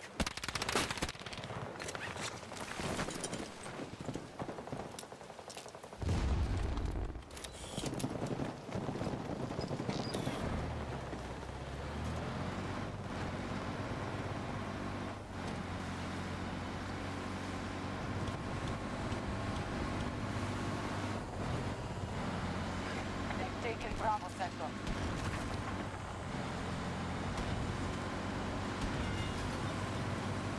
Hostile forces at 50%. We have secured nearly every sector. Marking enemy tank! 70 meters away from their position!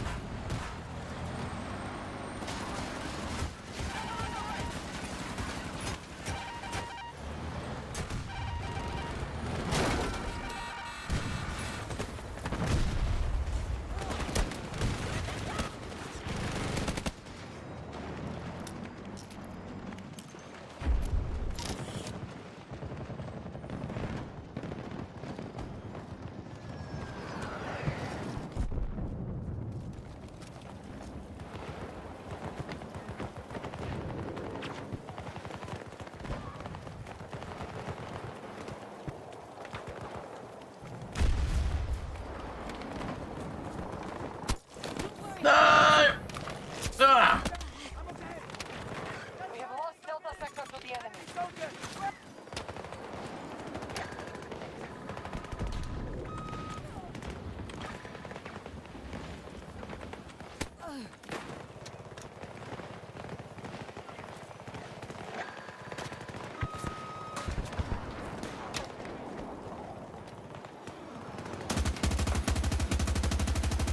Package ready. Call in if you need support.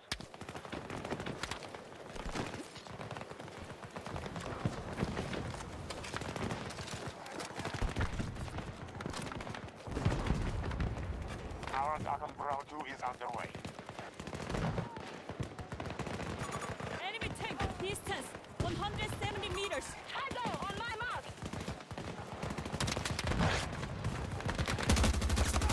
Took one down!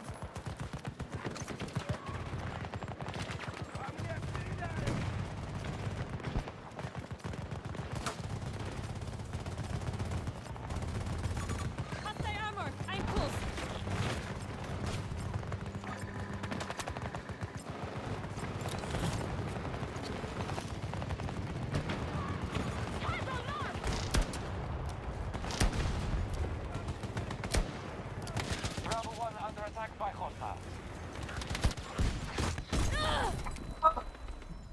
Is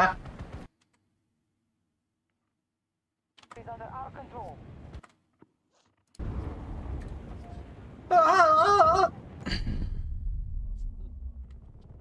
Oh, he's gonna try and raise me. Shit. I think I've got enough spots. Command is watching. Nice shots. Oh.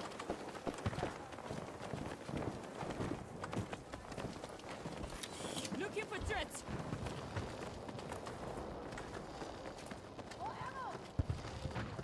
Okay. We are attacking Charlie 1.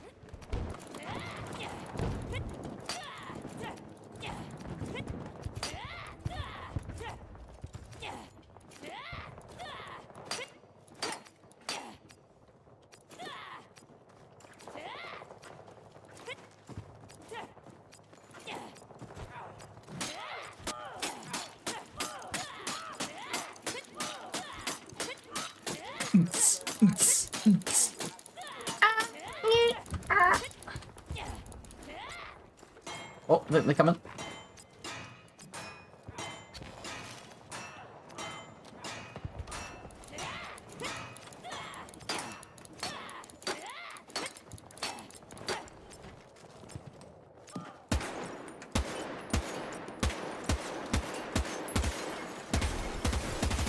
Charlie sector is ours.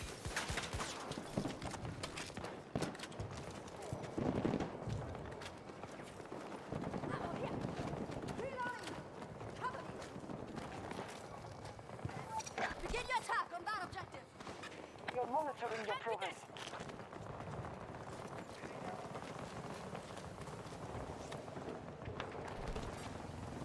Requesting Ranger. Position marked.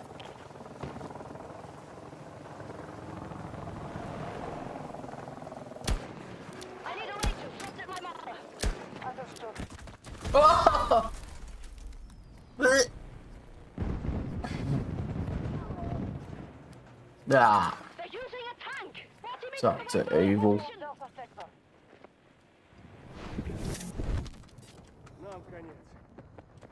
Thank you, bot.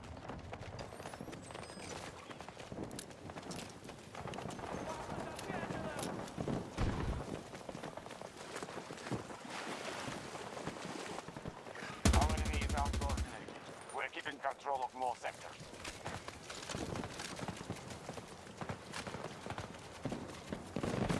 Echo sector has been conquered by the enemy. Oh, who shot that? Camping. Threat marked. Long distance.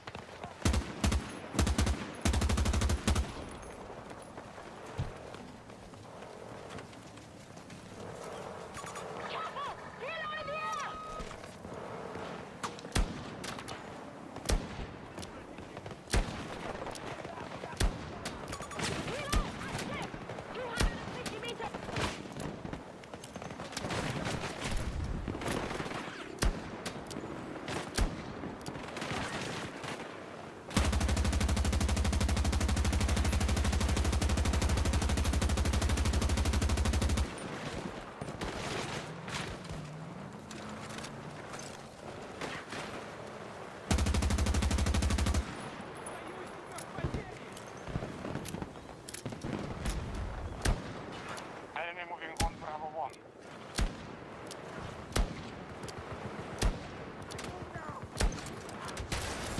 Oh! Drop at your request. M44 killed that big fucking chopper.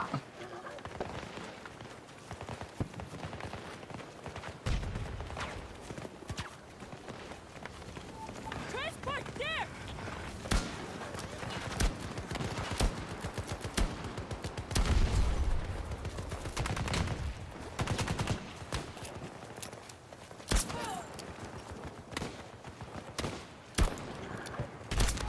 Oh!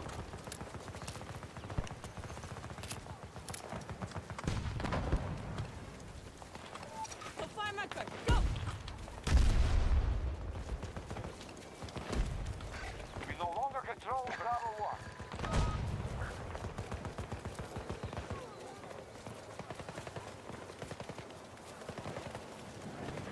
We have taken Delta sector. Located hostile tank. I'm close.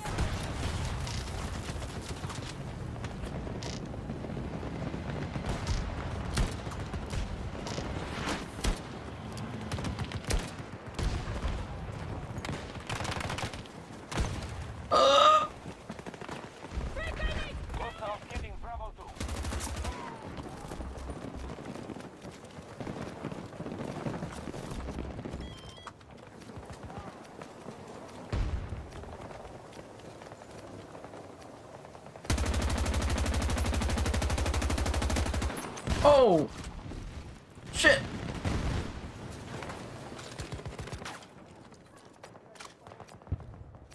One of our objectives is no longer secure. Oh! Bruh. This guy. It's Dr. Evil guy.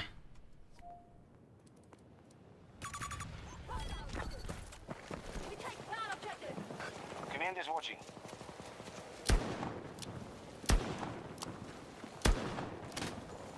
Oh! There's no way I hit it from there.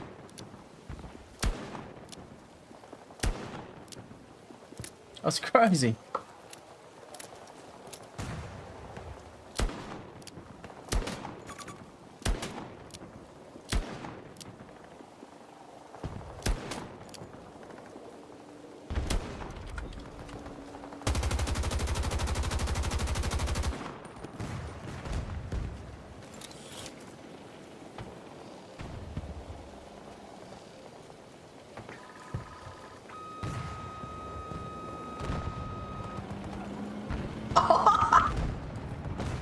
Destination assist. What's that even mean?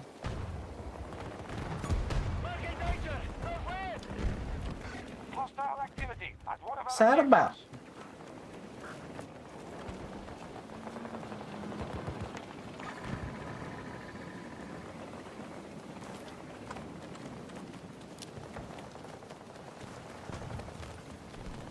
I need some plus. Sectors under control. Maintain the advantage.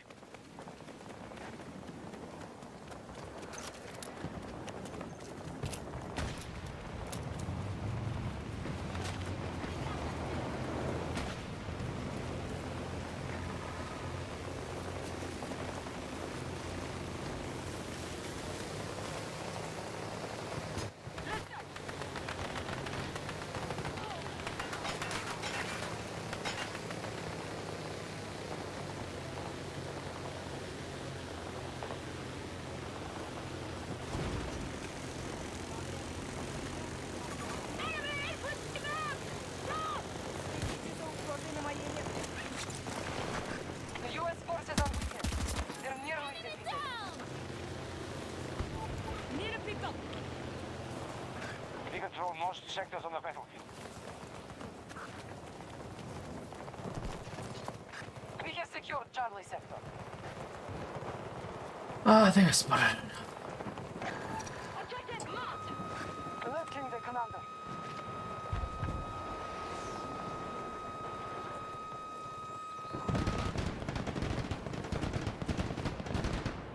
I need a Ranger drone delivered to this location. Understood, task force.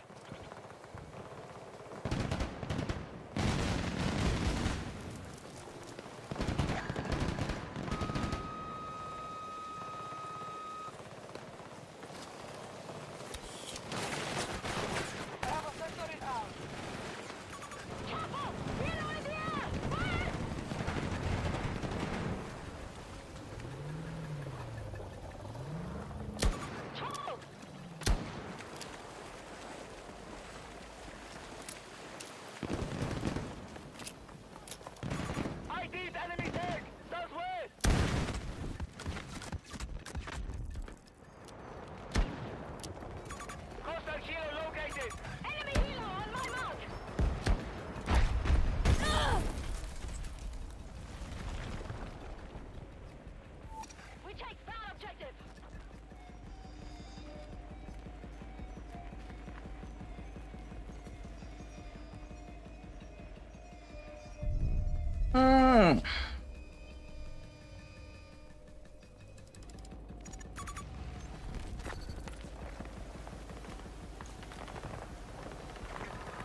Yeah, nice.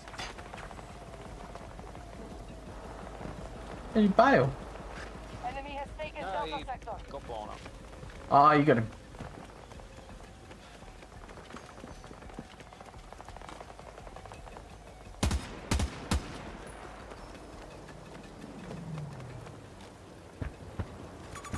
Spotted hostile transport. 40 meters from me.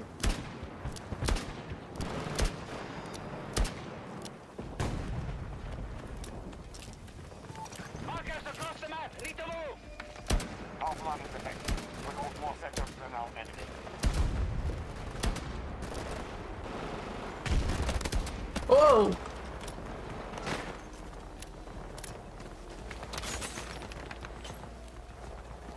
Clear that objective. Stay safe, squad leader. Enemy tank! Due east!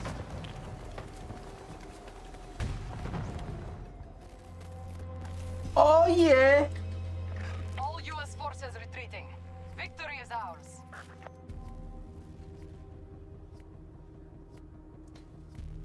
Oh, might be football time. Oh, I didn't even get my squad, boys. Second.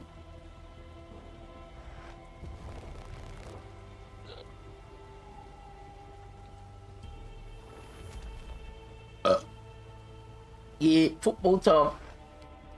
Thanks for the games, boys. I'll probably hop on the GTA for a bit, do some of my stuff.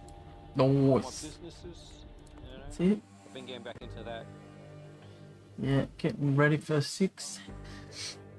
Yeah, getting back into that, like, because there's like new content, so new businesses to get. So I thought I'll try do that. Yeah, man. Oh yeah, we got the sniper. Sniper Magnum. Oh, BFP. Oh. Oh. Very nice. Got a new cannon for my EMK V90 TDR. Nice. Tank. Nice. Oh. What's this one? Ah. Yeah, that was fun, boys. That was fun.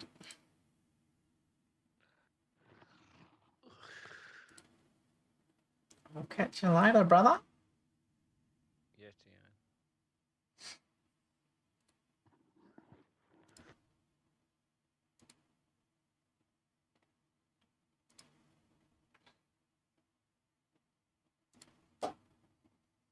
Hmm.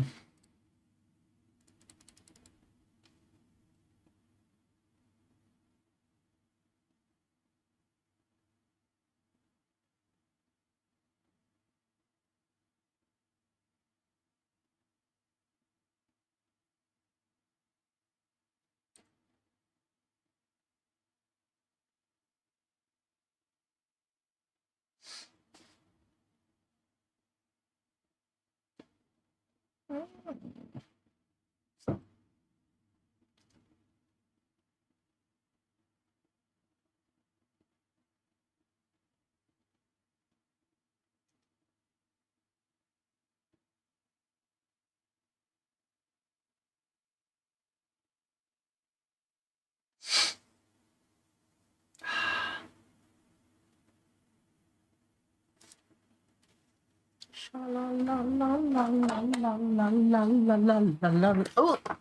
Ah! I dropped my bloody headset. These bloody AirPods 4 times today. Fuck! 4 times. Bloody 4 times, mate. Oh.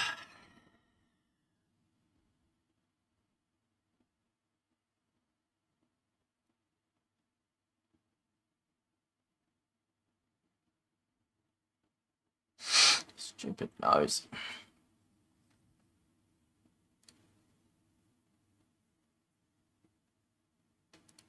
Should take a rest. Do what I want, mother.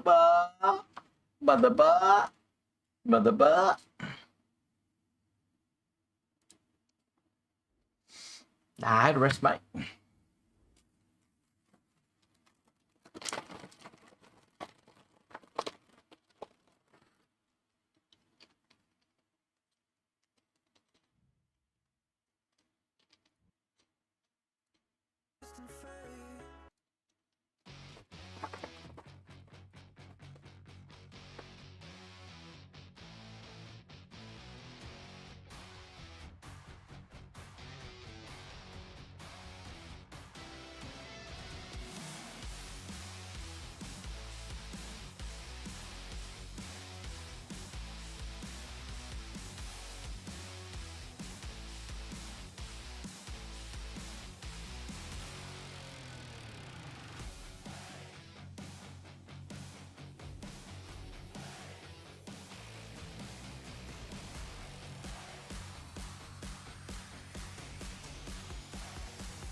What's all in there?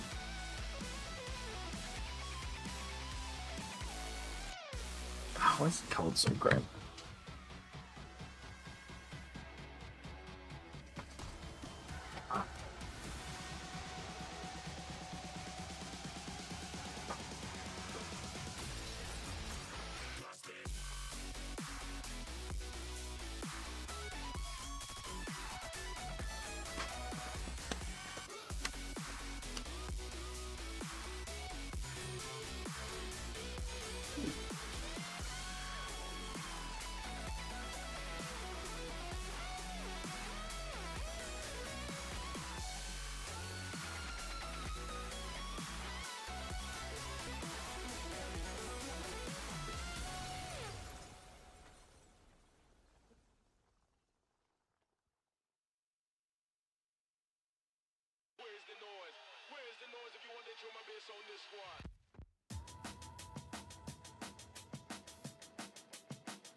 Must be the desk.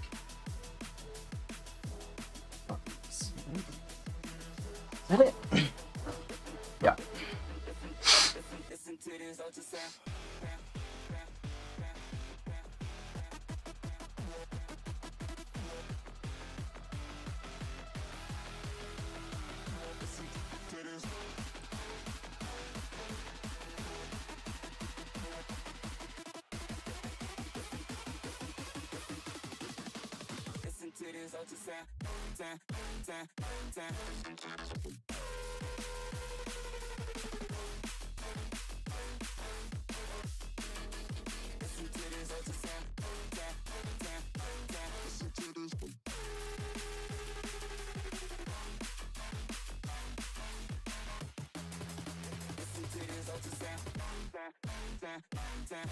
Alright, what are we doing here?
Ah.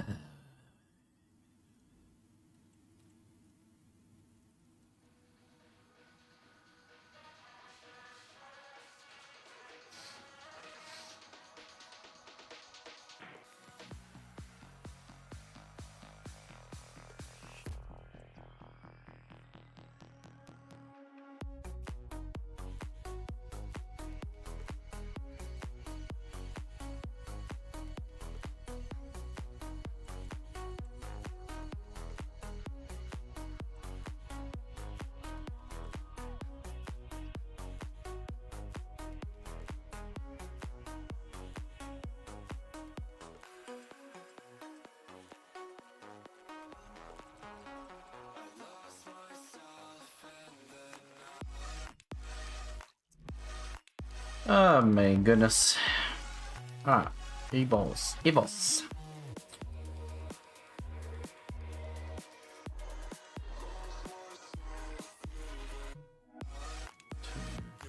One, two, two, two. And we're gonna put him in the other Evo.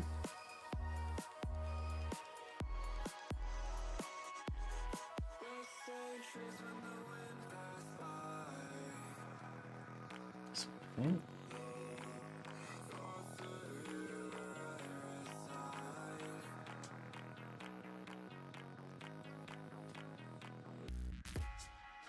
Yeah, that one. In the meantime, sideline superstar.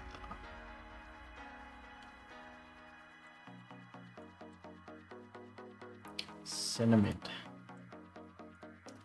Let's try a cinnamon.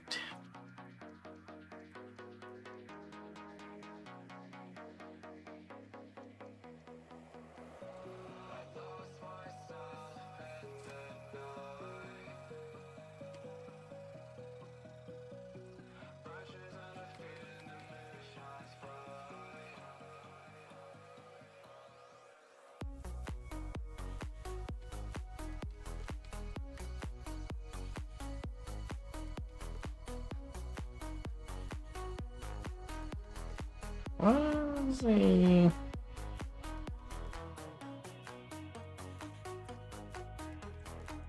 Those are 92, which is pretty good.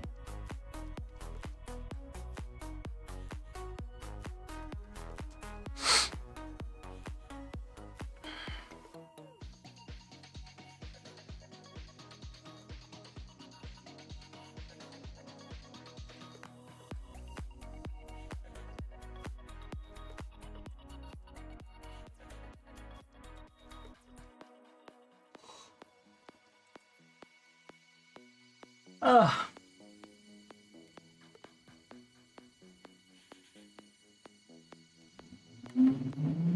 Oh, look, he's got one poster. Ah. Makes it two positions.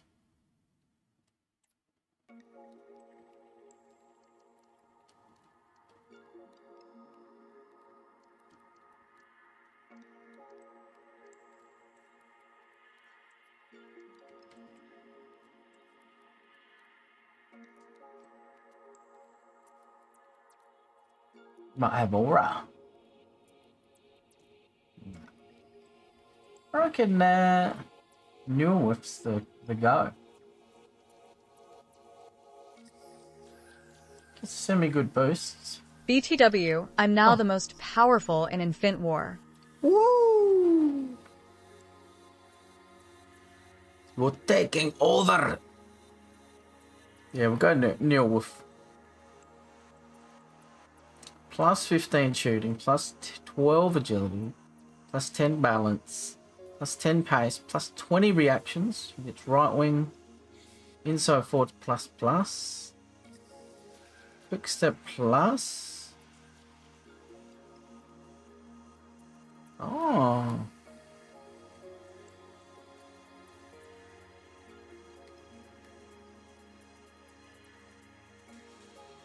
Dribbling plus 20. Composure plus 20. That's true. That's a good investment. One. Plus 69 Riz. Oh. Giggity. Oh, sticky feet.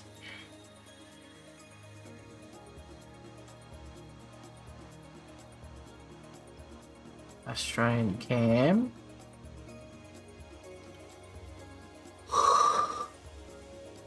Oh, 69, eh?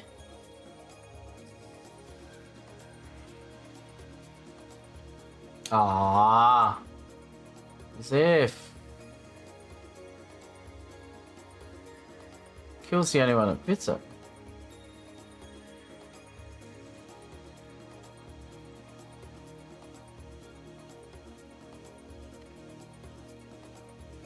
Oh, he's already got all that.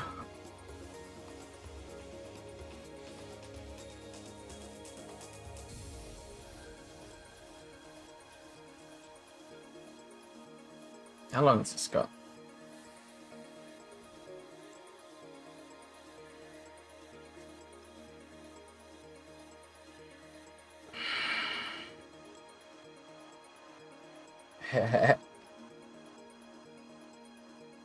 Oh, 69 squad.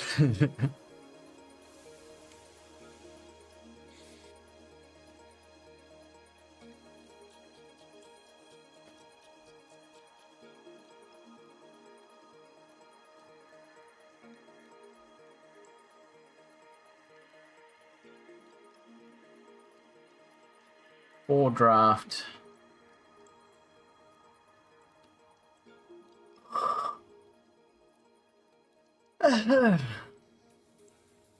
Alright, which Evos we got? Clear. LOL challenge idea run a full 69 squad. Jesus. I read it. It scared me. Scared me, man. Why you gotta scare me like that, man?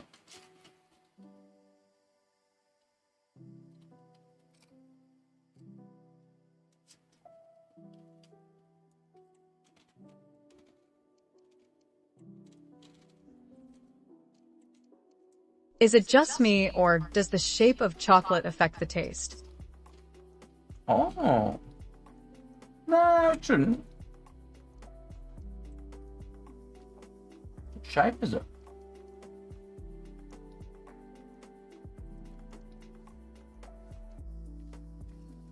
What is it? What is the shape? Is it chocolate?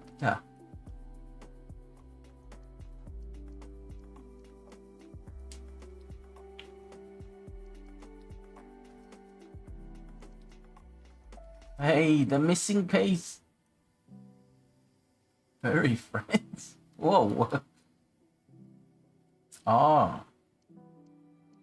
No.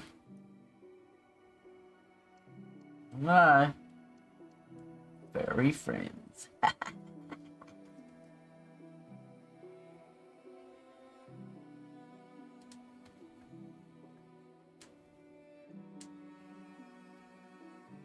Na, na.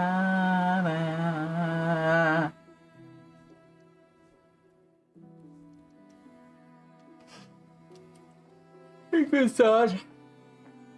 Right. Oh, speaking about chocolate, I got some before. Top deck. Cadbury furry friends. What's she Thin so? rectangles. What's she so late tonight? Anita, you slacking off again? What are you doing?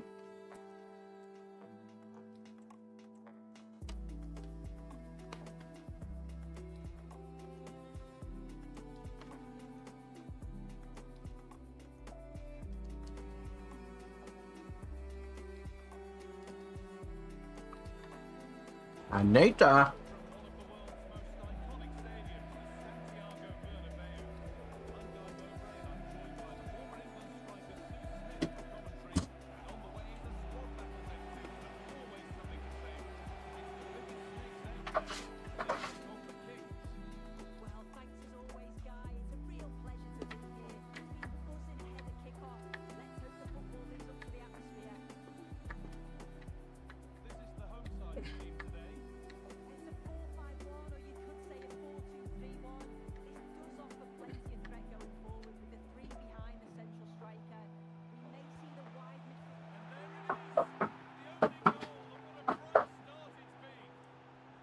What the hell? Hey, hey. Trying to work out, man.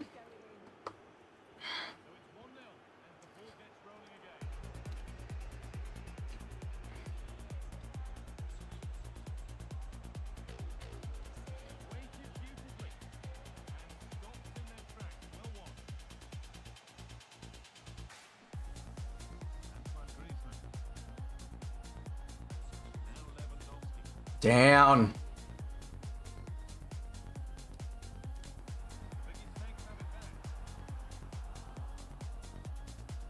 I don't know if it's the crisp snap when you bite it or that as you chew it's thin enough to start melting in your mouth, but I find them better than the block version.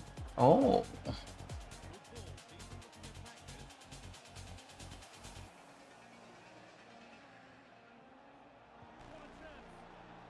Really? Time.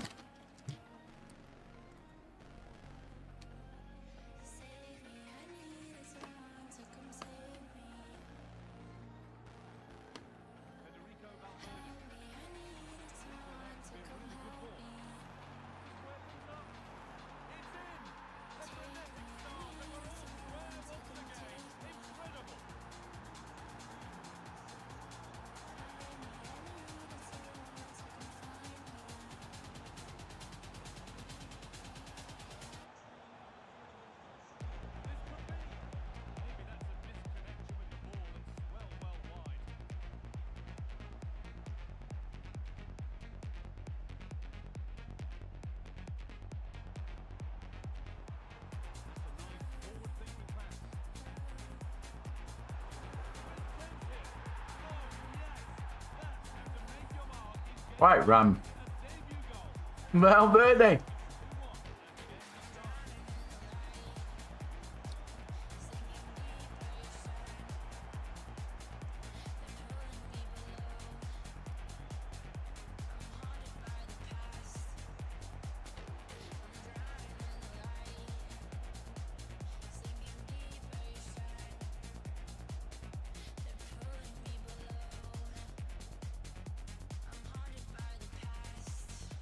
Fucking hell, man. Give the ball back.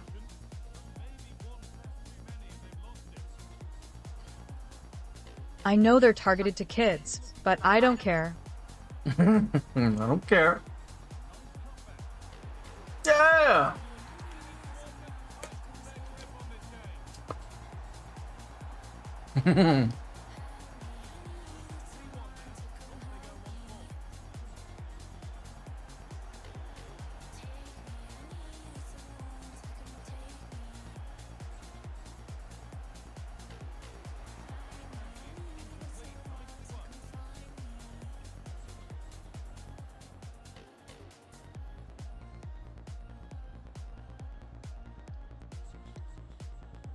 This is the worst team, but we're playing on legendary.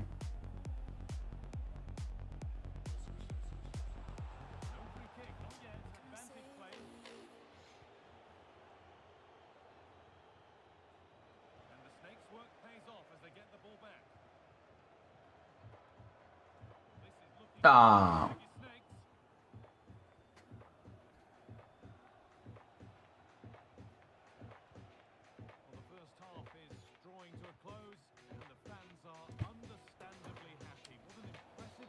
I.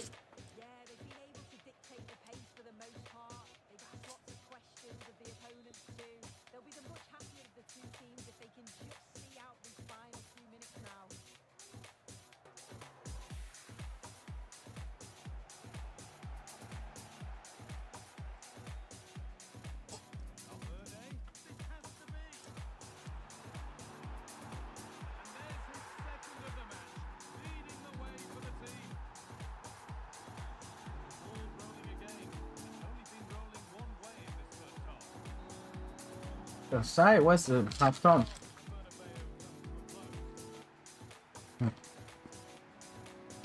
Mmm.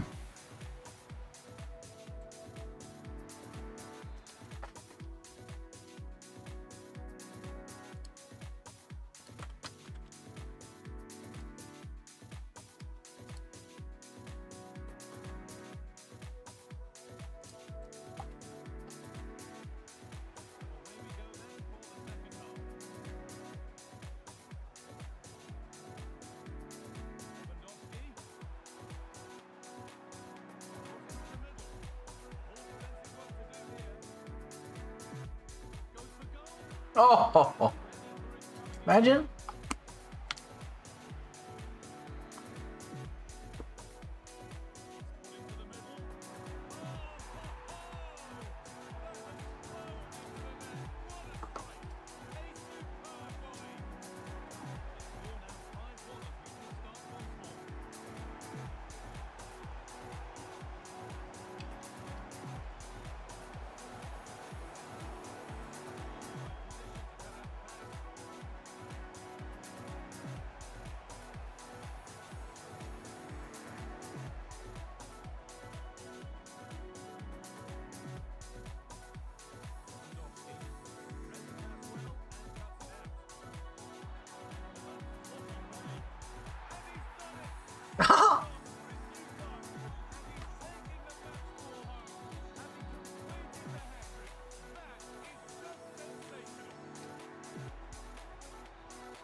Bang! Woo!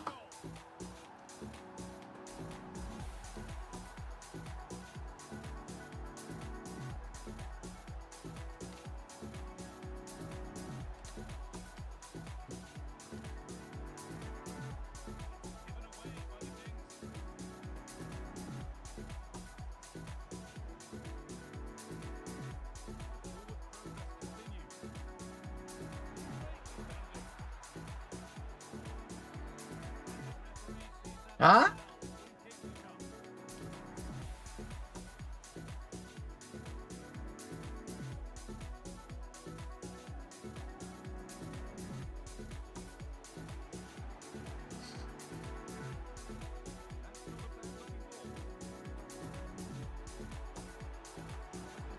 Oh.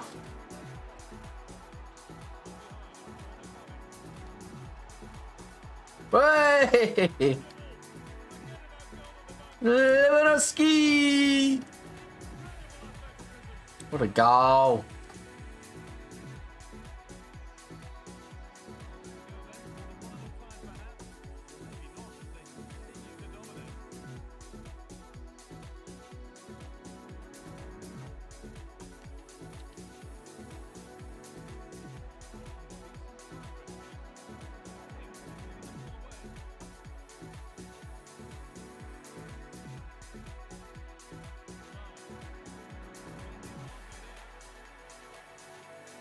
Oh, terrible touch. What kind of touch is that?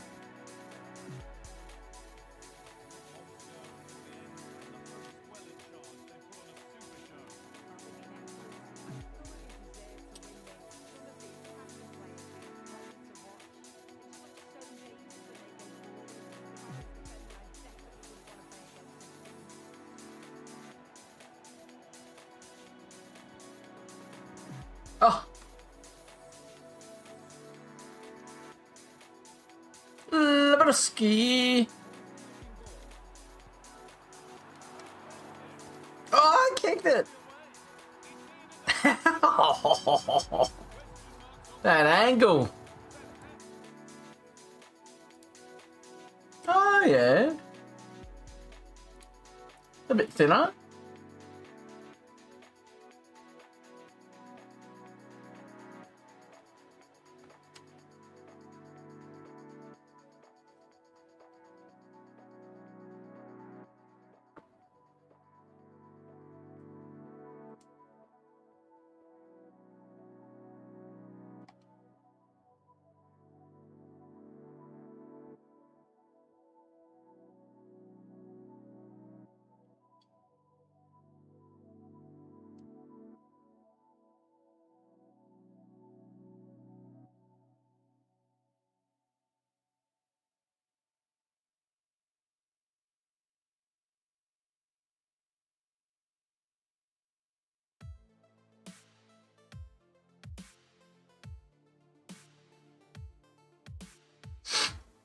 Who's wrong?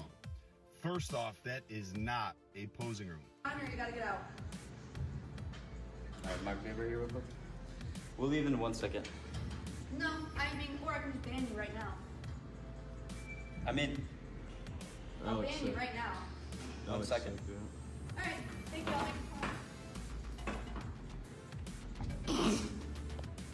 y'all. So you captioned this video posing in the posing room. Who's wrong? First off, that is not a posing room. That is a group studio that is meant for cycling. Oh. Secondly, you are 100% wrong. This is a commercial gym, and in most commercial gyms, the rules are you have to wear a shirt at all times everywhere.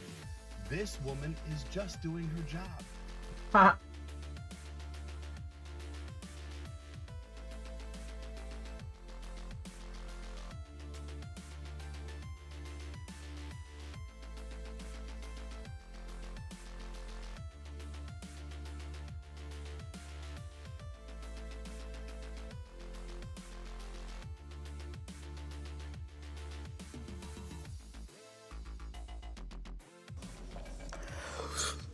That's really spicy. You're enjoying this, aren't you? Yeah, it's great. Yeah, I bet. Wait a minute, is this a scary game? Close the door! So, what?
And then...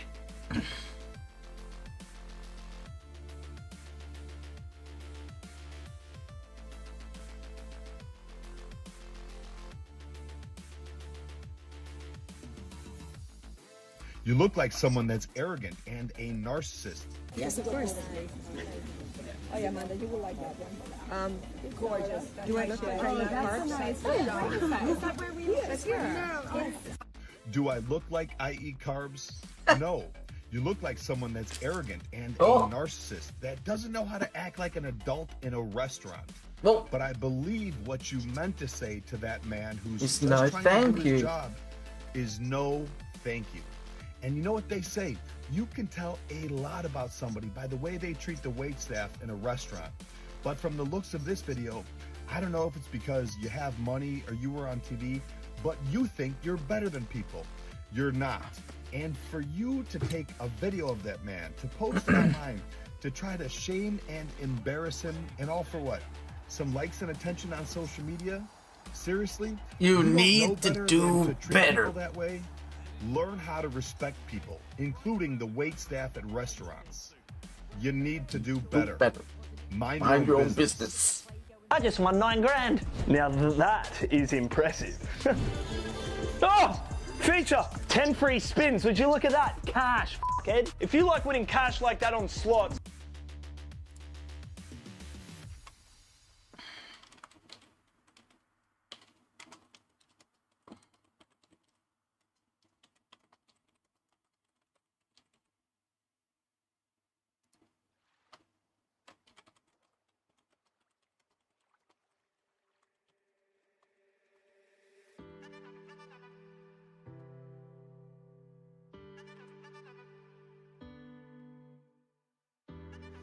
Everything is new to me. Sleepless in a distant dream. Slowing up the speed of time. Don't let me crash down tonight. I just wanna feel what I feel when it's just you and me. Gambling adverts on Facebook. That is disgusting.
Two.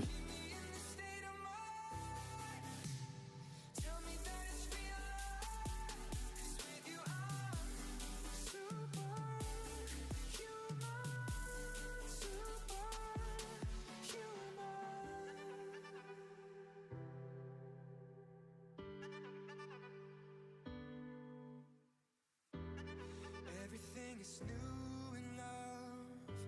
It's stronger than the both of us. Together we can spark a flame and freeze the world to numb the pain. I just wanna feel what I feel when it's just you and me. I'm falling on my knees just to see. Oopsie. 66 to 76. 2, 2, 1, 2.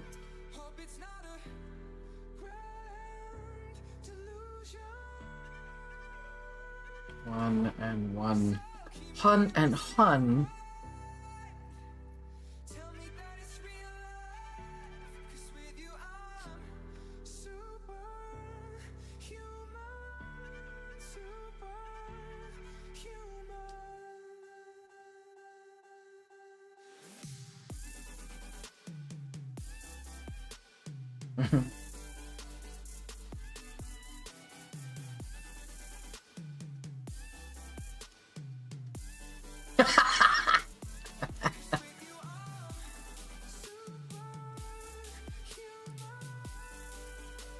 Lol.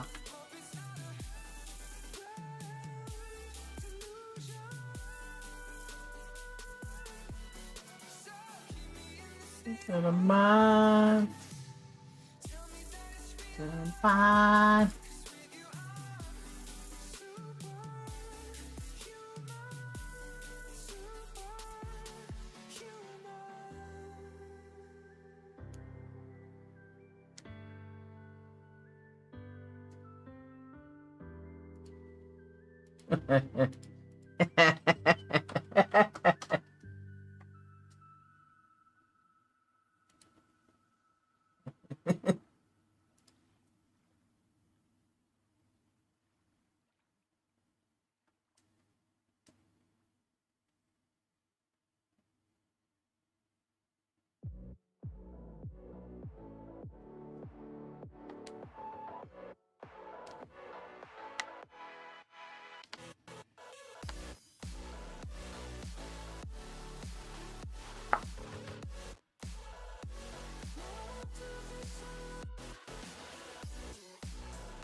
Literally have $1 to my name.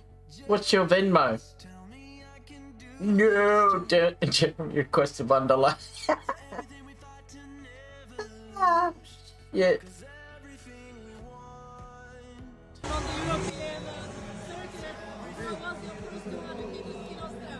definitely feels great. I mean, this is my first time in Europe and I got a PB and a national record, so I couldn't be happier, and just coming out here, have a little fun, that's what I did, so couldn't be happier for sure. What did you learn today? What kind of memories will you take from you for the rest of the season and the rest of your career? I mean, just continue to focus on my training and try to put that into the race and just get the energy off the atmosphere, so those are things I learned. I mean, hopefully, I mean, this is the great meet, so I definitely do back for sure. Thank you very much. If you're a sole trader and you're not using Henry,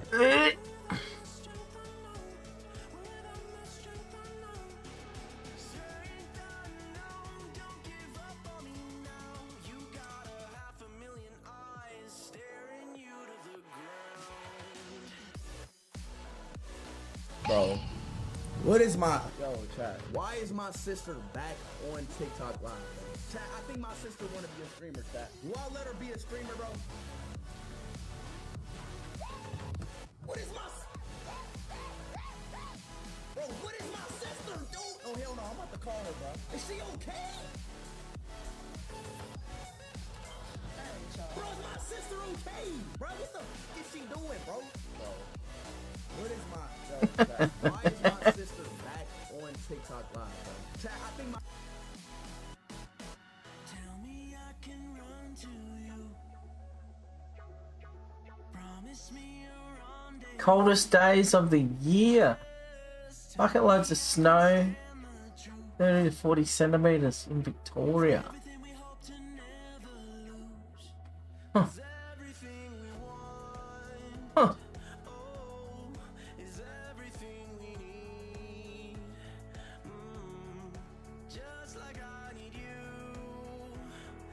Mia. I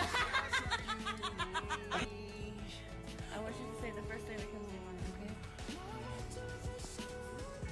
LeBron. Travis. Scott. Mia. Babe, say the first thing that comes to your mind. Are you ready? LeBron. Travis. Mia. Whoa, Wiz I said Khalifa. Mia. No. No. Bro.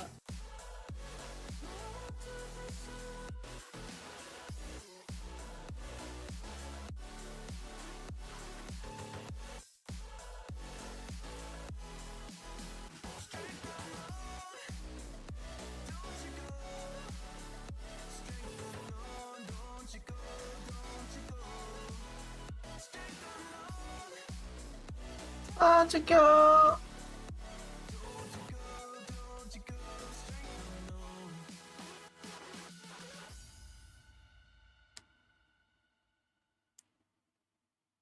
Me, you're wrong. 27 million, right? Yep. 40K Maker Games Workshop doing so well, it's giving 27 million to its staff. Fucking crazy. Huge W. How much staff? I mean, it's a lot of staff. Like, it's not like every employee is walking away with 200 grand or anything. It's a big, big, big company. But even still, come on, that's such a good gesture. Because 40K's been exploding. I think that's very nice to give back like that. It'll probably end up being something like a 5 to 8 grand bonus. Oh, here. The money will be paid on an equal basis to each member of staff. Games Workshop is estimated to have 1,500 staff. That's accurate. It means each employee is set for an $18,000 bonus. Oh! Much more than I expected. I thought they were bigger than 1,500. I did see Kid Cudi testified, yeah. Yeah, you're right. My wheelhouse of things I pay very close attention to. Warhammer.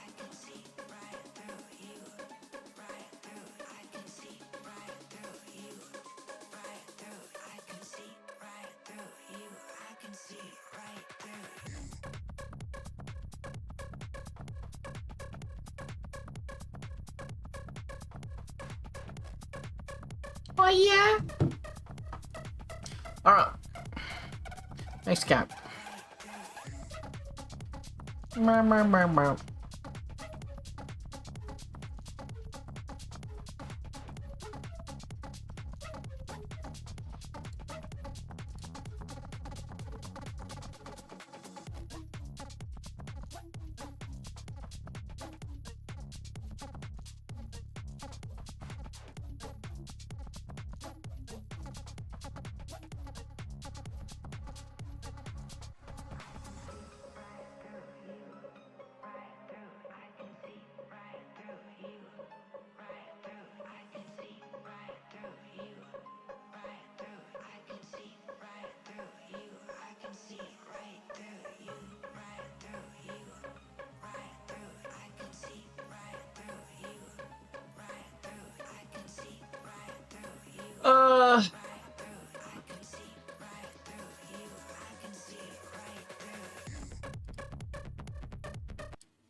Scariest business in the world.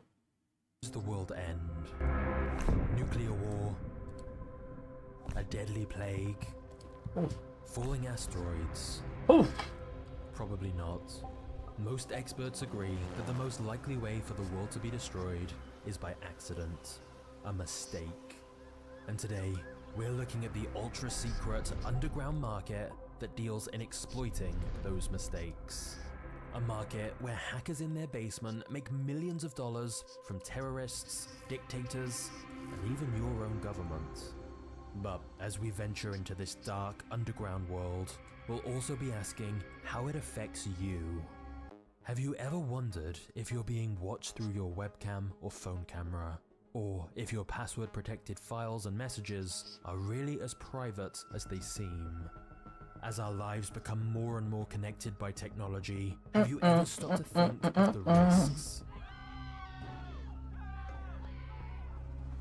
I will warn you now, your life will probably be better if you don't watch this video. Sometimes ignorance is bliss, and you'll be happier not knowing. Because once we open this vault, there's no going back. Uh-oh. Uh-oh.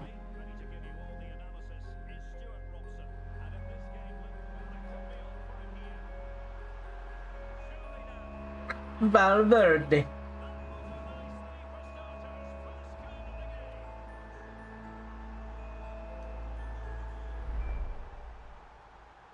I hardly ever updated my computer. I used to hit the remind me later button over and over until eventually whoever was telling me I needed to update just gave me no choice and ran the update anyway. I'd always think, why do we need so many updates? What's even changing? If you can relate, then by the end of this video, I guarantee you'll have changed your mind about postponing updates. But let's start at the beginning. There are all kinds of secret black markets. Weapons. There will always be illegal trades happening in the shadows. But one of the most disturbing and secretive markets is the buying and selling of zero-day exploits. Which raises our first question. What the hell is that? A zero-day, sometimes pronounced O-day, is essentially a flaw in either software or hardware for which there is no existing patch or fix. It's called a zero-day because the original developer has had 0 days to come with a defense. They have no idea it's even there. And until the vendor learns about it and provides an update to fix it, anyone using that software or hardware is vulnerable. That's why a 0 day is the most powerful tool to any hacker. It can be a backdoor into any system in the world. For example, a 0 day in Apple's iOS could allow someone to remotely break into any iPhone in the world and see every file, app, photo, and message, completely undetected.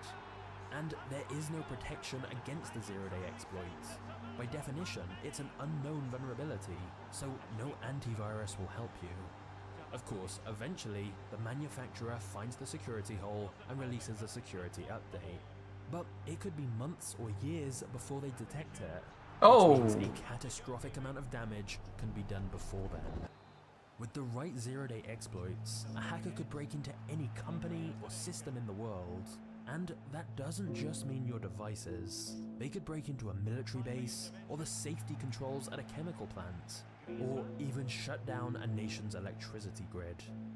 Given how powerful these 0 day exploits can be, they are of course incredibly lucrative. The right buyer will pay millions of dollars. But as for who is buying these 0 day exploits, well, that's an even more disturbing question.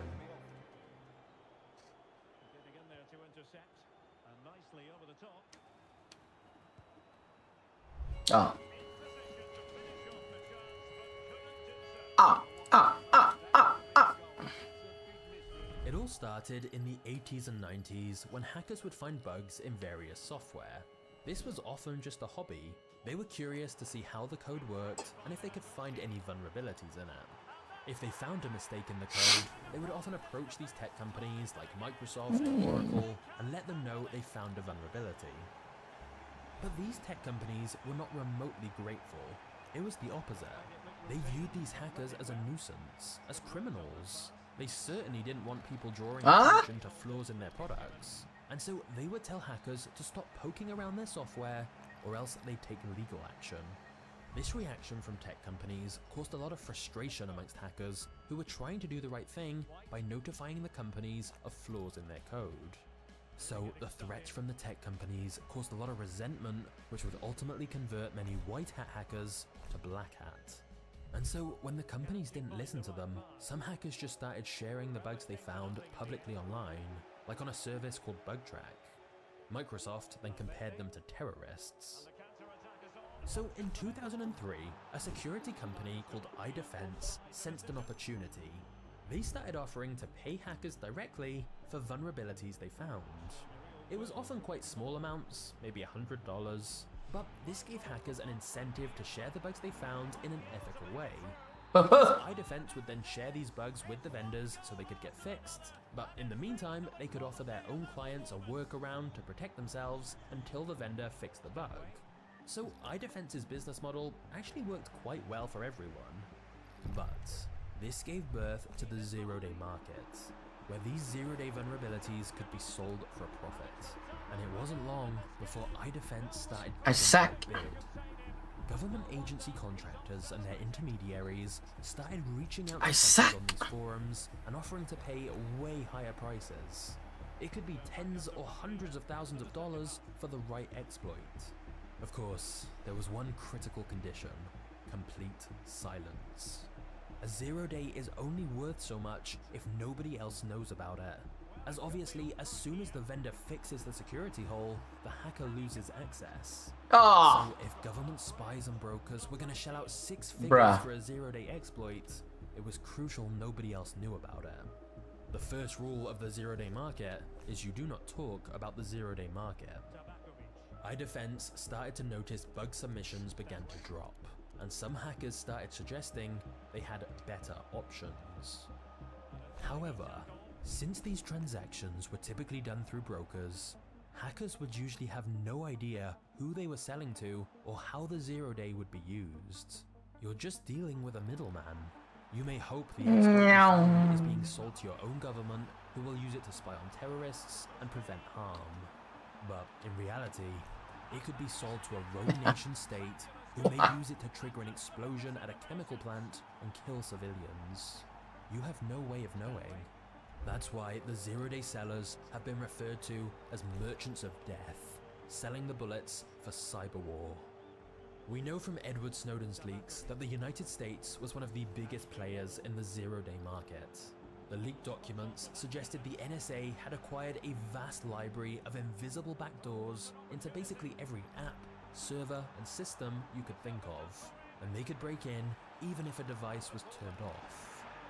But Oh, it's got a essentially every penalty! country in the world is now active in the zero-day market. Initially, Oh, the reason wow. for hoarding these exploits was because they're the best tool for espionage. But now that we use the same software in factories, nuclear plants, power grids, and pipelines, these zero-day exploits became a new tool for cyber war. Of course, the exact same zero-days that could be used against your enemies can be used against you, as most of the world is all using the same technology. And tech companies have embraced the mantra of move fast and break things.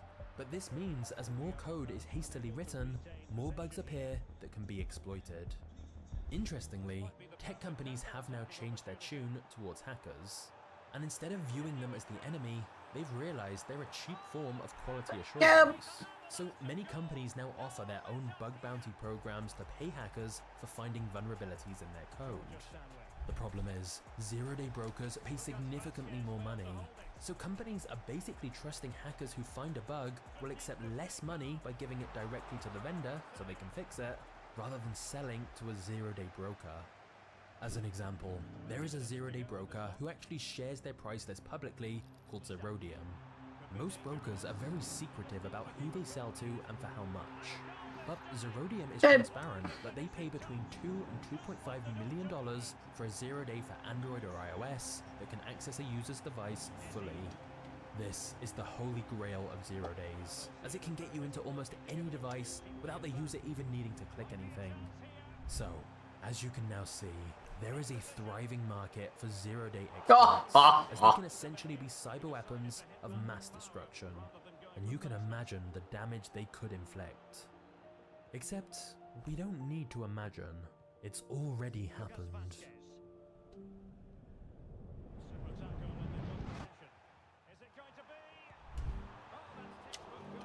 Hi?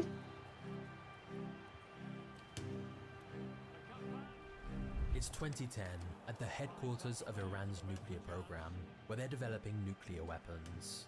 Little do they know, they've been infected with a malicious computer worm, which is the most sophisticated cyber weapon the world has ever seen. It was called Stuxnet, and the attack used 4 zero-day exploits strung together. The attack began when an infected USB flash drive was plugged into a computer running Microsoft Windows.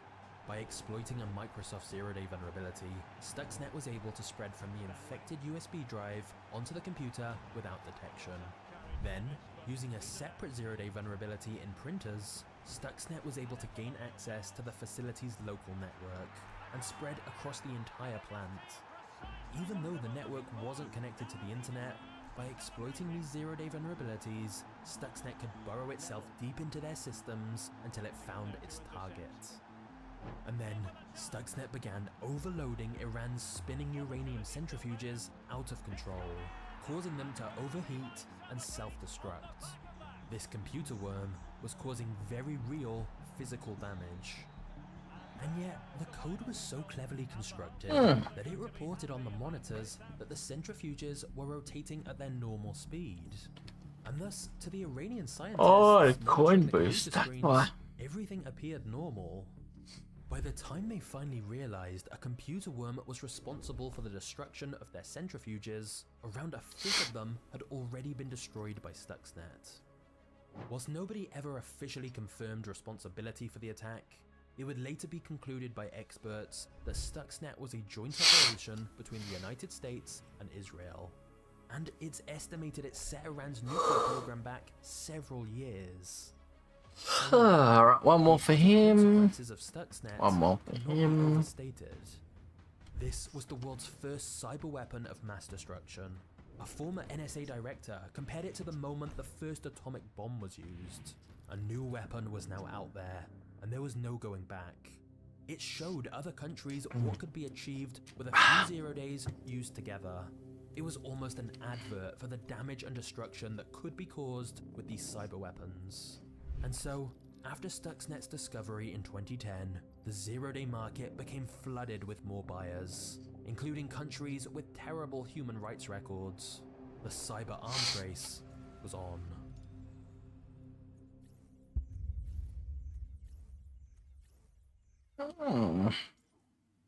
I'm not the one.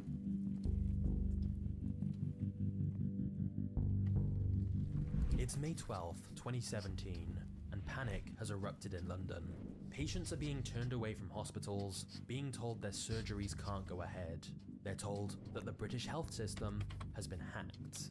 More specifically, many hospitals in the UK had been infected with ransomware called WannaCry. When staff opened their computers, they saw a message telling them all of their files had been encrypted. The ransom note said, "Maybe you were busy looking for a way to recover your files, but do not waste your time. Nobody can recover your files without our decryption service." And of course, for that, you had to pay. A Bitcoin address was provided. There was also a timer of how long until the price increased. And if they didn't pay within a week, their important files would be lost forever. It quickly became clear this ransomware had spread all over the world at a shockingly fast speed. Nice. From Indian airlines, Chinese universities, Japanese police, to Spain's largest telecom service. Hundreds of thousands of computers were encrypted with WannaCry. But here's the crucial part. Experts soon discovered why the attacks had spread so quickly. The attackers had used a stolen NSA exploit called Eternal Blue. This just demonstrated the risk of governments hoarding these zero-day vulnerabilities, and how these exploits can fall into the wrong hands and cause untold damage. In this case, the attack was traced back to the Lazarus Group, a hacker group connected to the government of North Korea. What's fascinating about ransomware is that it is a business. There are countless reports of people haggling over the price with these attackers, and some ransomware teams even offer customer service. Ultimately, their objective is to make money. And fortunately in this case, the attackers had been sloppy. They had unwittingly included a kill switch in their code, and a 22-year-old college dropout called Marcus Hutchins quickly discovered it. He realized that the WannaCry malware only executed if it couldn't connect to the kill switch domain name, which was a long string of characters. So he simply registered that domain name for $11, and because the malware could now connect to the domain, it stopped executing on new devices. Whilst it's estimated WannaCry caused up to $4 billion in damages, things could have been so much worse. And just a month later, they would be.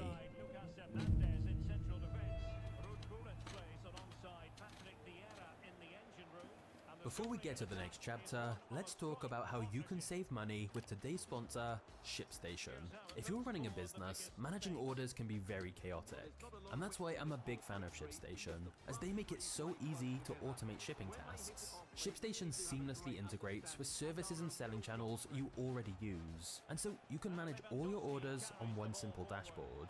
But the best part is that ShipStation is the fastest, most affordable way to ship products to your customers. You literally get discounts up to 88% off UPS, DHL Express, and USPS rates. And you also get up to 90% off FedEx rates. So basically, ShipStation can save you time, make your customers happier, and also save you money. That's why over 130,000 companies have grown their e-commerce businesses with ShipStation already. So calm the chaos of order fulfillment with the shipping software that delivers. Go to shipstation.com/magnates to sign up for your free trial. That's shipstation.com/magnates.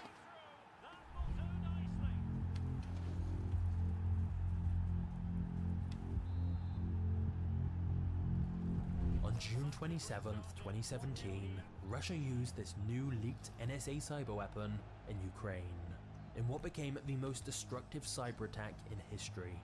Ukrainians woke up to see black screens everywhere. They couldn't buy groceries, couldn't get money out at ATMs, couldn't get paid, and they couldn't even monitor radiation levels at Chernobyl. So they had no idea if they were safe. This single attack from Russia is estimated to have cost over $10 billion.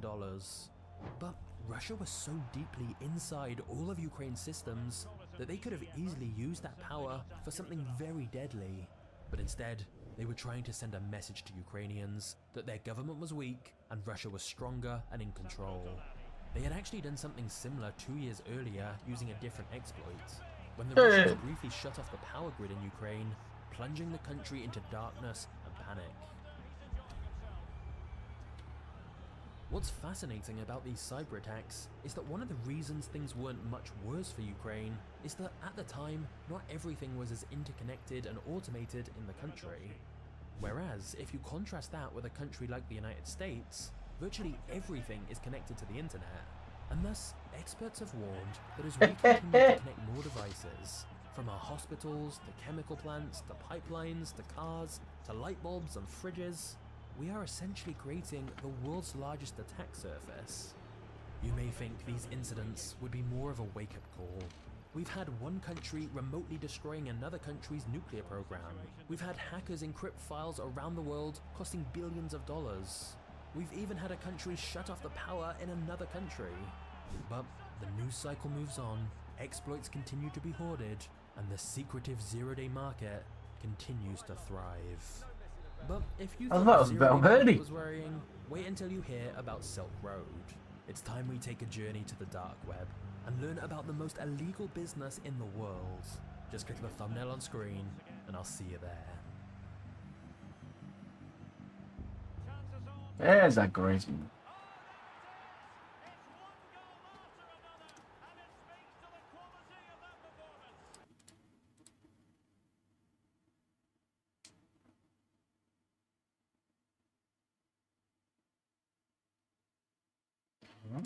Distracted by the finer things in system and take part in activities such as swimming lessons or football clubs or brownies, scouts, that sort of thing. You get to know a lot of people. It seemed like the ideal place to bring up children, and the ghouls were lucky enough to have family nearby. We're close, we see a lot of each other. She's very close to her cousins. They're all of the similar age, so they've all gone through the same milestones together. And when we see them now, there's one man down, she's missing.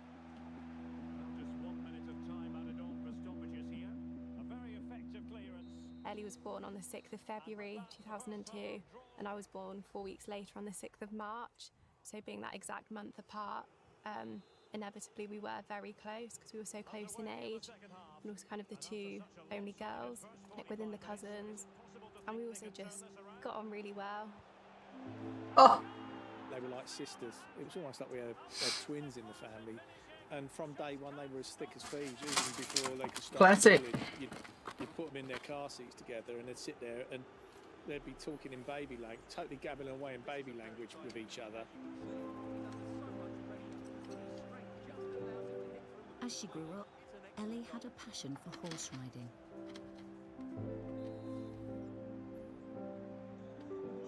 She liked me driving her up to the stables and watching her jump and put the jumps up for her and move them around. There we go, see? Here she is. We were very close, and I'm so glad we spent those years together.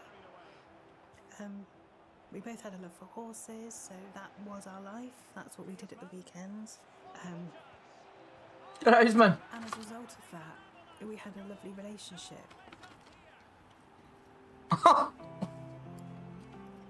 When Ellie started in the 6th form at Harden Jewish School in Chippenham, she quickly made a new set of friends. We had all come from different groups, and it was just the first day of school, and I remember just saying, oh, let's go and sit with Ellie and Tilda, and so we went and we sat with them, and we've and just been sat together ever since and became really close friends quite quickly.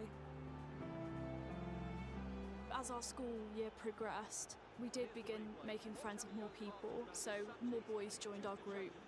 We'd spend every minute that we could together, and we just really bonded over the silliest things. They were a lovely group of girls and boys, and we got to know them, and you know, I used to have a chat with them and hear about all the shenanigans that went on at school. And it was good to be part of their lives, really.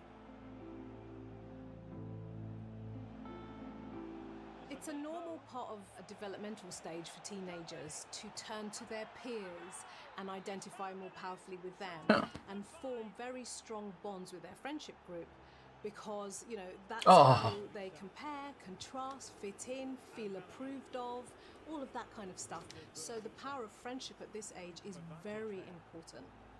Ellie was so funny, so bubbly and so smiley. The one thing that stands out to me for her, which I really, really got on with her well with, was that she was so real with everyone. She didn't change in front of people. She was always just Ellie, which was just amazing to me. Ellie was a normal, happy, carefree teenager, living life to the full. In January 2019, she had some news that, as a mum, you know is inevitable, but it's also something you worry about.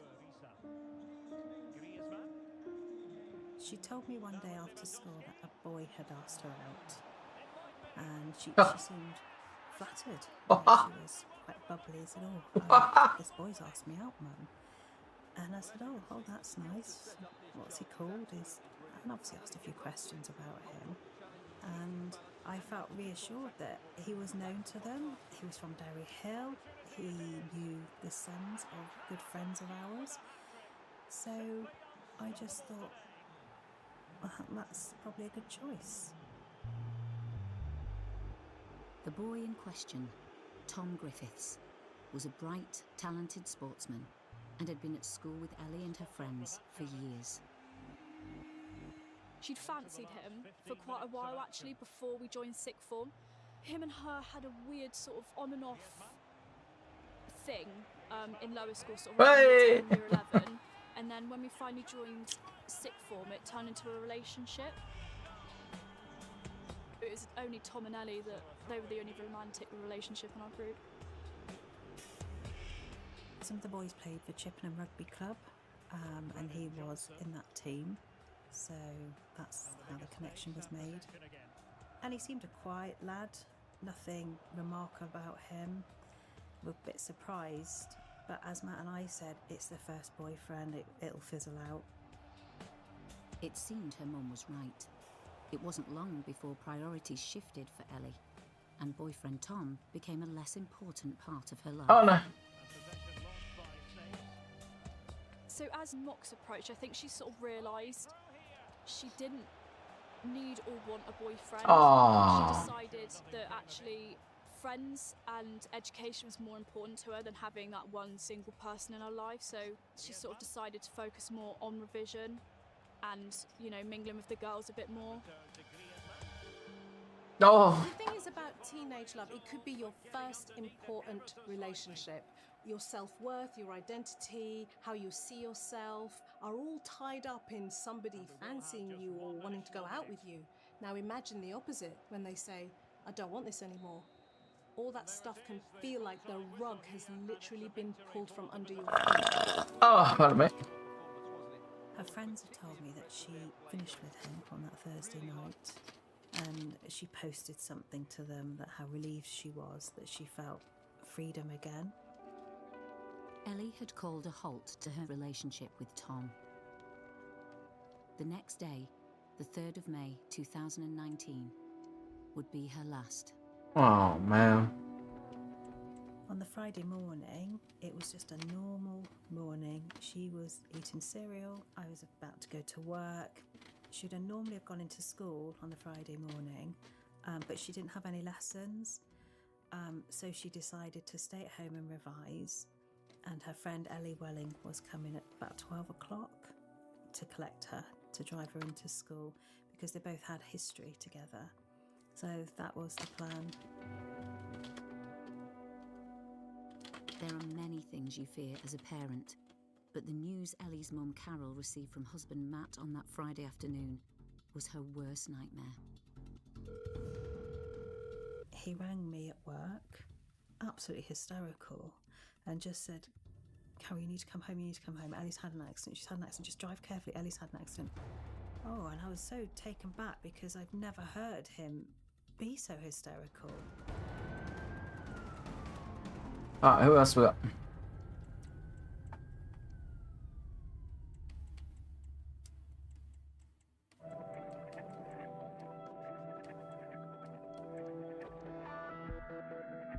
On the 3rd of May 2019, Who else we got? father of 17-year-old Ellie Gould had called 999 after returning home.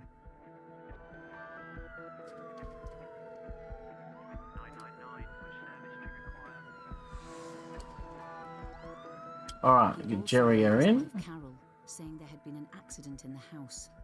And I just ran out of work, jumped in the car. I thought in my head, she's cut herself. I know Matt didn't like blood. I thought she must have cut herself and there's blood. Oh. All I could think was, but why is she home? Why is she home? She shouldn't be home till about 4 o'clock. Why is she home? And all sorts of thoughts are racing through my head as I drove home. As I was coming through a car, and a police car with sirens was trying to get past, and everyone was pulling over. Carol had no idea what her husband had discovered. Detective Superintendent Jimmy Jerry Taylor was the senior investigating officer on the case. Matthew returned home at around about 3 o'clock and walked into the kitchen to find Ellie. Of course, his initial impression and thoughts were that she must have been injured or she must have been involved in some sort of accident, and immediately sought help from a neighbour, and they called the ambulance, and of course ambulance will automatically call the police. Officers arrived and uniformed colleagues arrived, and they were the ones who initially I like them sketch. They were faced with a horrific scene. Eleanor was found face down, and there was a large amount of blood. But noticeably at the time, she was lying face down with her right arm across her body, holding on to the handle of the knife, in such a way to make it look as though Ellie had inflicted the wounds herself. And as I pulled around the corner here, there were just police cars everywhere, just abandoned. And I had nowhere to park, so I abandoned mine as well and just ran up to the end of our drive. And Matt was just there sobbing. And I just said, Matt, what's happened? What's happened? And that's when he said, Ellie's died. Ellie's died. And you can't believe the words that are being said. How could, what? She's died? How? And there was an ambulance in the drive. And I can remember thinking, no, the paramedics are here. They can do something. They can do something. And we all just stood there stunned. We know that she was probably there for about 4 hours. The nature of the injuries was such that even a skilled surgeon would struggle to have saved her life. So normal first aid, you know, with officers at the scene, I don't think would have been able to save her life, sadly. Your mind goes blank anyway, you're in such shock. So we were sat in the back of a police car, and they very quickly started to ask us who her friends were and what her plans were for that day, and I just remember my mind going blank. I couldn't remember her friends' names, I couldn't remember their surname. The information I was giving to the police was so sketchy, I can't believe they managed to piece things together, really. When you hear about the nature of the injuries, the amount of blood, and you understand the family circumstances, you know, Ellie came from a very loving family, very popular at school, no indications to suggest that she would involve, you know, she would take her own life. And then you start hypothesising that obviously this is likely to be a homicide until such time that you can disprove either way. Unaware of the police's suspicions, Ellie's distraught parents believed their daughter's tragic death was a mishap. Matt was in so much shock he couldn't speak. We were going through it in our heads. I was convinced she just had an accident and she must have climbed up on something for some reason to get maybe something out of a cupboard and had fallen off a chair and hit her head. I kept saying she must have had an accident. Maybe she put the knife in the toaster and electrocuted herself and fell backwards. All these things were going through our head. And then at one point Matt said, "No, Carol, no. There was just too much blood. Too much blood." And then you just can't imagine what happened at all. While Ellie's parents were struggling to come to terms with her death, the police were starting to become suspicious. It was quite evident early on that a neighbour had seen someone call at the address earlier in the day. And whilst they didn't see their face, we had a description that they were male, they were slim-billed. As police started the hunt for the mystery visitor, Ellie's parents had been taken to the police station. The police that were looking after us came in and said, "We have an update. We're investigating a murder inquiry." And at that point, I felt like I'd been thrown against a wall. Keep going. And thought, a murder? Murder inquiry? Ellie was just loved by so many people. She didn't have any enemies. Who on earth would murder our dear Ellie? Who would do that? It's shocking enough to come to terms with the loss of somebody you love. But then that is made far more powerfully painful when you realise it's a murder. What happens then to the family and the friends? Suspicion? Everything that you thought was safe is no longer true. The way you think about yourself and the world is shattered. And psychologically, that is traumatic. It's impossible to understand how all of a sudden your home can become a crime scene. And not only that, but while you're struggling to deal with what's happening, you're having to take calls you never in a million years thought you'd have to take. I get a call from our son Ben, who lives in Oxford, and he had seen on Facebook that somebody had posted there's something going on, police cars everywhere, and a picture of the end of our drive. And he said, "Mum, what's going on? What's going on?" And I had to tell him that Elliot had a terrible accident. And Company, what a past. it was awful. And it was just a whirlwind. I look back now and it was just terrible. Terrible.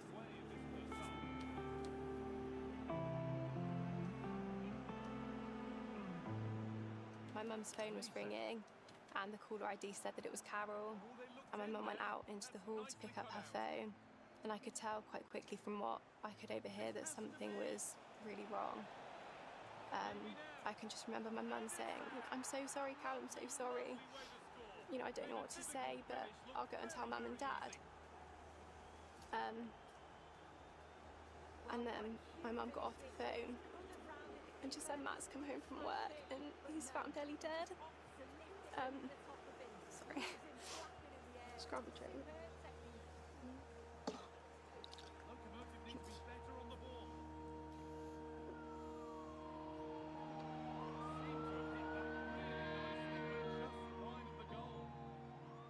As the stats show, you just wonder how many this could be, because the way that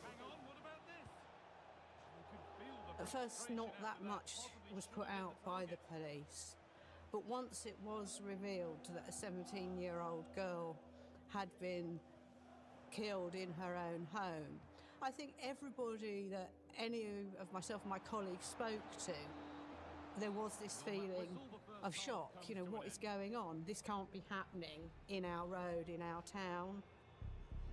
When someone is killed within their home, it's very likely that they are known to the offender. Thomas Griffiths, we know, had been in a relationship with Ellie. DS Jim Taylor and his team immediately contacted Ellie's friends to get as much information on Tom and Ellie as possible. I was at my boyfriend's house And I'd got a call from my dad to say, oh, Ellie, you need to come home now. We've got police officers at the house. And straight away I started to panic and I thought, oh God, what have I done? And I finally got home. They took me into my living room and they just started asking me questions about Ellie. And that day I was supposed to be picking her up to take her into school, but she had messaged me in the morning to say, you know, don't worry about picking me up. So I was just sort of giving them the answers, but not really panicking, just more nervous of being questioned by the police. It wasn't until they said that, you know, Ellie had died that I completely broke down and didn't know what to do with myself. The detective's questioning soon turned from Ellie to Tom. I was screenshotting messages that Tom had sent, and then I looked on Snap Maps to see where he was. Just coincidentally, I just thought, I'll just have a look on Snap Maps, and it so happened to be that he was still in the area. I thought, oh gosh, Tom's gone over to convince her that they should be together. And Ellie, being Ellie, has been very blunt with him and gone, look, Tom, it's not happening. We're not going to get back together. You need to get over it. We see our friendship groups as our circle of trust. We've shared stuff, we are vulnerable with each other. All that sort of stuff is what bonds groups of friends together, particularly teenagers. To then pierce that with, well, there might be an enemy within, is very destabilizing. For the police, Ellie's ex-boyfriend, Tom Griffiths, Oh! wasn't just a person of interest. He was the person of interest. We knew that we had to find him very quickly and get an account of his movements for that day. When officers eventually caught up with him, he was displaying some injuries to his neck, which looked fresh. His demeanour at the time, I think they were concerned about the consistency in what he was saying. And there was some information from a neighbour whom they'd see call it of the ghouls, and he matched the description of that person. And therefore, at the time, he was deemed a suspect and was arrested. So Tom wasn't acting normally, but then he was a teenager who'd found out the ex-girlfriend he still loved was dead. It didn't necessarily mean he was guilty of murder. Ref. There was an update to say a young man had been arrested. And it was at that point that Matt and I looked at each other and said, it's Griffiths, isn't it? It's Griffiths. And we looked at the police officer and said, it's the boyfriend, isn't it? It's the boyfriend. And he just looked at us and he said, I'm really sorry, but we can't confirm anything at this stage. But let's just say I think you've worked it out for yourself. And the shock, so the shock, we just could not believe it. Just couldn't believe it.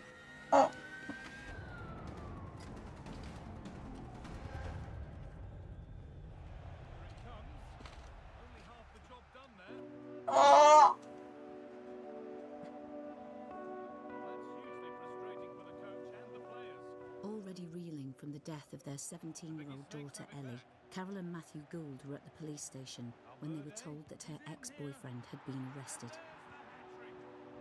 I remember saying to the family liaison guy, please don't tell me you're bringing him here. Please don't tell me you're bringing him here to Melksham where we are. And he went, no, they wouldn't do that. But they did. So we were sat in the family suite and that monster Griffiths was in the cell. Still unaware Tom was in custody, Ellie's friends revealed to police that he'd messaged everyone on the day of the murder.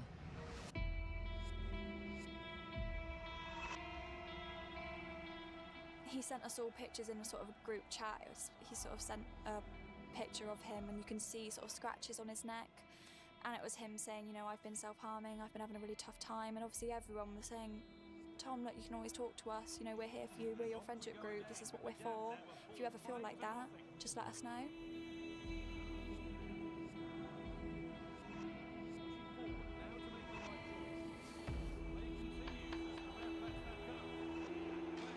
Soon, though, news of the arrest got out.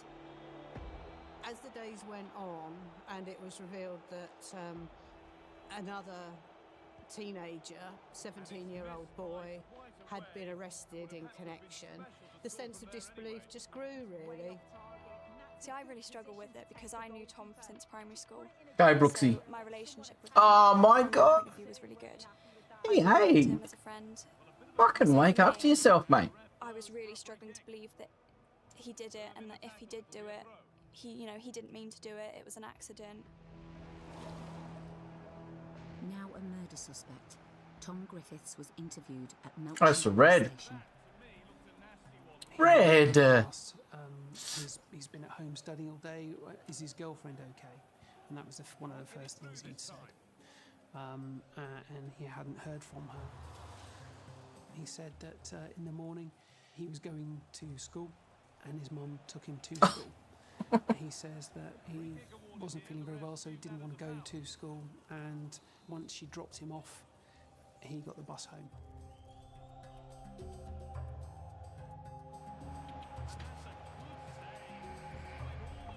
Outside.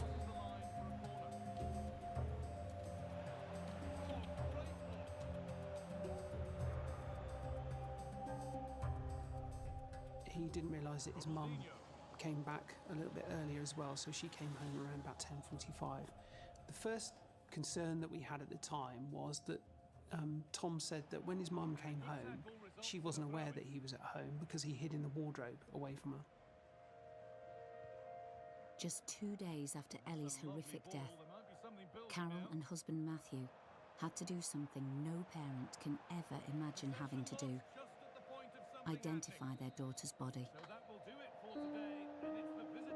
On a Sunday, we were picked up and driven to the mortuary.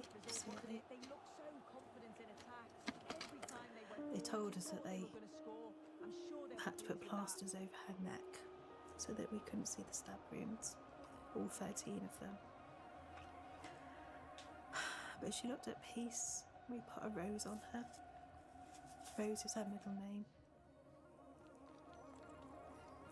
And it was heartbreaking. As I've said before, no mother should ever hold the cold hand of their murdered child. That is wrong. That is disgusting. That is horrific. And yeah, it was awful.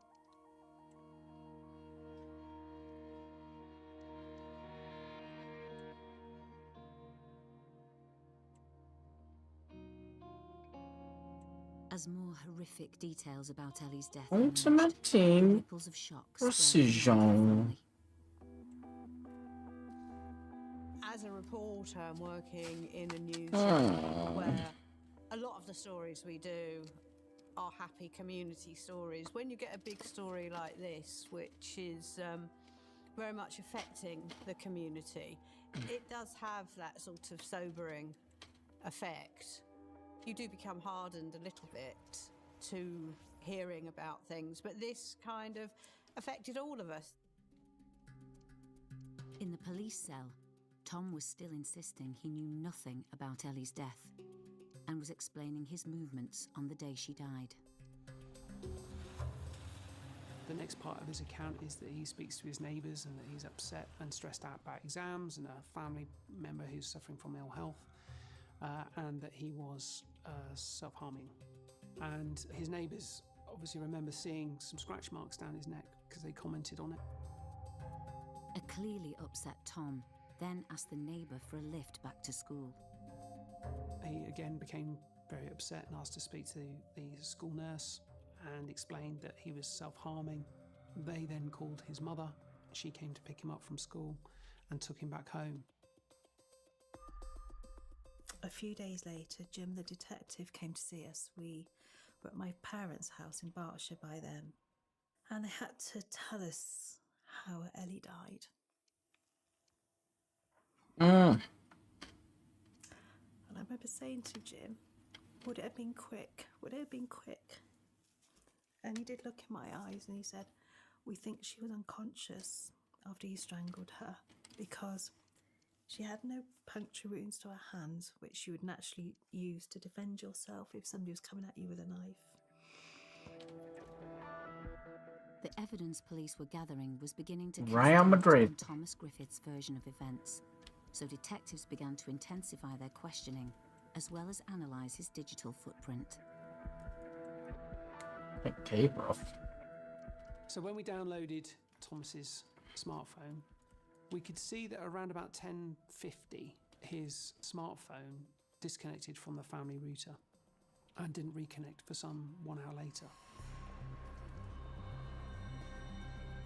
Tots as well? His location services were activated on his phone, and we were able to identify that at 10:53 he arrived at Eleanor's house. And from that information we knew that he left at 11:51, so he'd spent almost exactly an hour at the premises. The police didn't have enough to charge Griffiths in connection with Ellie's death, but more evidence showing he wasn't where he said he was coming to light. We were also fortunate enough to get some CCTV from a bus company who had dash cam footage of a silver Ford Fiesta.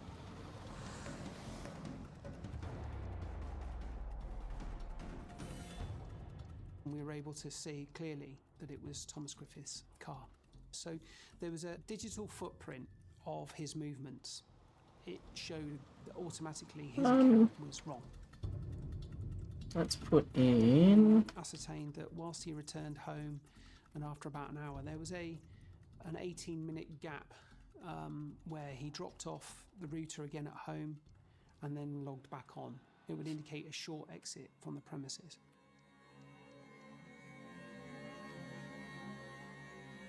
Within an exactly 9-minute walk away from his home address, the search teams located a black bin liner which contained blood-stained tea cloths, blood-stained napkins and towels.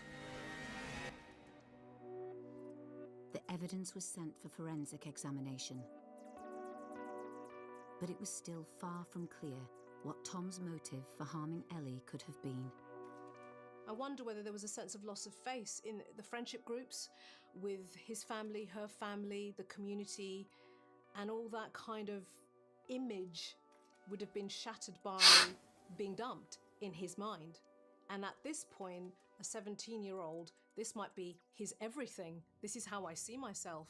And I need to restore my pride, my sense of self, how hurt I feel. I don't like how you've made me feel, and you are going to pay for it. So I think it was early hours of Monday morning, when we received the news from the laboratory that the blood on the trainers at Thomas's home address was Eleanor's. And really that was the evidential breakthrough that we had and we needed, because at no stage during his questioning did he ever say that he'd come into contact with Eleanor when she'd been bleeding, and there's absolutely no way that those shoes will have her blood on them because he only ever wore them for work. Armed with damning forensic evidence, police charged 17-year-old Thomas Griffiths with Ellie Gould's murder. Although the family knew the appalling details of how Ellie had been killed, it wasn't public knowledge. Mertens. So you'd hear people say, oh, it must have been an accident, it must have been push and a shove and a hit of the head. And you just wanted to scream and shout and say, no, it wasn't, no, it wasn't. But we couldn't say anything. And there was no way we were going to let anything leak and jeopardise anything to do with the trial. How can someone that you spend every day with betray you in that way and destroy so many lives, really? It's just, yeah, I'm full of disbelief still. 87. 87. 3 days after Cicely Gould had been found stabbed to death in a frenzied attack, her ex-boyfriend Tom Griffiths was charged with her murder. But it was inexplicable why a seemingly normal 17-year-old boy would do this. And at that stage, we're preparing for a not guilty trial. So all the evidence that we have to assume that he's not going to plead guilty. He's going to continue with his course of action that he's not involved. And the onus is on the prosecution to prove the case. Police worked hard to ensure the evidence proving Griffiths had killed Ellie was watertight and showed that he had planned it. There just wasn't enough evidence to suggest that by parking his car in the road, he meant to kill Ellie. By putting his hood up, he meant to kill Ellie.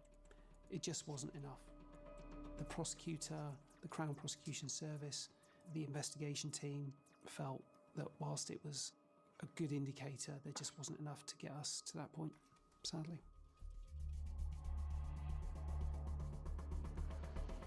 But based on the crime scene examination, we strongly suspect that Thomas had stabbed Ellie. He'd then cleaned his shoes at the scene, and the likelihood was that he'd cleaned the knife and then wiped it on the apron in efforts, I suspect, to remove his DNA. Throughout the investigation, the lengths Griffiths had gone to trying to cover his tracks had disturbed police. But there was one act that stood out. Around about 11:45, a message was sent from Eleanor's phone to her friend, who was due to pick her up in a little while to take her to school. And we strongly suspect that Tom sent that message. I don't believe he knew the code. We believe when Ellie was dead, he used her fingerprint to open up her phone to send a message to Ellie Welling to stop her coming here.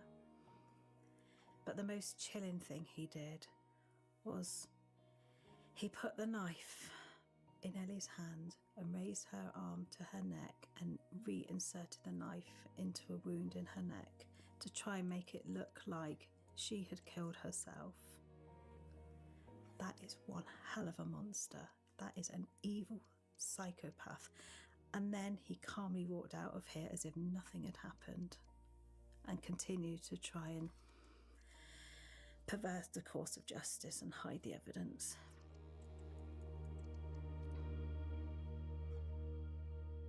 On the 29th of May, nearly 4 weeks after her murder, the town of Caen came to a standstill for Ellie's funeral.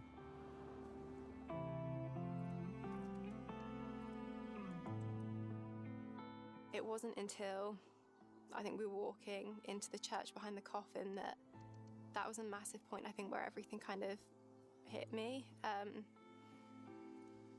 it was just, I think, the most difficult kind of day out of everything that we've been through.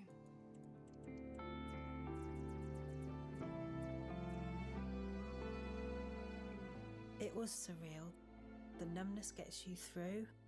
Many people have said to me it's the most saddest thing they've ever been to. There was silence in the church, apart from hearing people cry, just sobbing. It was just heartbreaking.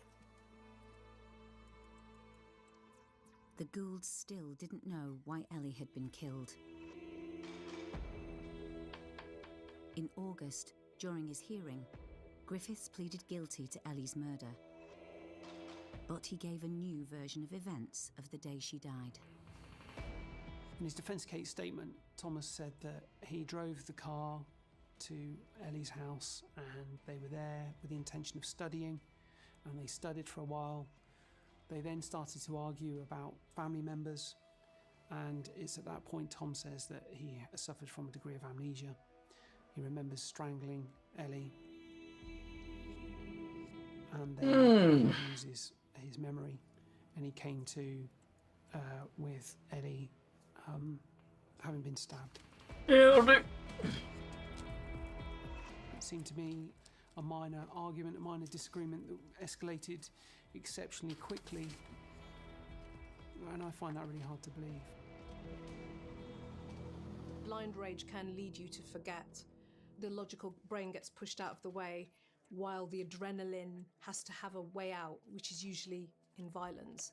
However, the fact that after that, he put her hand on the knife, he used her fingerprint to send messages, is something quite different. This is not amnesia, this is cold, calculated planning. Whether his story was believable or not, Thomas Griffiths pleaded guilty to Ellie's murder. meaning the case would not go to trial. It wasn't until sentencing in November 2019 at Bristol Crown Court that Carol finally came face to face with the boy who had gone from boyfriend to killer. He's a coward. He just looked down. He wouldn't look up at any of us. I stared at him the whole time. I wanted him to see my face. I also stared at his parents. His dad just looked upwards. He wouldn't look at anybody. And his mum just looked down. He was sentenced on the basis that he was a child, even though he was within weeks away of being an adult. The offence committed, he was a child, and he had no previous convictions, and he was sentenced to life, of course, mandatory, but with a tariff of 12.5 years. Ellie's family and friends were devastated. The judge read out how long he would get, and there was just this feeling of disbelief, like how could such a disgusting crime get such a lenient sentence? We thought, what more must he have done to our poor Ellie to get more? And I just remember, like, one of the most painful memories that I have is exiting out of the public gallery and hearing the noise that Carol made. It was just gut-wrenching, really. It was just this wail of pain that everybody was feeling, but no one could put across how painful it is to hear that that is all her life was worth. It wasn't even how long she was on this earth for.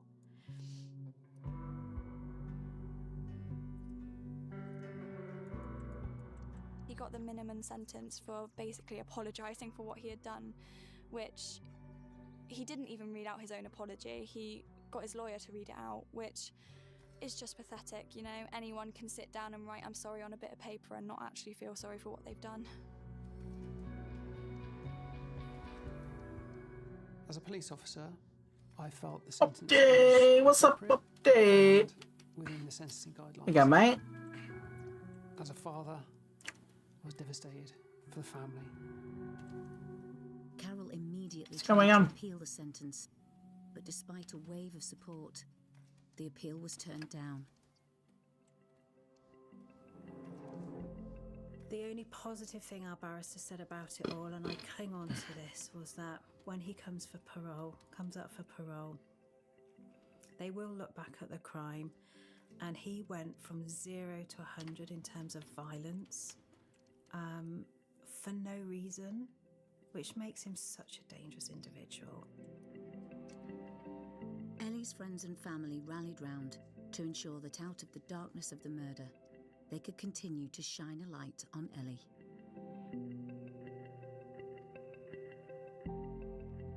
Our long-term goal is to self-defense lessons become a mandatory part of the national curriculum. We want pupils to have this skill so they can grow up and hopefully never use it, but should they have to, they can protect themselves. There we go, see? Oh, God, look how cute she is.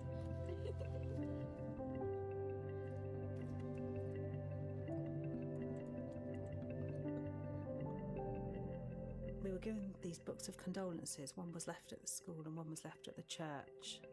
A lot of the school pupils have written some lovely things in here, and we realise now what Ellie meant to so many different people. There was one that particularly stood out to me, and I don't know this person, and they've just signed their name with crosses.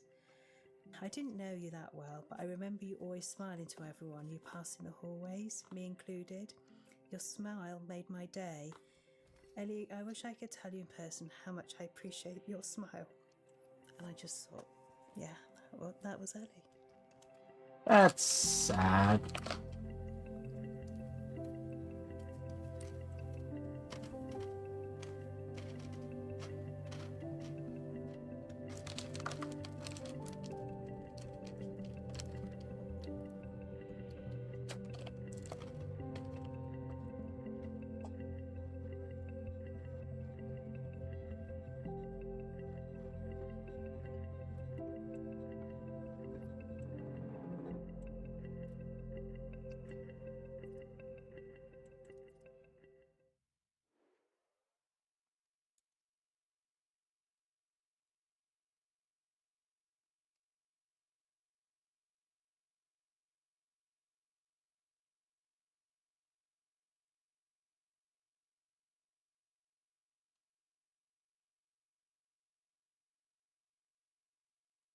that. But that's just what it comes down to. Is that's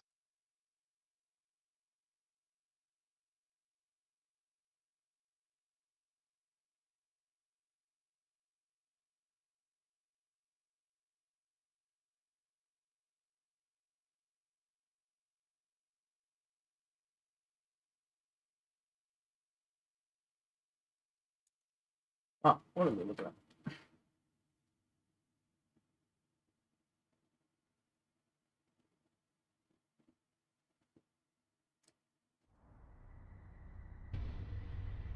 Jack Taylor, 25, single, and a young man with plans. Jack had a lot of confidence, and he knew what he wanted to do in life, and he went out there and done it. After midnight, Jack left this club and decided to do something he may never have done before. Make a date with a man. Within 36 hours of this meeting, in the early hours of the morning, Jack Taylor was found dead. Ah. We knew something had happened to Jack, and we just didn't know where to start. Jack had been murdered by Stephen Port. Are you telling us the truth, Stephen? I'm telling you the truth, yes. He was lying. He'd already killed 4 times. What? People started turning up dead. It's just a sexual predator in every which way. Unfortunately, it resulted in the deaths of 4 men. How to catch and convict the predator serial killer. As detectives piece together the evidence, they form a picture of a suspect. Which part of the puzzle will reveal Stephen Port? What would be the killer's mistake? Stephen Port, I don't really like saying his name, to be completely honest with you. He's ruined our lives. He's ruined our family. He's took our Jack away.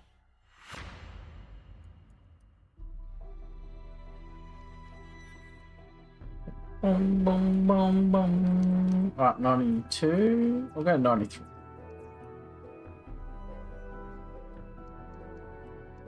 Messian? Nah.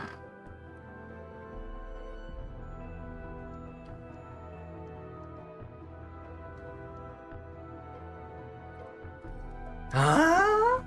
What do you mean?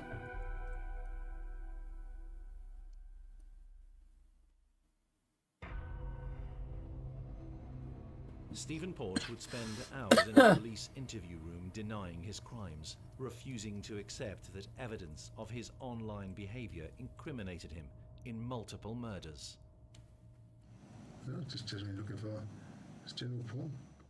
It had taken 18 months before Port was arrested in connection with the death of 4 men. Were you involved in administering any crazy drugs or poisons or noxious substances to him? No, I don't administer drugs to anyone or give drugs to anyone.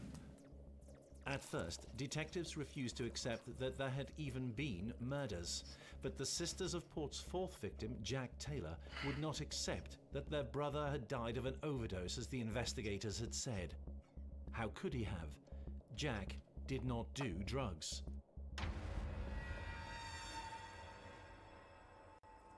We asked the police about the syringe. There it is.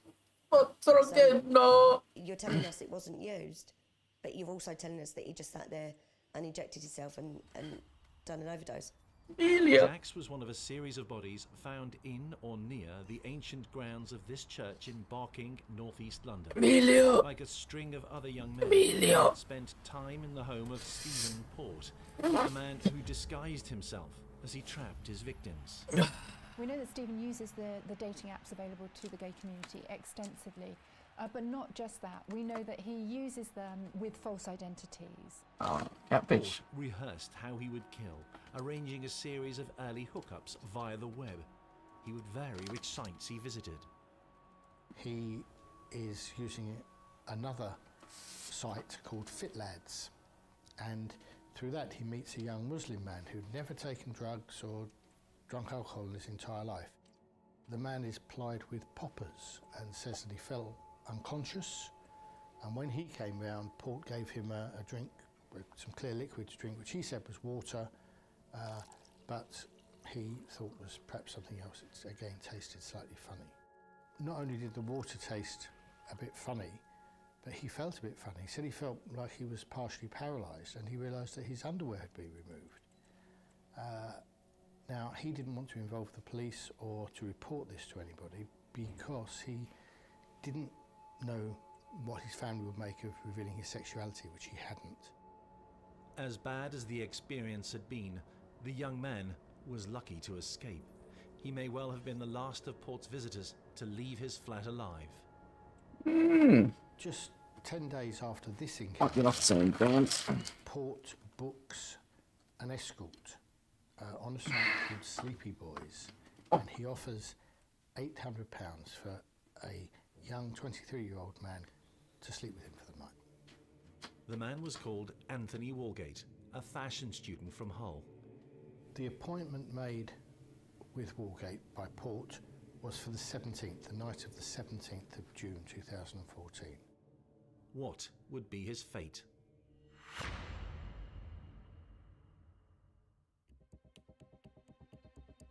Port described his version of events to Cody Lackey, an ex-con himself who befriended Port.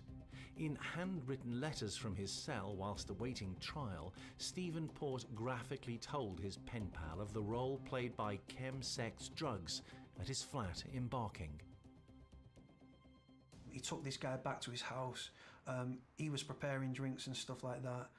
He said that this person, the first victim, was administering his own dosage of the drug, and then he had a funny turn, as Stephen Port described it.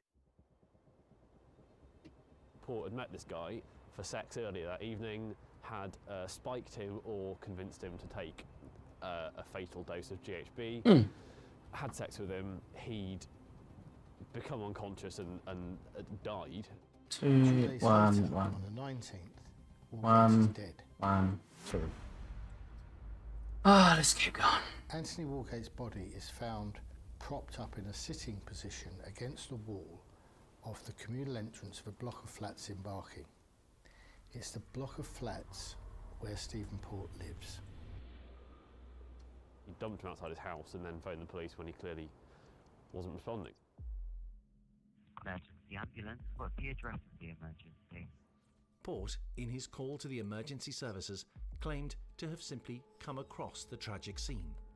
Cook Street, there's a young boy who got his caps outside. I don't know.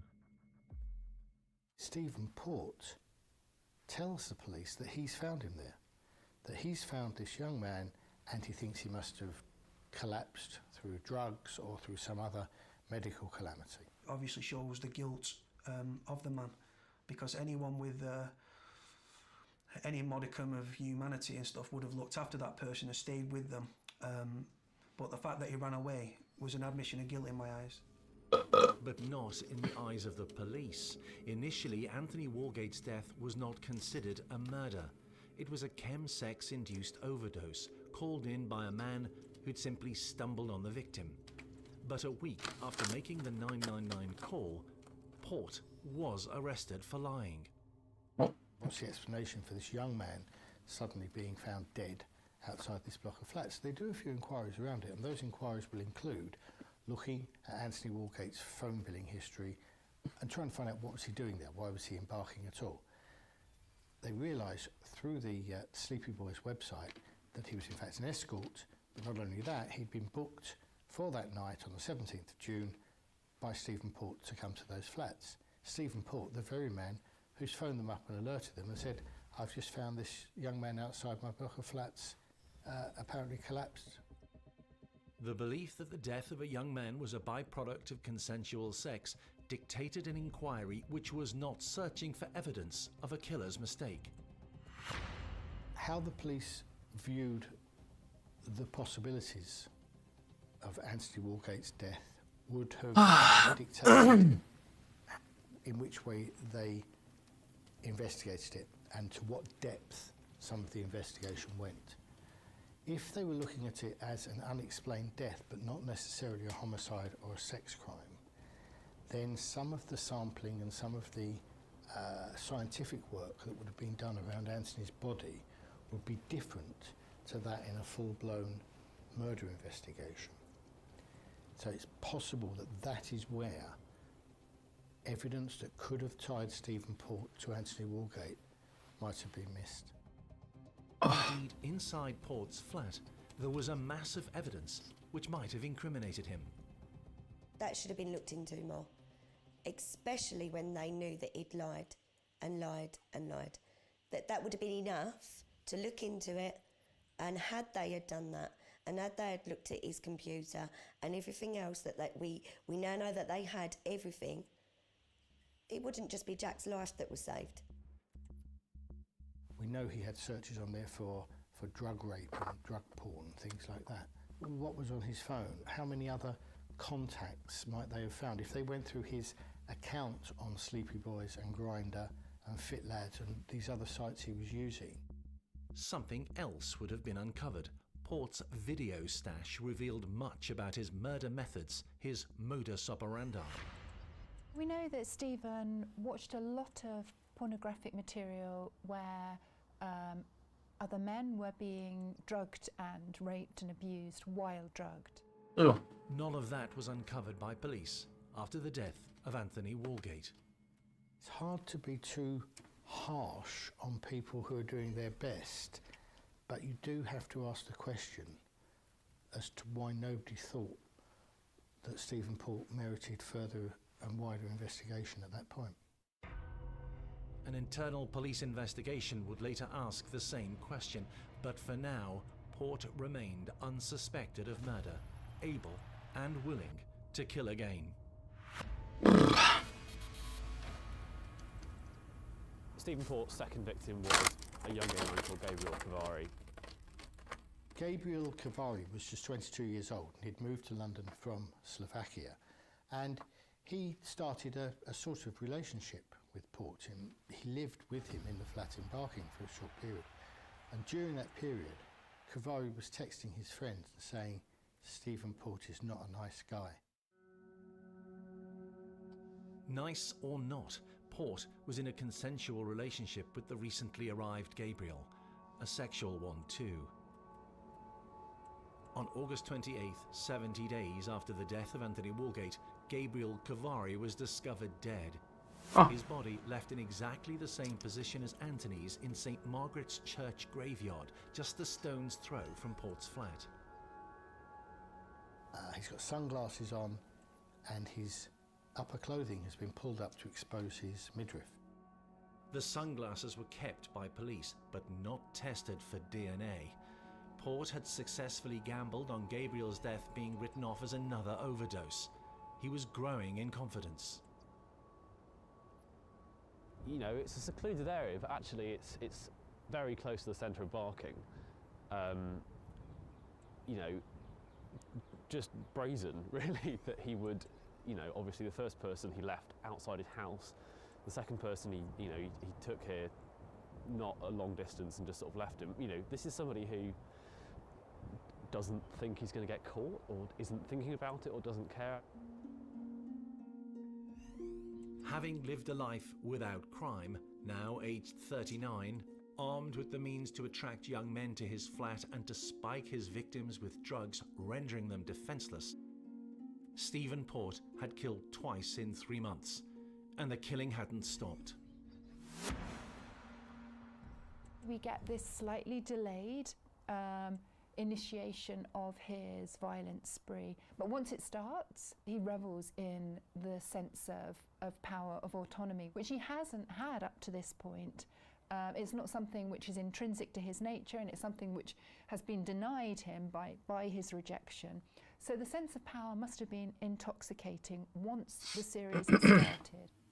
Port, the killer, had left a trail of evidence suggesting he was a murderer, but was suspected at this point only of lying in a 999 call. Where was it, the fellow outsider? Cook Street. What's your number? I don't know, I didn't look. You said 47 before. Yeah, so yeah, what's 47? The upshot of this is that Stephen Port is still free to carry on his activities, and those activities included, in just a few weeks, the murder of at least all right, next one. Young men.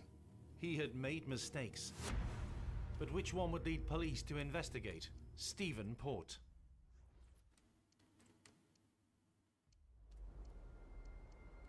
By August 2014, the bodies of Anthony Walgate and Gabriel Cavari had been found, apparently dead from a drugs overdose, in or near this secluded graveyard.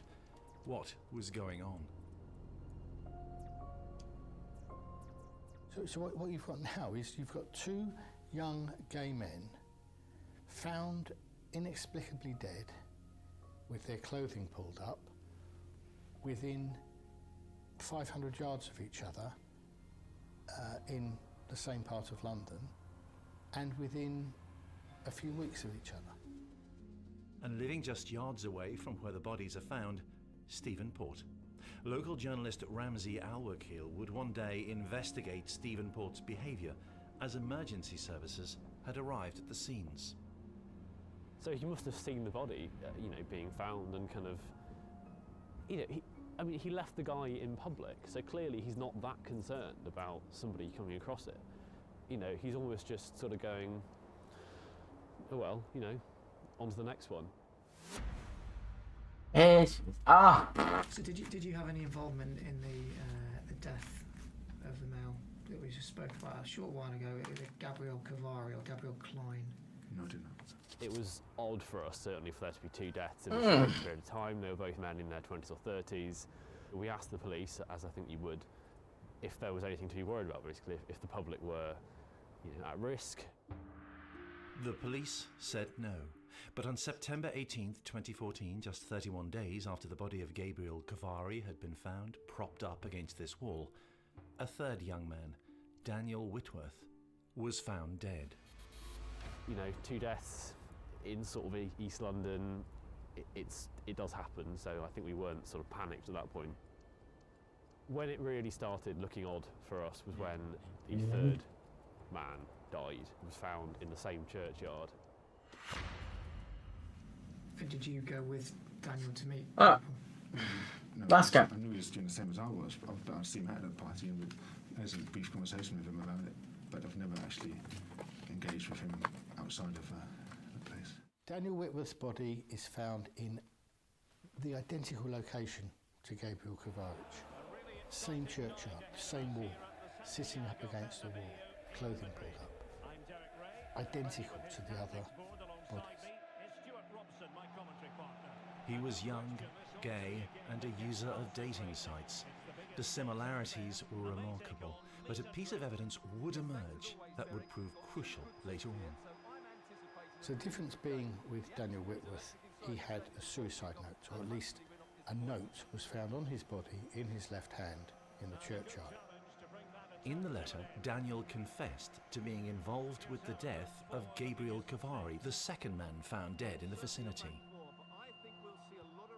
And in this note, he said that the reason he committed suicide was that he felt guilty about Gabriel, who had died while they were having sex, and he felt was on his conscience that he had placed in the churchyard, and because he felt so bad about it, essentially, he was committing suicide in the same place in the same way. And then just almost as a PS, he said, please don't blame the guy that I was with last night. It was nothing to do with him, it's all on me. The letter... Yeah, that's so dumb. ...by Stephen Port. They got him the first time, then he wouldn't have killed more people. The police had suspected foul play as the cause of the three So deaths. dumb. Port might have been a suspect. Detectives could have compared his handwriting with that on the note and seen that they were the same. But they did not. Instead, it was assumed to be a genuine suicide note. Oh my god. Police perspective, They compared his handwriting. Obviously they didn't. while they ought easily to have been able to prove... These cops are useless. How weren't they suspicious after the second body in the same spot with the same circumstances? Daniel Whitworth's death, but his explanation of his own death was dealing with the murder of Gabriel Cavari. And at a stroke, there were two dead bodies that were effectively same spot. Explained away. Port had got away with murder using a schoolboy trick. What? The suicide note is remarkable in its naivety, Hey. its childlike qualities. But it worked. No DNA tests were carried out on the note. Why? Nobody really looked behind this note to try and see if it was genuine or not. And Daniel Whitworth's case went to a coroner for an inquest, and the coroner was quite particular in asking the police officers what they had done to try to establish the provenance of this suicide note. And I think it was slightly embarrassing, really, because they said, well, haven't really done anything. It was just a note that we found on him, and he's, we've taken it at face value. Until further forensic and detective work was carried out on the letter, catching Stephen Port would not be possible, and it would be over a year before the letter was uncovered as a forgery. Oh my God. The prevailing theory seemed to be that Daniel Whitworth was the latest man Oh. found at a gay meeting site, the churchyard, who had overdosed on relaxant drugs like GHB. His was not the latest in a series of murders, because there had not been a series of murders in the estimation of the police at that stage. The press were told this was all a weird coincidence. And I sort of thought, well, it's not that satisfying, but at least we've got an answer, which is, carry on as you were. No need to avoid the graveyard. I can understand benefit of the doubt, but with the way the clothes were is super sus, especially with the way he told the cops how he found the body. Yeah. For the offense that he'd been Oh, found another one, guys. Come and get it. Perverting the course of justice. He had claimed What the fuck? not to know victim number one, Anthony Walgate, but detectives had later discovered that Anthony and Port had spent the night together before Walgate apparently overdosed from drug use. A nice So goal. Port had lied. He was sentenced to 8 months in prison. He spent 3 months inside, during which time bodies stopped turning up at St. Margaret's Churchyard or the roads nearby. 8 months. It was in September 25th. Did you get 8 months for the Jack forgery? Taylor was out with friends at the Dagenham Trades Hall Club. At 10:30, he's seen arriving at the hall, and at 12:30, he leaves. After departing from the Trades Hall, Jack calls a minicab, checks in on a dating app. 25-year-old Jack Taylor communicates with Stephen Port on Grindr, and it's 3 in the morning, but notwithstanding that, he goes over to Barking to meet him. He heads to Cambridge Road and Barking after he and Stephen Port had agreed to meet. Nobody was yet investigating them, looking for them, but Port was leaving digital footprints. One of the messages that they exchanged on Grindr was Port asking Taylor if he'd ever taken tea, by which Taylor assumed him to mean crystal meth, and he said, no, I never have done, mate. The dating apps allow people to pick partners. He has just used that to pick victims. Shortly after 3, Port is Oh. recorded on security cameras near Cambridge Road in Barking Town Centre. Port collects him at the railway station, meets him there, and they go back to Port's flat. Port travels back to Cambridge Road and again is captured on camera, this time with Jack Taylor. Jack could not possibly have known how much danger he was in. Oh! Within 36 hours of this meeting, in the early hours of the morning, Jack Taylor was found Of dead. course, shouldn't have happened. So we got a police bill through for what we now know was Jack Taylor, Port's 4th victim. The body he was found in Barking. Not that different situation from the first 3 deaths. And I thought, that's like what happened last year. That's a bit odd. Still unsuspected It's of odd being after the first one. Stephen Port Second has one. claimed victim number 4. Will he be stopped before another young man is drugged and killed? What would it take to uncover the killer's mistake? Ah.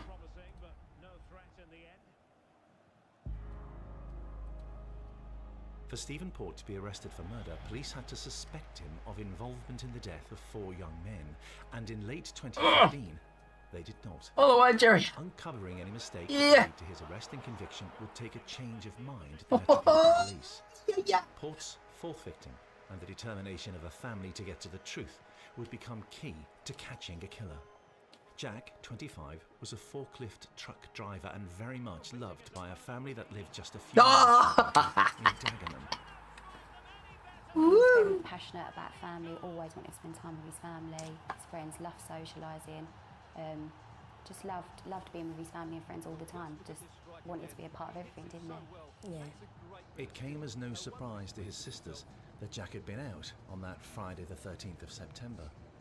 Jack was very much the life and soul, and he What a would kick. get on with everybody. He'd be really sociable. He was a really friendly person. Like, he was the sort of person, he walked in a room and he lit the room up. That was just the way he was. Later that weekend, the news emerged. Jack has been found dead.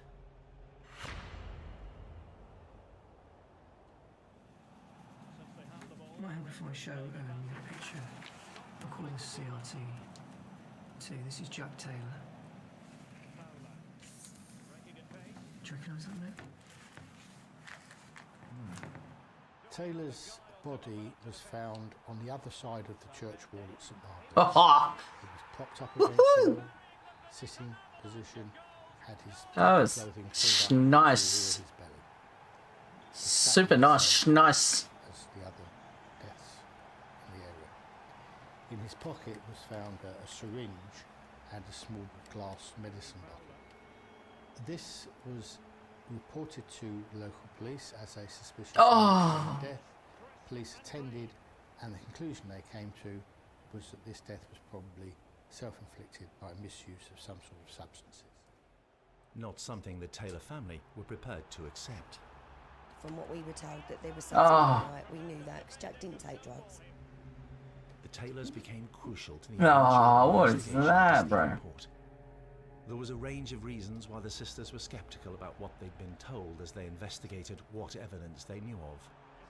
We asked the police about the syringe that was found on Jack, and it wasn't used. So you're telling us it wasn't used, but you're also telling us that he just sat there and injected himself and done an overdose.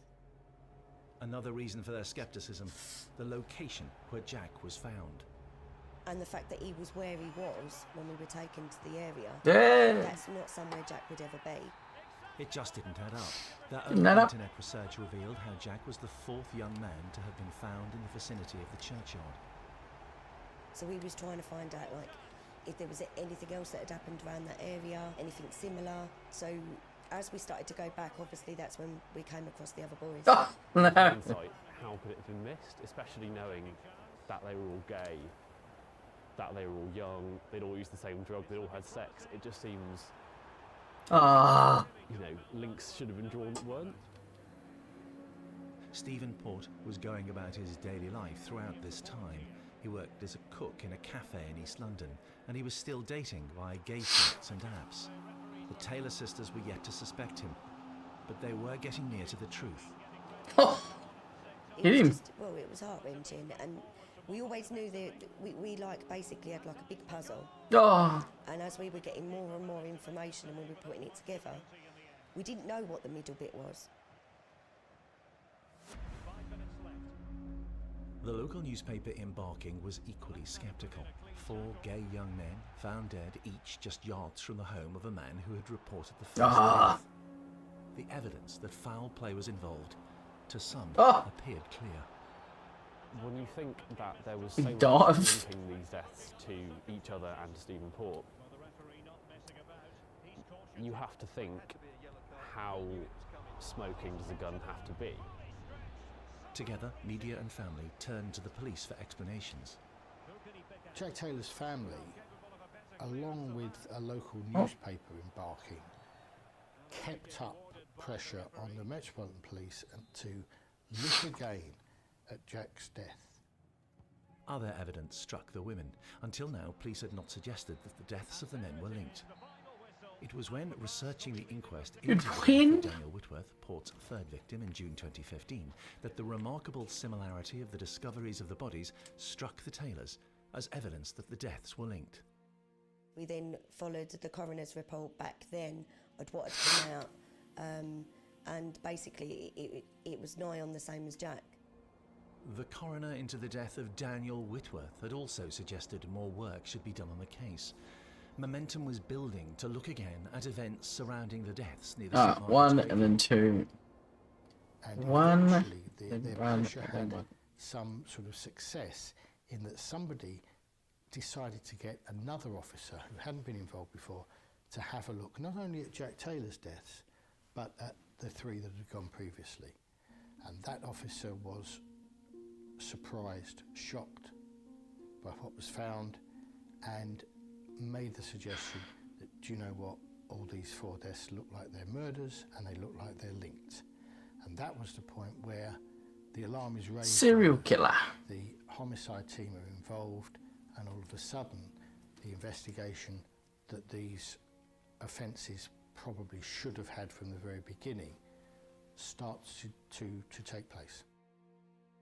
Investigating officers now decided to track Jack Taylor's movements on the night before he died and check his phone. They uncovered that he'd agreed to meet a man in Barking. They trawled through security camera images of the town. There he was. But who was he with? And so there was a police appeal for a man who'd been with this dead guy hours before he died. On the 13th of October 2015, the Met issued a CCTV image taken from Barking Station, which showed Jack Taylor walking with a tall, blonde man. I think about 24 hours passed, and Stephen Port was arrested on suspicion of 4 murders.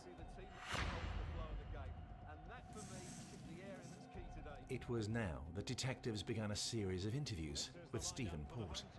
Don't recognise. Hey! So you don't recognise his face? The truth began to emerge. Taking the decision itself to consider the deaths as murder and Port as a suspect meant that any mistakes he had made might now be uncovered. The resultant publicity generated even more evidence. After Port's arrest and charge, media coverage of the events brought forward a horde of people making allegations about Stephen Port.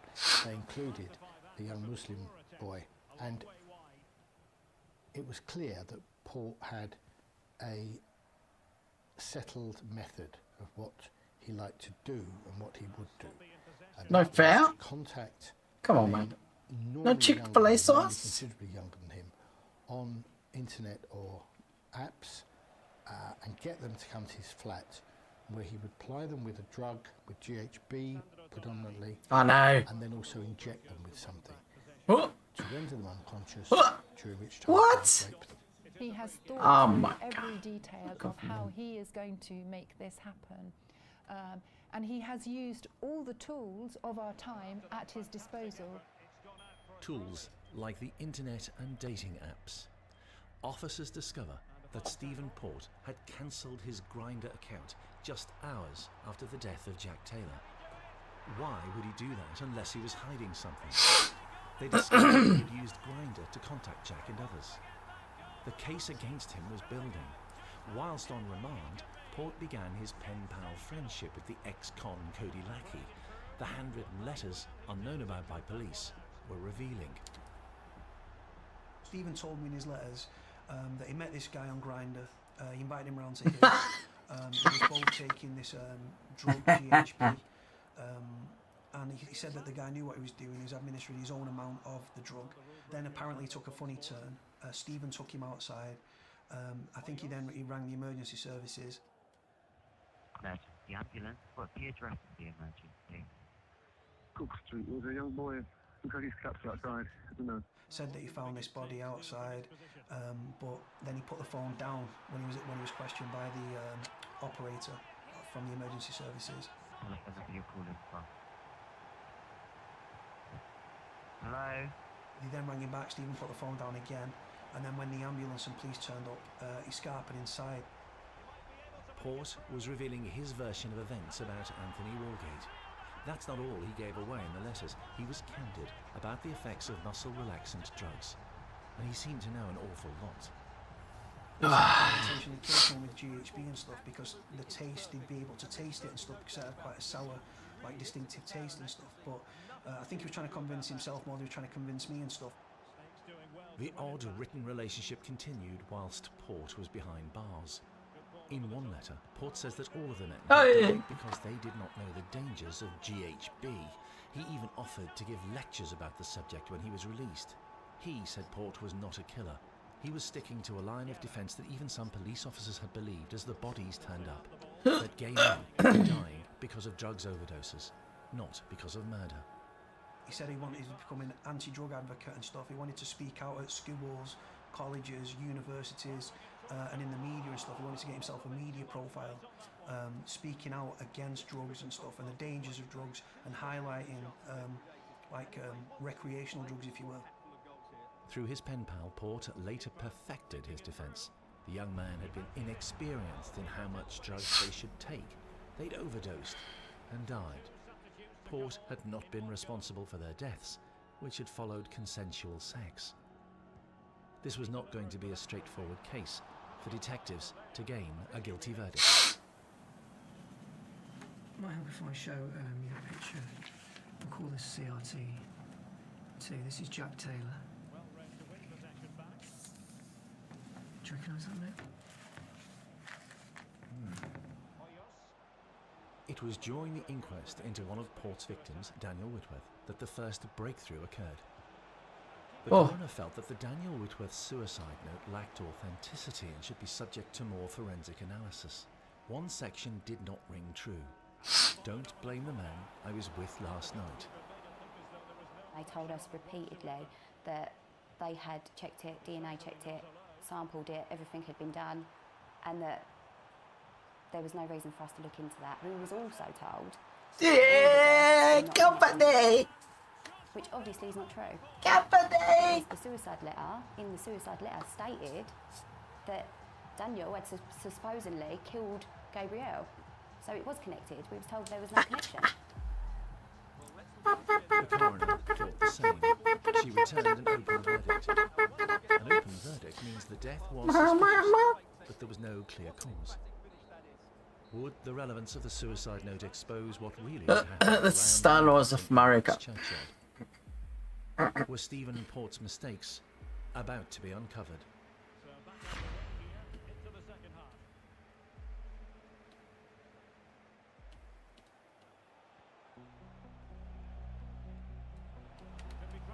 The suicide note allegedly left by Daniel Whitworth, victim number 3, claims that Daniel had been with Gabriel Kavari, victim number 2, on the night that he had died. In this note, he expressed not only his sorrow for committing suicide and upsetting his family and his friends by that, but that the trigger for it was the fact left, right, middle. that Gabrielle had died. The note also urged people not to blame the man who Daniel had been with the night before. Who was that man? Stephen Port. The apparent suicide note. This was finally submitted to a handwriting expert. And a handwriting expert looked at other things written by Stephen Port, looks at other things written by Daniel Whitworth, and concluded that suicide note was not written by Daniel Whitworth. The handwriting matched exactly that of Stephen Port. And more evidence would emerge when other tests were carried out on the note. And an expert made a statement to say that conclusively the paper that was used for the suicide note for Daniel Whitworth was the same as the paper on which Stephen Port had written his other letters. And crucially and clinchingly, Stephen Port's DNA was found on Daniel Whitworth's suicide note. The sunglasses found by the body of another victim were tested for DNA. Sure enough, Port's was on them. Why don't they test it straight away? Tested his innocence. Dumb. And Stephen, did you write this letter? Yeah, CRT 11. No, I didn't. Photos of it was found with Daniel.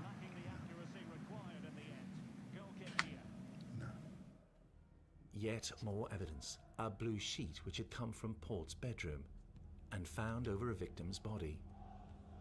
Not only was Stephen Port's DNA found on the Daniel Whitworth alleged suicide note, But Whitworth was found wrapped in a blue sheet, or a blue sheet with him. Woo! And Stephen Paul's DNA was also found on that sheet.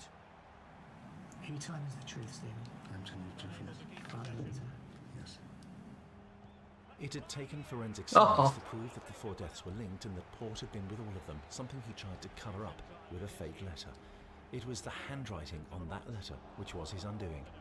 When seen side by side with Cody Lackey's, which the police did not have available to them when investigating, the similarities are particularly pronounced on the letter P.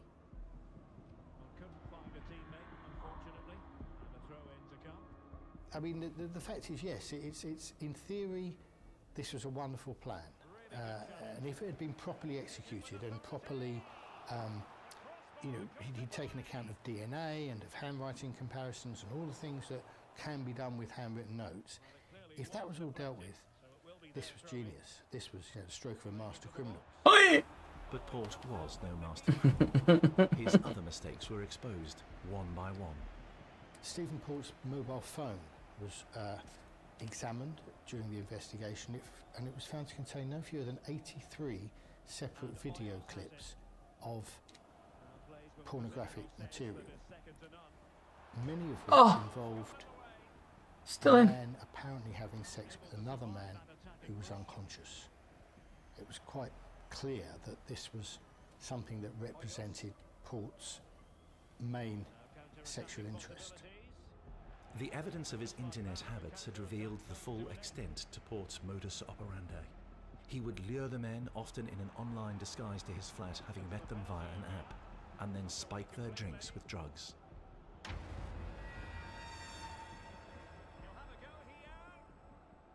Particularly in the gaming industry, relationships are formed through the use of the apps. It's a ready selection. This is what almost went in from there. Organically. Holy fuck. Really, if you think about it, what Stephen Port has done in selecting his victims is simply an extension of this. He's chosen his victims in the way that in the 21st century, people choose their partners, their relationships. And then there was the discovery of CCTV linking Port with his 4th victim, Jack Taylor, which first exposed the serial killer to investigation. And suddenly, that piece that we'd written a year before saying, "Don't worry guys, there isn't a serial killer on the loose," apparently just felt, almost, there's a tragic irony to it because it was wrong.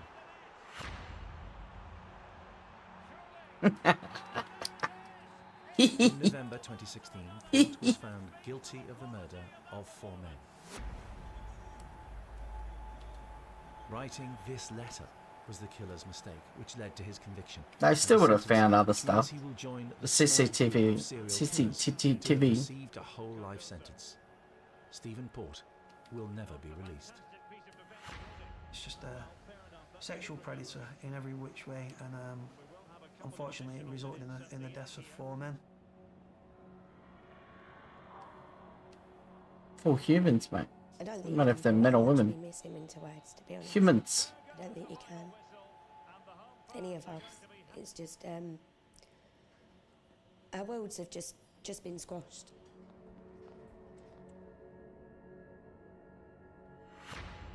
He's a monster. That's all he is a monster. He had no value for life, and he didn't care what he did to boys and what he would do to people's families by what he's done. And being in prison is just too good for him, to be honest, because he's took people's lives and he's destroyed our families for the rest of our lives.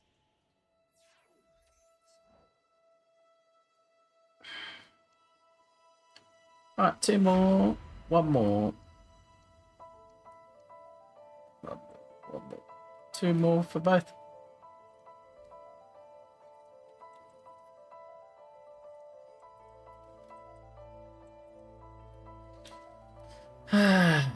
$1,400 off.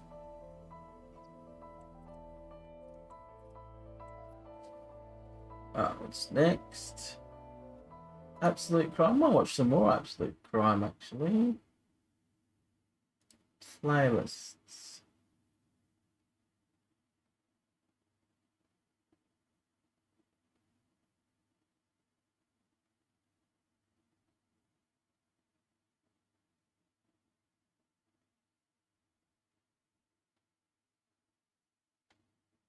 What is this one?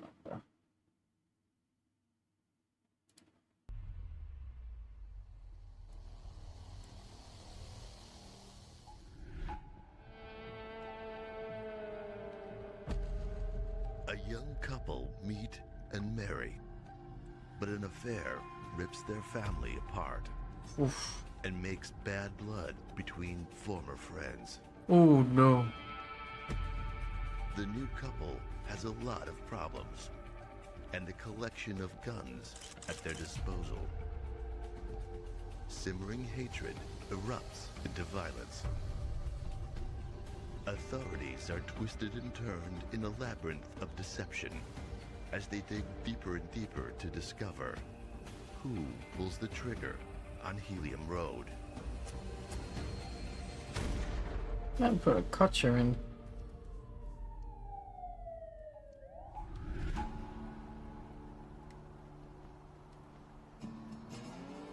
Amarillo is the Spanish word for yellow, and the name of the 14th most populous city in the state of Texas. There you go. Settled Didn't in know that. 1987, the name probably sprang from the color of Amarillo's subsoil. Houses were once painted yellow to honor the name. Today, Amarillo is the home of the only nuclear weapons assembly and disassembly facility in the country, which gave rise to its nickname, Bomb City. The state of Texas is considered to have some of the most relaxed gun laws in the United States.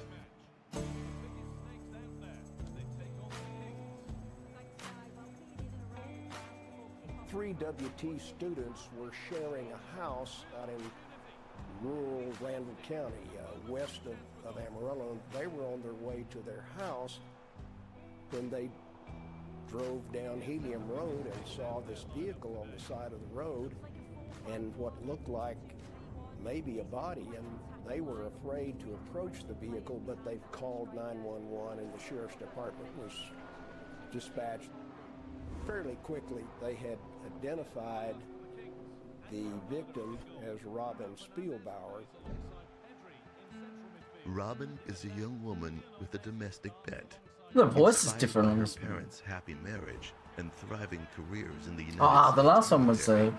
She wants the same kind of life and UK. to be a mother, but Robin is conflicted. While she aspires to a clean-cut, nice man like her dad, she is also attracted to bad boys. The bad Robin was boys. a military brat who moved with her family from North Dakota to Amarillo, Texas in 1995. Robin began working at a local cafe in Amarillo, and she soon met Jeremy David Spielbauer in 2003. Known as JD, he tells her about his service in the Marine Corps, with combat time in Iraq and Afghanistan. The pair becomes inseparable. Robin and JD's relationship progressed very quickly. Robin's parents, the Bledsoes, were surprised at how quickly the relationship progressed. However, they trusted that their daughter was making good decisions, and ultimately they just wanted Robin to be happy, and it seemed as if she was happy with JD.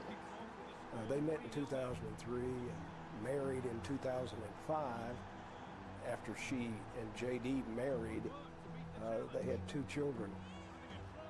But parenting comes with new stresses, and cracks begin to show in their relationship. The couple decides to attend church, hoping it will strengthen the foundation of their marriage. It's at the church that the Spielbauers meet a young criminal justice student. Oh! JD and Robin, from time to time, attended church at a place called Cowboy Church. It's up south of Amarillo, and Katie Phipps was also attending church there. And for a while, Katie and Robin actually struck up a friendship. Robin was friends with Katie and trusted Katie in her relationship with JD. However, JD was telling Katie that his relationship or marriage with Robin was on the rocks and that they were headed for divorce. Robin and JD started going multiple times a week. Some of their friends questioned what their newfound interest in the church was, and some of them believed that it wasn't the religion that was drawing them to the church. Katie babysits for them occasionally, and sometimes Katie's daughter sleeps over at their place. Katie became very close with Robin and JD, and they welcomed her into the family. Robin didn't notice that the relationship between JD and Katie was growing until it was too late. JD's the guy, and KD is the friend, the new friend.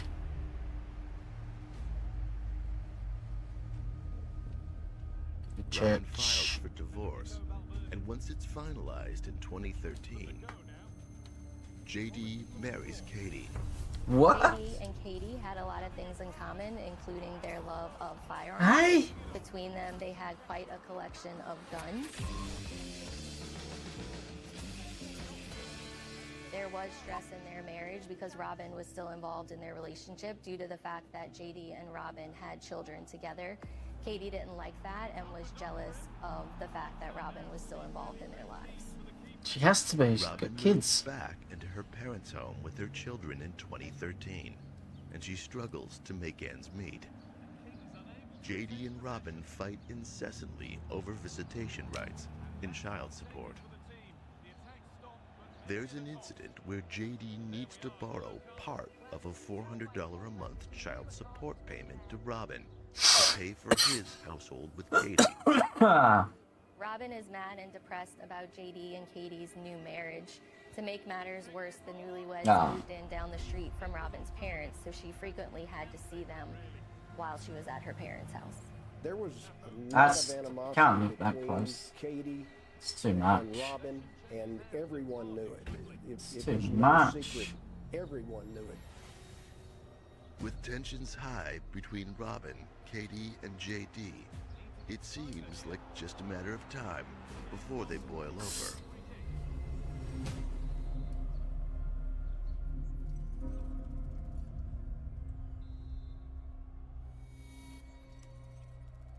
After a series of texts, Robin tucks her two children into bed and tells her mother she'll be back later. Katie picks up her son Diego and takes him to spend the What's up, evening man? with her best friend. Hey there. JD Hey, is in the company what's up, bro? of someone as well. He calls his Just put Uncle R Ty, for. and Ty That's comes for over to penalties. the Left, right, house, middle. and they drink a couple of R. beers and talk. Robin leaves her family and goes Sup? out Sup? into the night to an undisclosed Oh. location. Little does she know, this will be the last drive she ever takes. Amarillo is Red. the 14th most populous city in the state of Texas. It is in Amarillo that JD and Alright, we're going right. Spielbauer marry and have children. But JD's affair with a mutual friend turns into a messy divorce. Ah, DJ was wrong. Former friends DJ was Soup. wrong. Soup. On Soup. April 8th, Soup. 2014, Ah. a driver notices something Come on. bizarre. What appears to be a bloodied body is spotted beside an SUV. Emergency vehicles are summoned to the scene. The morning after Robin Oh. goes out, Robin's mother wakes up to see Robin never returned home to sleep. Initially, she isn't concerned, as Robin occasionally spends the night with friends.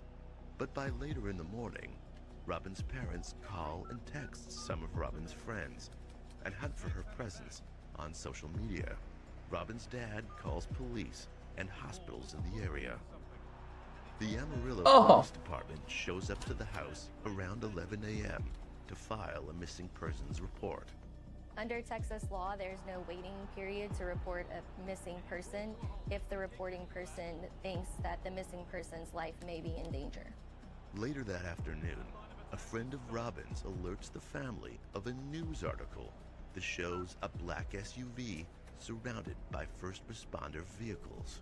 It looks just like Robin's vehicle, and a parent's worst nightmare is about to be confirmed.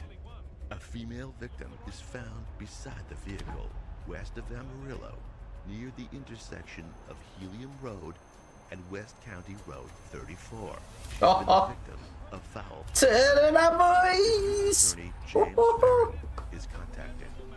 It was Ah, it's standard fucking practice beautiful for the football. sheriff's department to contact That's what football's me about. if a homicide had occurred, and once Robin's body was discovered at 34th and Helium, they contacted me, and I was present and offering advice and suggestions throughout the investigation.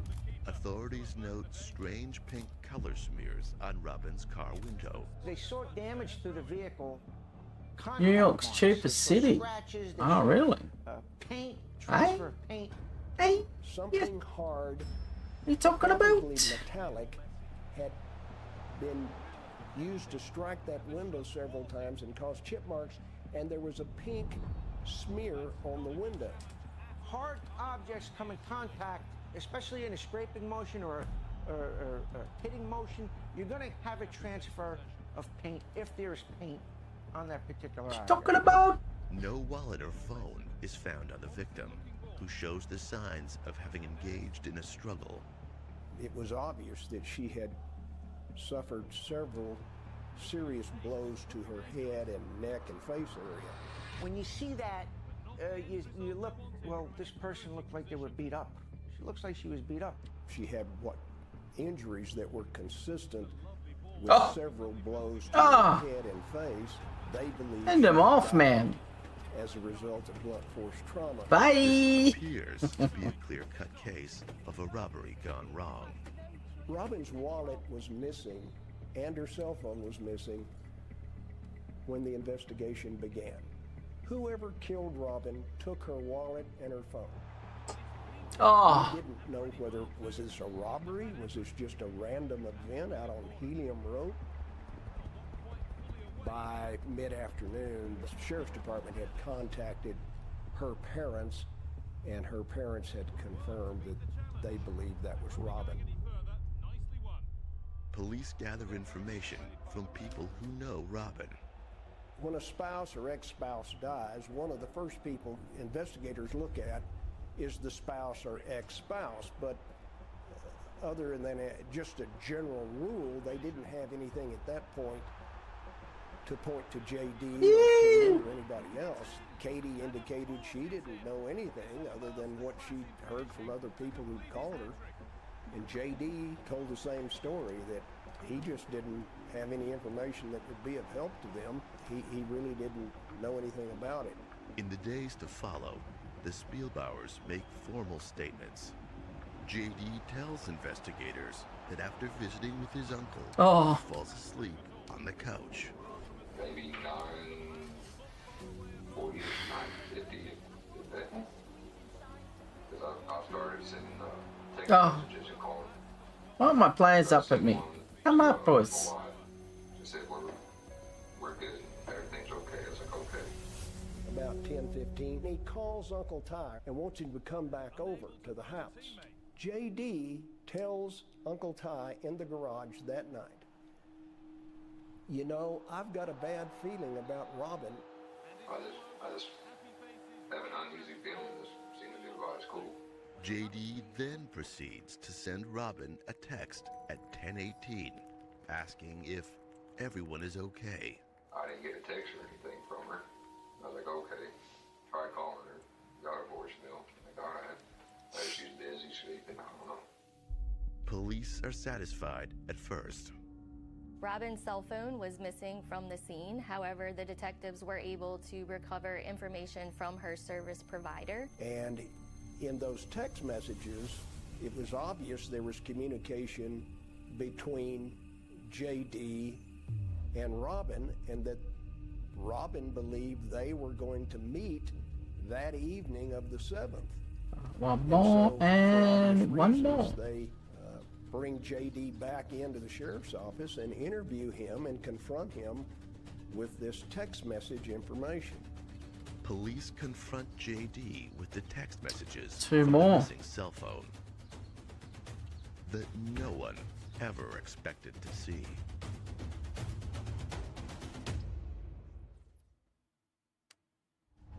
Newlyweds Katie and JD have ever-escalating tension with JD's ex-wife. Robin is found murdered in an apparent robbery gone wrong.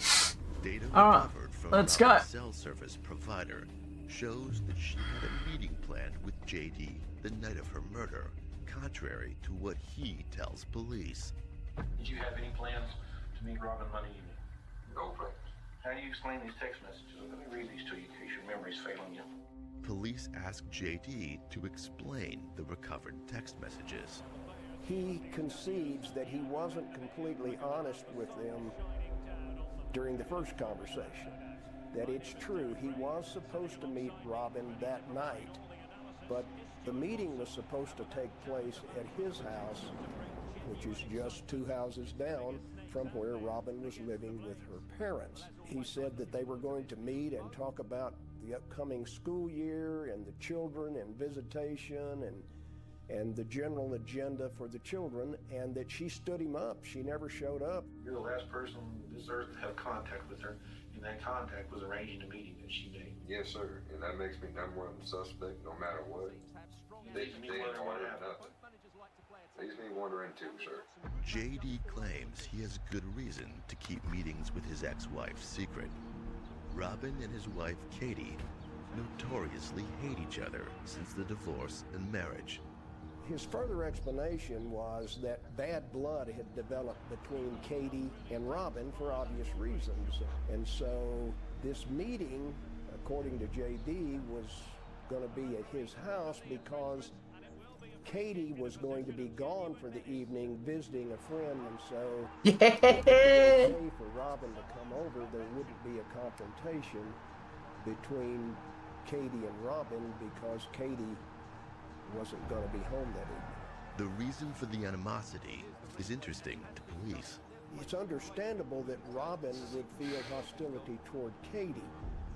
Katie's hostility toward Robin was actually caused by the same suspicion that Robin had. Katie had concluded that JD was now having an affair with Robin. He was married to Robin, had an affair with Katie.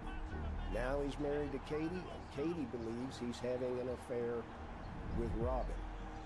And she is just hammering JD every day, not only in person, but later when we acquired her phone records, her text messages for 2 or 3 weeks prior to the murder were just endless attacks, diatribes against JD.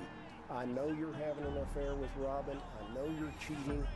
In fact, in the 4 days leading up to the murder, Katie sends JD no less than 336 angry text messages.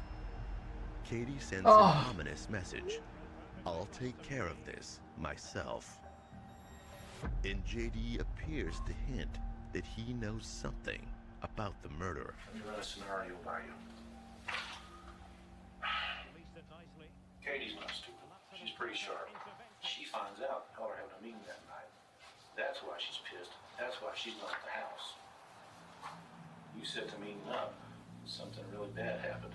So you're basically either saying I did something personal or to my wife, or I know of something. My very soul, I believe you know what's going on here. The best I can do, giving you the benefit of every doubt I can possibly give you, is that you have some real deep frickin' suspicions. You want to discuss with me. Sir, I do have a lot of suspicions. He did know something about the night of the 7th and something about Robin and that they were supposed to meet. But his position was, whether he lied or whether he forgot, that the meeting never occurred, that she didn't show up. But she did show up dead on Helium Road.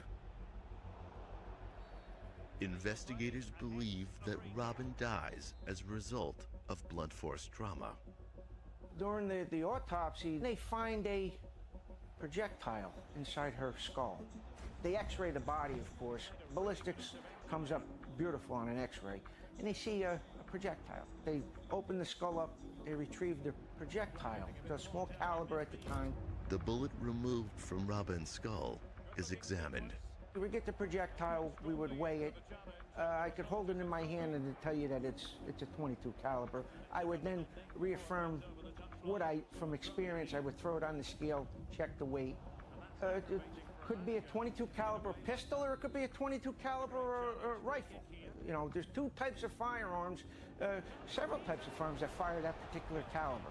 The slug recovered from Robin's brain is too deformed to perform thorough ballistic testing upon it. Detectives went back to the scene where the body and vehicle were located and searched for a casing.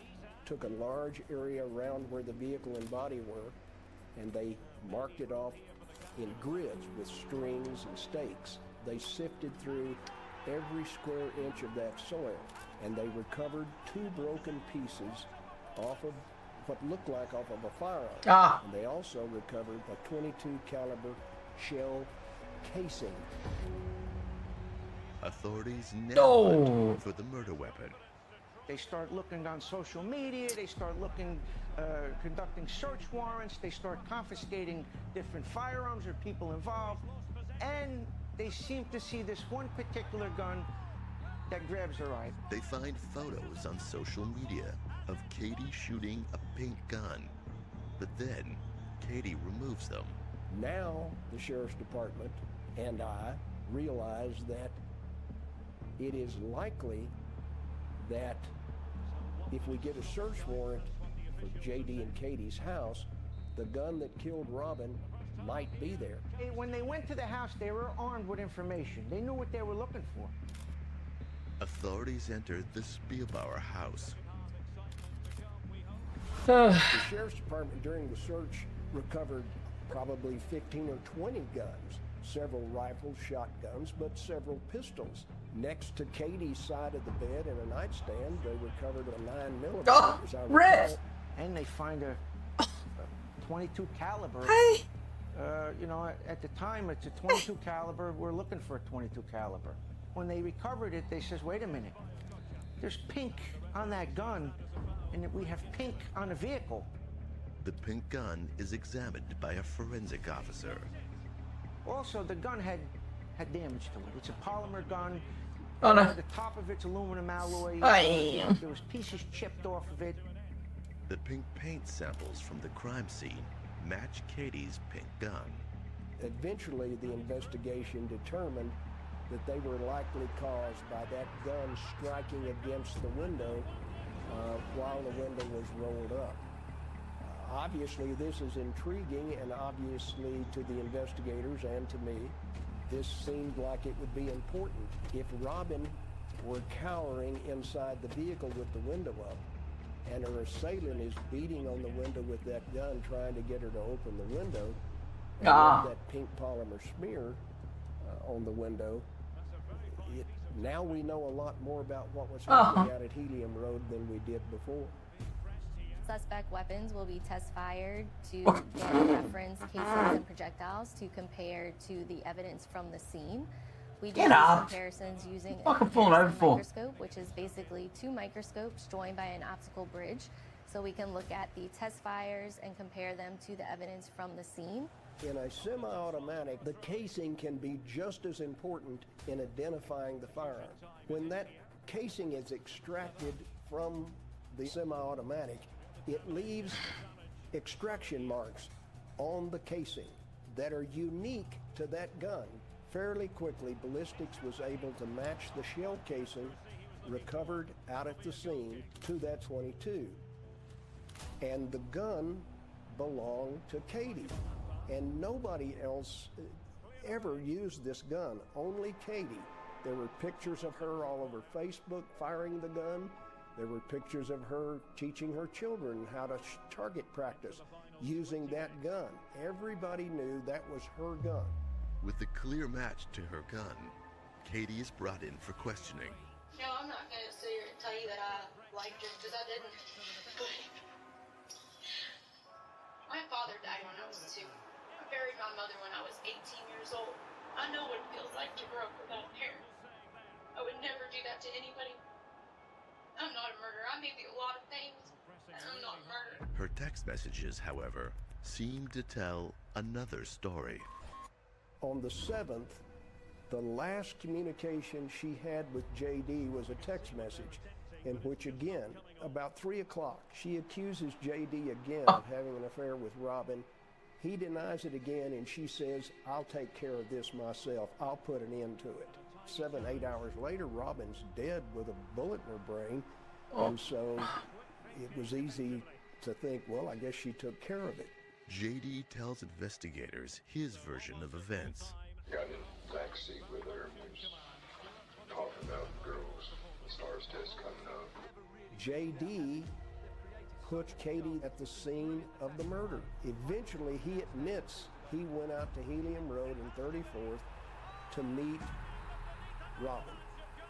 He claims that Katie then showed up and caught them there together. A few moments later, hear a tapping on the glass. End up opening the door, and I see Katie there, which took me by surprise. And that's the last time JD says he sees Robin alive. Robin Spielbauer is murdered. And her ex-husband JD lies to police about a meeting on the night of her murder. So JD changes his story again and tells police that he did go to Helium Road on the night of Robin's murder. However, he was just talking to Robin about the kids. He states that Robin was still alive when he left the scene. But Katie's furious texts seem to tell a tale of murder. In JD's telling of events, he leaves his uncle and goes to Helium Road to speak with Robin. But there's more. JD says Katie shows up unexpectedly. They're bickering back at each other. I'm trying to stop the bickering. I just put my foot down and say that this isn't what it looks like. We're talking about the girls. That's it. She says something along the lines of, yeah, I don't give a I'll turn to Katie. I'll tell her let's get in the car. Let's go home. Put the foot down. This is done. I'll shut her door and I'll go walking back to my truck. He says, well, by the way, those chip marks on the window, that didn't happen while I was there. That had to have happened after I left because there weren't any chip marks on the window when I left. Katie attests she and her son Diego spend the evening with friends and leave about 10:13. However, Katie's best friend can't confirm that. She believes Katie left at 9:50, which would give Katie time to kill Robin. JD tells the police that he originally lied because he thinks that Katie may have killed Robin and he wanted to protect her. Forgive me for if I ended up misleading anybody. I was hoping that this wasn't true. Seriously. I still love Katie with everything I got. Katie, however, is starting to have suspicions of her own. I don't know. I'm starting to think maybe JD did. Katie demands a polygraph test to prove her innocence. With her pink gun established as the murder weapon and her husband's eyewitness testimony against her, this is a last-ditch attempt by Katie. Polygraphs are not admissible in most criminal courts. However, police often use them as investigative aids to help include or exclude suspects. Katie fails not one, but 2 polygraph tests. The case against her stacks higher and higher. Authorities trace Katie's cell phone and discover the night of the murder, it registers a ping off a cell phone tower. The digital information we get from a ping tells us whether you're checking your voicemail or whether you're having a conversation or what it is you're doing on the phone. It tells us what time it took place. And it tells us you're within the range of the cell tower. The information places Katie in a location and timeline that indicates they then fit in the scene of the murder. And so what's Sticky Fate? when we added all that up, and the Sheriff's Department brought me all of that information, I filed Sticky Fate is murder charge against Katie okay. Spielbauer. Katie steadfastly maintains her innocence. So it's repositions. That's not true. She was arrested and charged with the murder of Robin Spielbauer.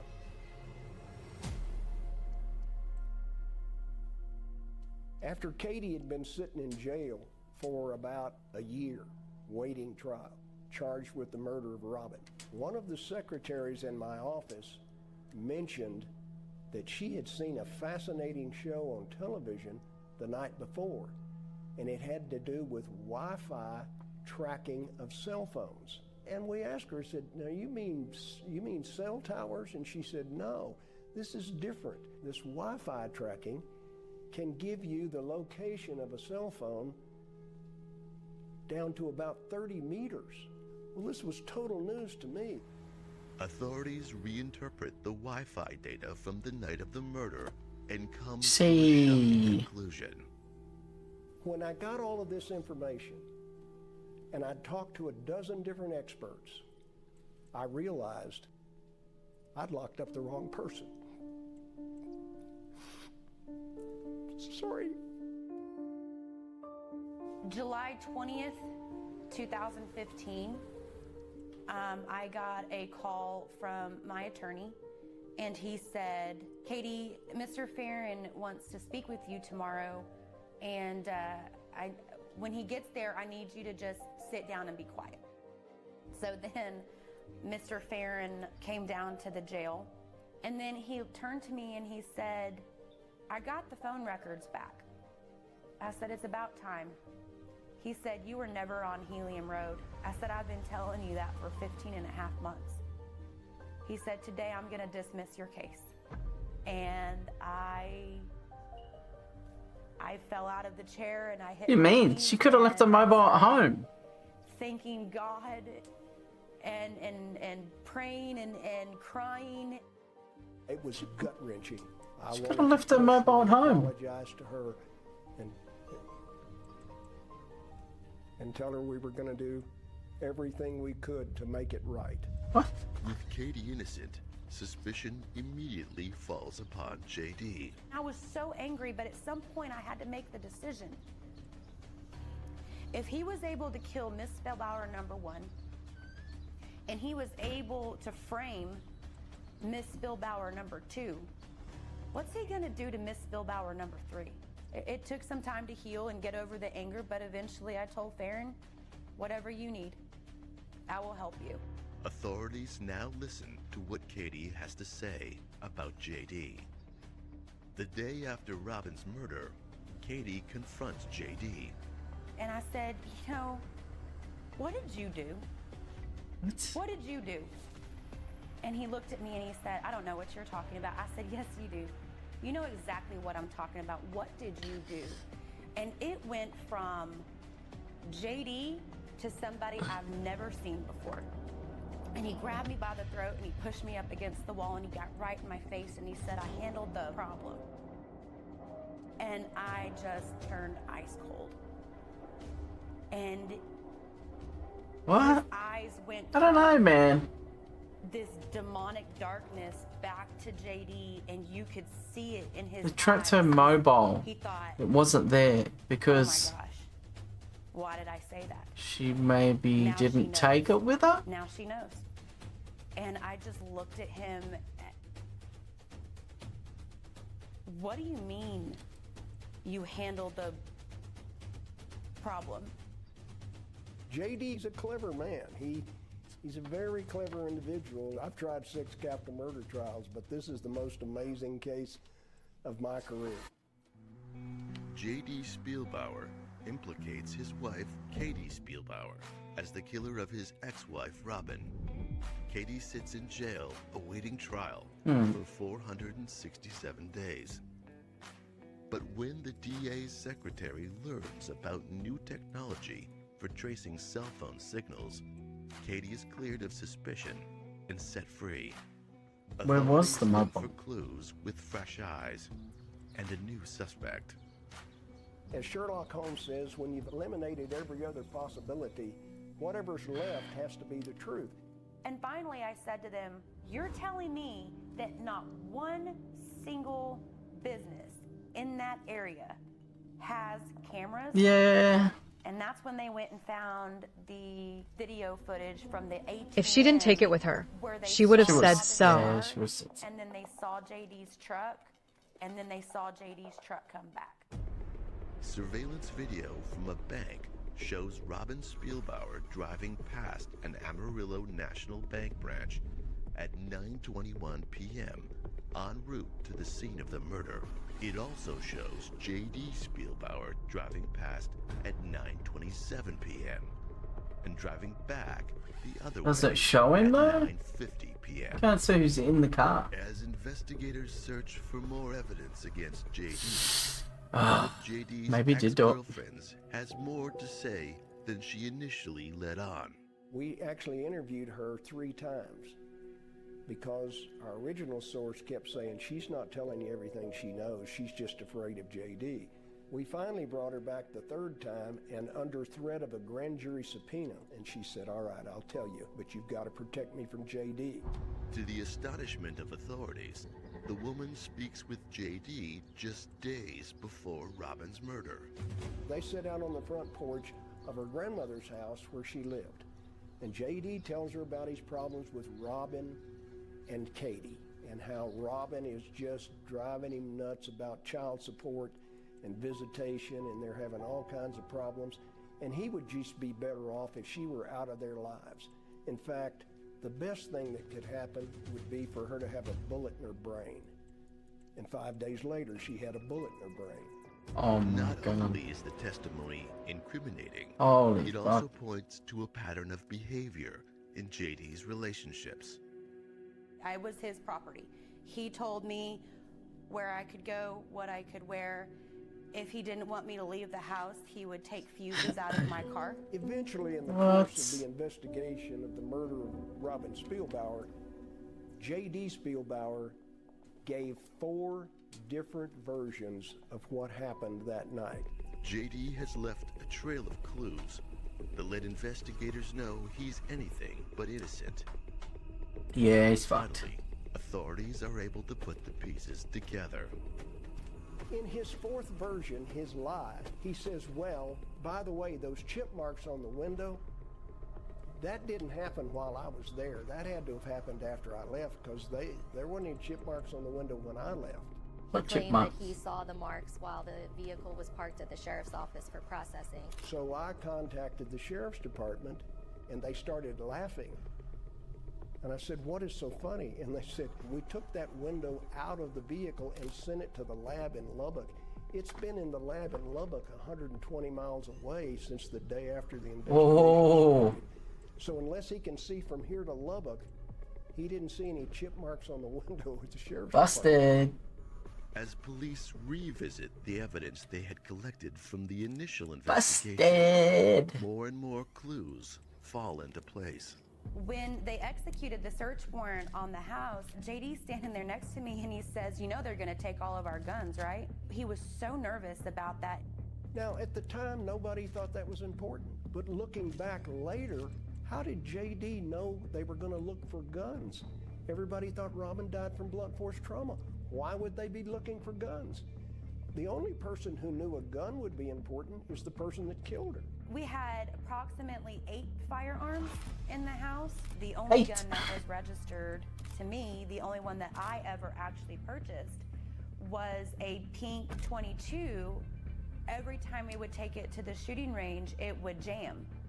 From the very beginning, I should have been puzzled as to why would Katie take a gun that malfunctions all the time out to kill Robin when she had a wonderful 9mm that works perfectly well, and it's a larger caliber, much more effective if you want to kill somebody. If it's Katie that killed Robin, it doesn't make much sense. But if it's JD, it makes all the sense in the world. He knows that everybody knows the .22 is Katie's gun. Finally, another piece of evidence falls into place. We learned during the investigation that Robin carried in her wallet her own Social Security card and the Social Security card of her 2 children. Eventually, we knew those were the only Social Security cards ever issued for those 2 children. During the search of JD's truck, the deputy found inside his console 2 Social Security cards, the Social Security cards of JD and Robin's 2 children. If Robin always carried those Social Security cards in her wallet, how did they end up in JD's truck? 'Cause he How killed her. indeed? Unless JD is with Robin the night of her murder. For the murder of his ex-wife, Robin Spielbauer, Jeremy Spielbauer is sentenced to life in prison with parole How would you do it, bro? in 2046. We want to get the bad guys and protect the good guys. It is our worst nightmare that we lock up the wrong person. But Katie spent 467 days locked in a cell because you. I ignored evidence that was available. I just didn't look at it close enough. I didn't look at it with an open mind. But in the end, the evidence saves Katie. She goes on to earn a degree in legal studies. When I was released from jail, I immediately started school. I'm the first person in my family to graduate college. I got a bachelor's degree in legal studies, and I work as a defense paralegal for a wonderful attorney here in town. Now divorced from J.D. Spielbauer, she vows to work to help those who are wrongly accused. I am also the director of strategy for a nonprofit called Ignite You First. Our goal is to break generational cycles of trauma and to build hope in people who have been through anything that could be considered a traumatic event. Katie's a good person at heart. I'll never pass up an opportunity to tell the world that I made a mistake and she's innocent. She had nothing to do with the death of Robin Spielbauer.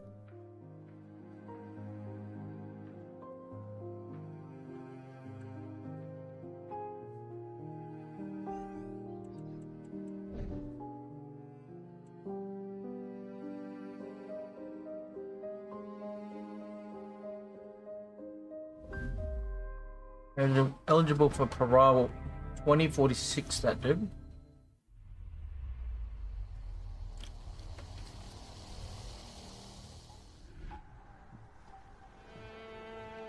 Huh? Even the quietest towns have their secrets to hide. Only halfway. A neighborhood full of family doesn't mean it's always safe. Family. There's blood on the bed. He is struggling all the stuff out of his mouth. Well, the first thing I think they noticed when they were walking up where the guns lined up along the sidewalk. Robinson Police. The police found when they arrived what looked like a burglary situation. No lie stays hidden forever, and the evidence always finds the You truth. mean, yeah, Mal?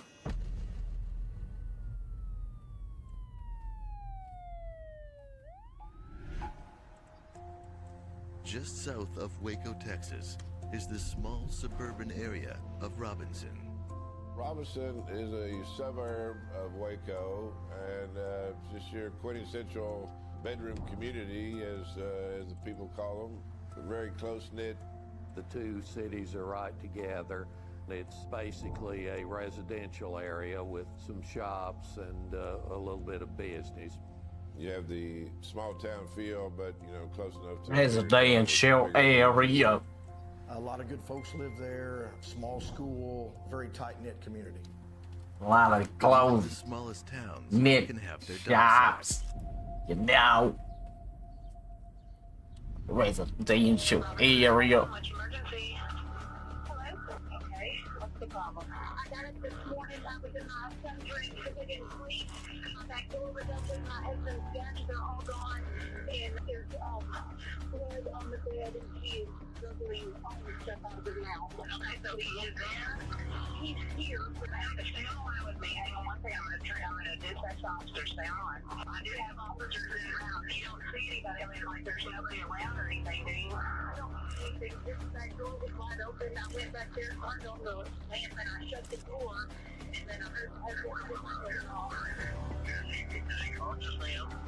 can't get him to respond to me. But he is breathing. I can see his face moving up and down. In the morning hours of around 6 o'clock, a woman named Gentry called in to 911 and said that her husband had a gunshot wound in the head and blood all over. The police are quick to arrive on the scene, showing up even before Darlene gets off the phone with the 911 operator. Robinson Police. I'm sorry, what? The police found when they arrived what looked like a burglary situation. Mr. Gentry was in bed, and he had received a gunshot wound to the head. With nothing else left to do, Darlene Gentry is left to wait and hope that her husband Keith will survive.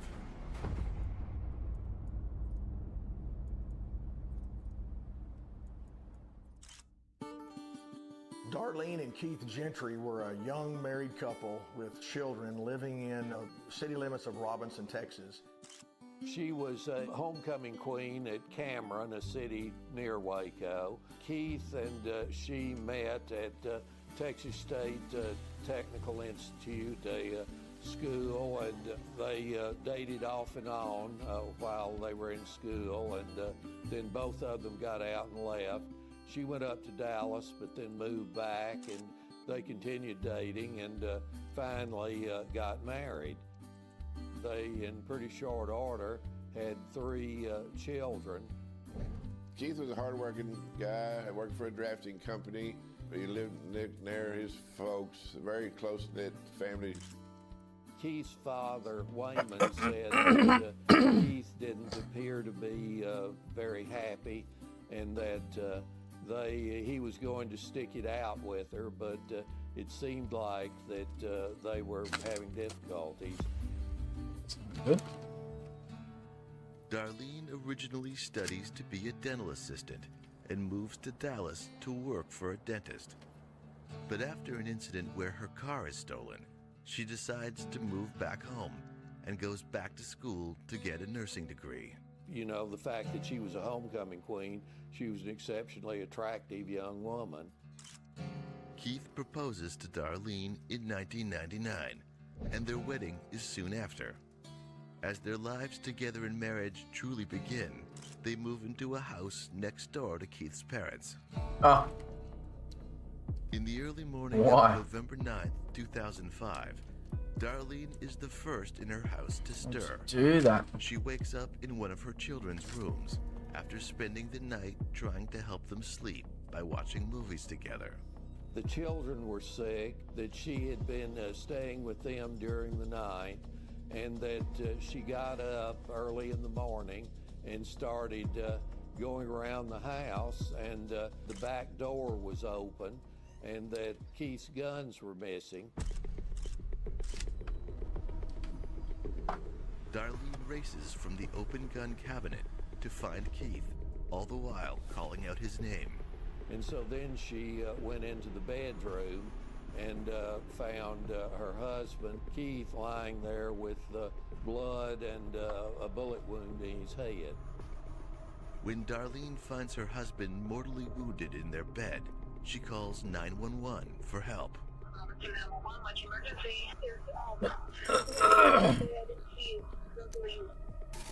Police arrive at the scene within minutes. Immediately upon reaching the house, things start to look off. Go check the inside. Go check the guy. Watch yourself going in. We've got a lot of guns here in the front yard. Robinson Police. I'm sorry, what? Stand right here. Keep scanning. Don't let anybody near them guns. Well, the first thing I think they noticed when they were walking up were the guns lined up along the side. It's $1.40. Drakes. Keith Gentry had Go to the several takeaway joint weapons, near my place. Shotguns, $6. rifles, and they were kind of out in the grass in the front yard, and they were kind of lined up in rows. And there wasn't but about maybe 5 or 6 of these. Keith is in critical condition and is treated as the first priority before any investigation into the scene can begin. This is not a high crime area by any stretch of the imagination. And to make that point even more profound, is that where they I didn't lived get in bed. particular is surrounded by family, almost like a family compound. And none of what we were being told about the crime scene made sense. Keith is taken to the hospital. Every second could mean the difference between life and death. In the small suburb of Robinson, Texas, residents feel safe and secure in their tight-knit community. On an early November morning, the Gentry family learns that tragedy can strike anywhere, even when surrounded by family. Darlene Gentry wakes up to find her back door open and gun cabinet empty. She fears a burglar has gotten into her house in the night. Darlene finds her husband Keith in their bed, barely holding on to his life, with a bullet wound in his head. She calls 911, but can Keith survive? Keith Gentry was transported to the hospital. The police then talked to Darlene and asked her to come down to the headquarters with them. Darlene is brought to the police station to give her statement about the events of the morning. Just as a matter of routine, Darlene was taken to the Robinson Police Department where she was being interviewed by police detectives. Saw the blood on the sheets. Was there any weapons on the bed? I honestly saw nothing other than just the foam coming out of his mouth, and I tried to shake him. When I tried to shake him, and that's when I noticed something by his head, and I kind of leaned in more to look, and that's when I went to hollering at the kids, get out, get out, get out. What did you see? I just saw the red, and I automatically assumed it was blood just because, I mean, and so that's when I started calling, and it was just I don't know. While Keith is taken to the hospital and Darlene is interviewed, the police investigate the scene of the crime, on the lookout for any evidence of the burglary. When the Robinson police detectives arrived, they called in the Texas Rangers. Her story, of course, was it was a robbery. There was no evidence of a break-in. She said the guns had been stolen. There was no evidence that the gun case had been broken into, and nothing else was taken. And then to find the firearms stacked rather neatly on the lawn in front of the house that didn't match anything that they had ever seen about a robbery. Did you at any time touch him? Well, I mean, I know I physically did, I mean, like I shook his leg when I was trying to get his attention, but the phone's in my pocket, I just turned it off. The reason I asked is, we got some rangers at the house, some Texas Rangers. They're assisting with the vaccine stuff. They found what they think might be blood in Rob's bathroom sink. I don't know, as I said, I haven't, other than touching his leg, that is the only part I believe I touched of him. So you don't remember going after touching maybe any bloody area? No, I was literally, my cell phone was on my dresser, which is on his side of the bed. When I couldn't get him to respond to me, I turned directly from there, picked up the phone, and turned it on, and then of course had to wait for the service to hit and hit 911. The gun case was Oh, getting off stream, guys. Getting a headache. I will catch you tomorrow. Make their way through the house, questions about Darlene's story begin to percolate in their minds. Alright, guys.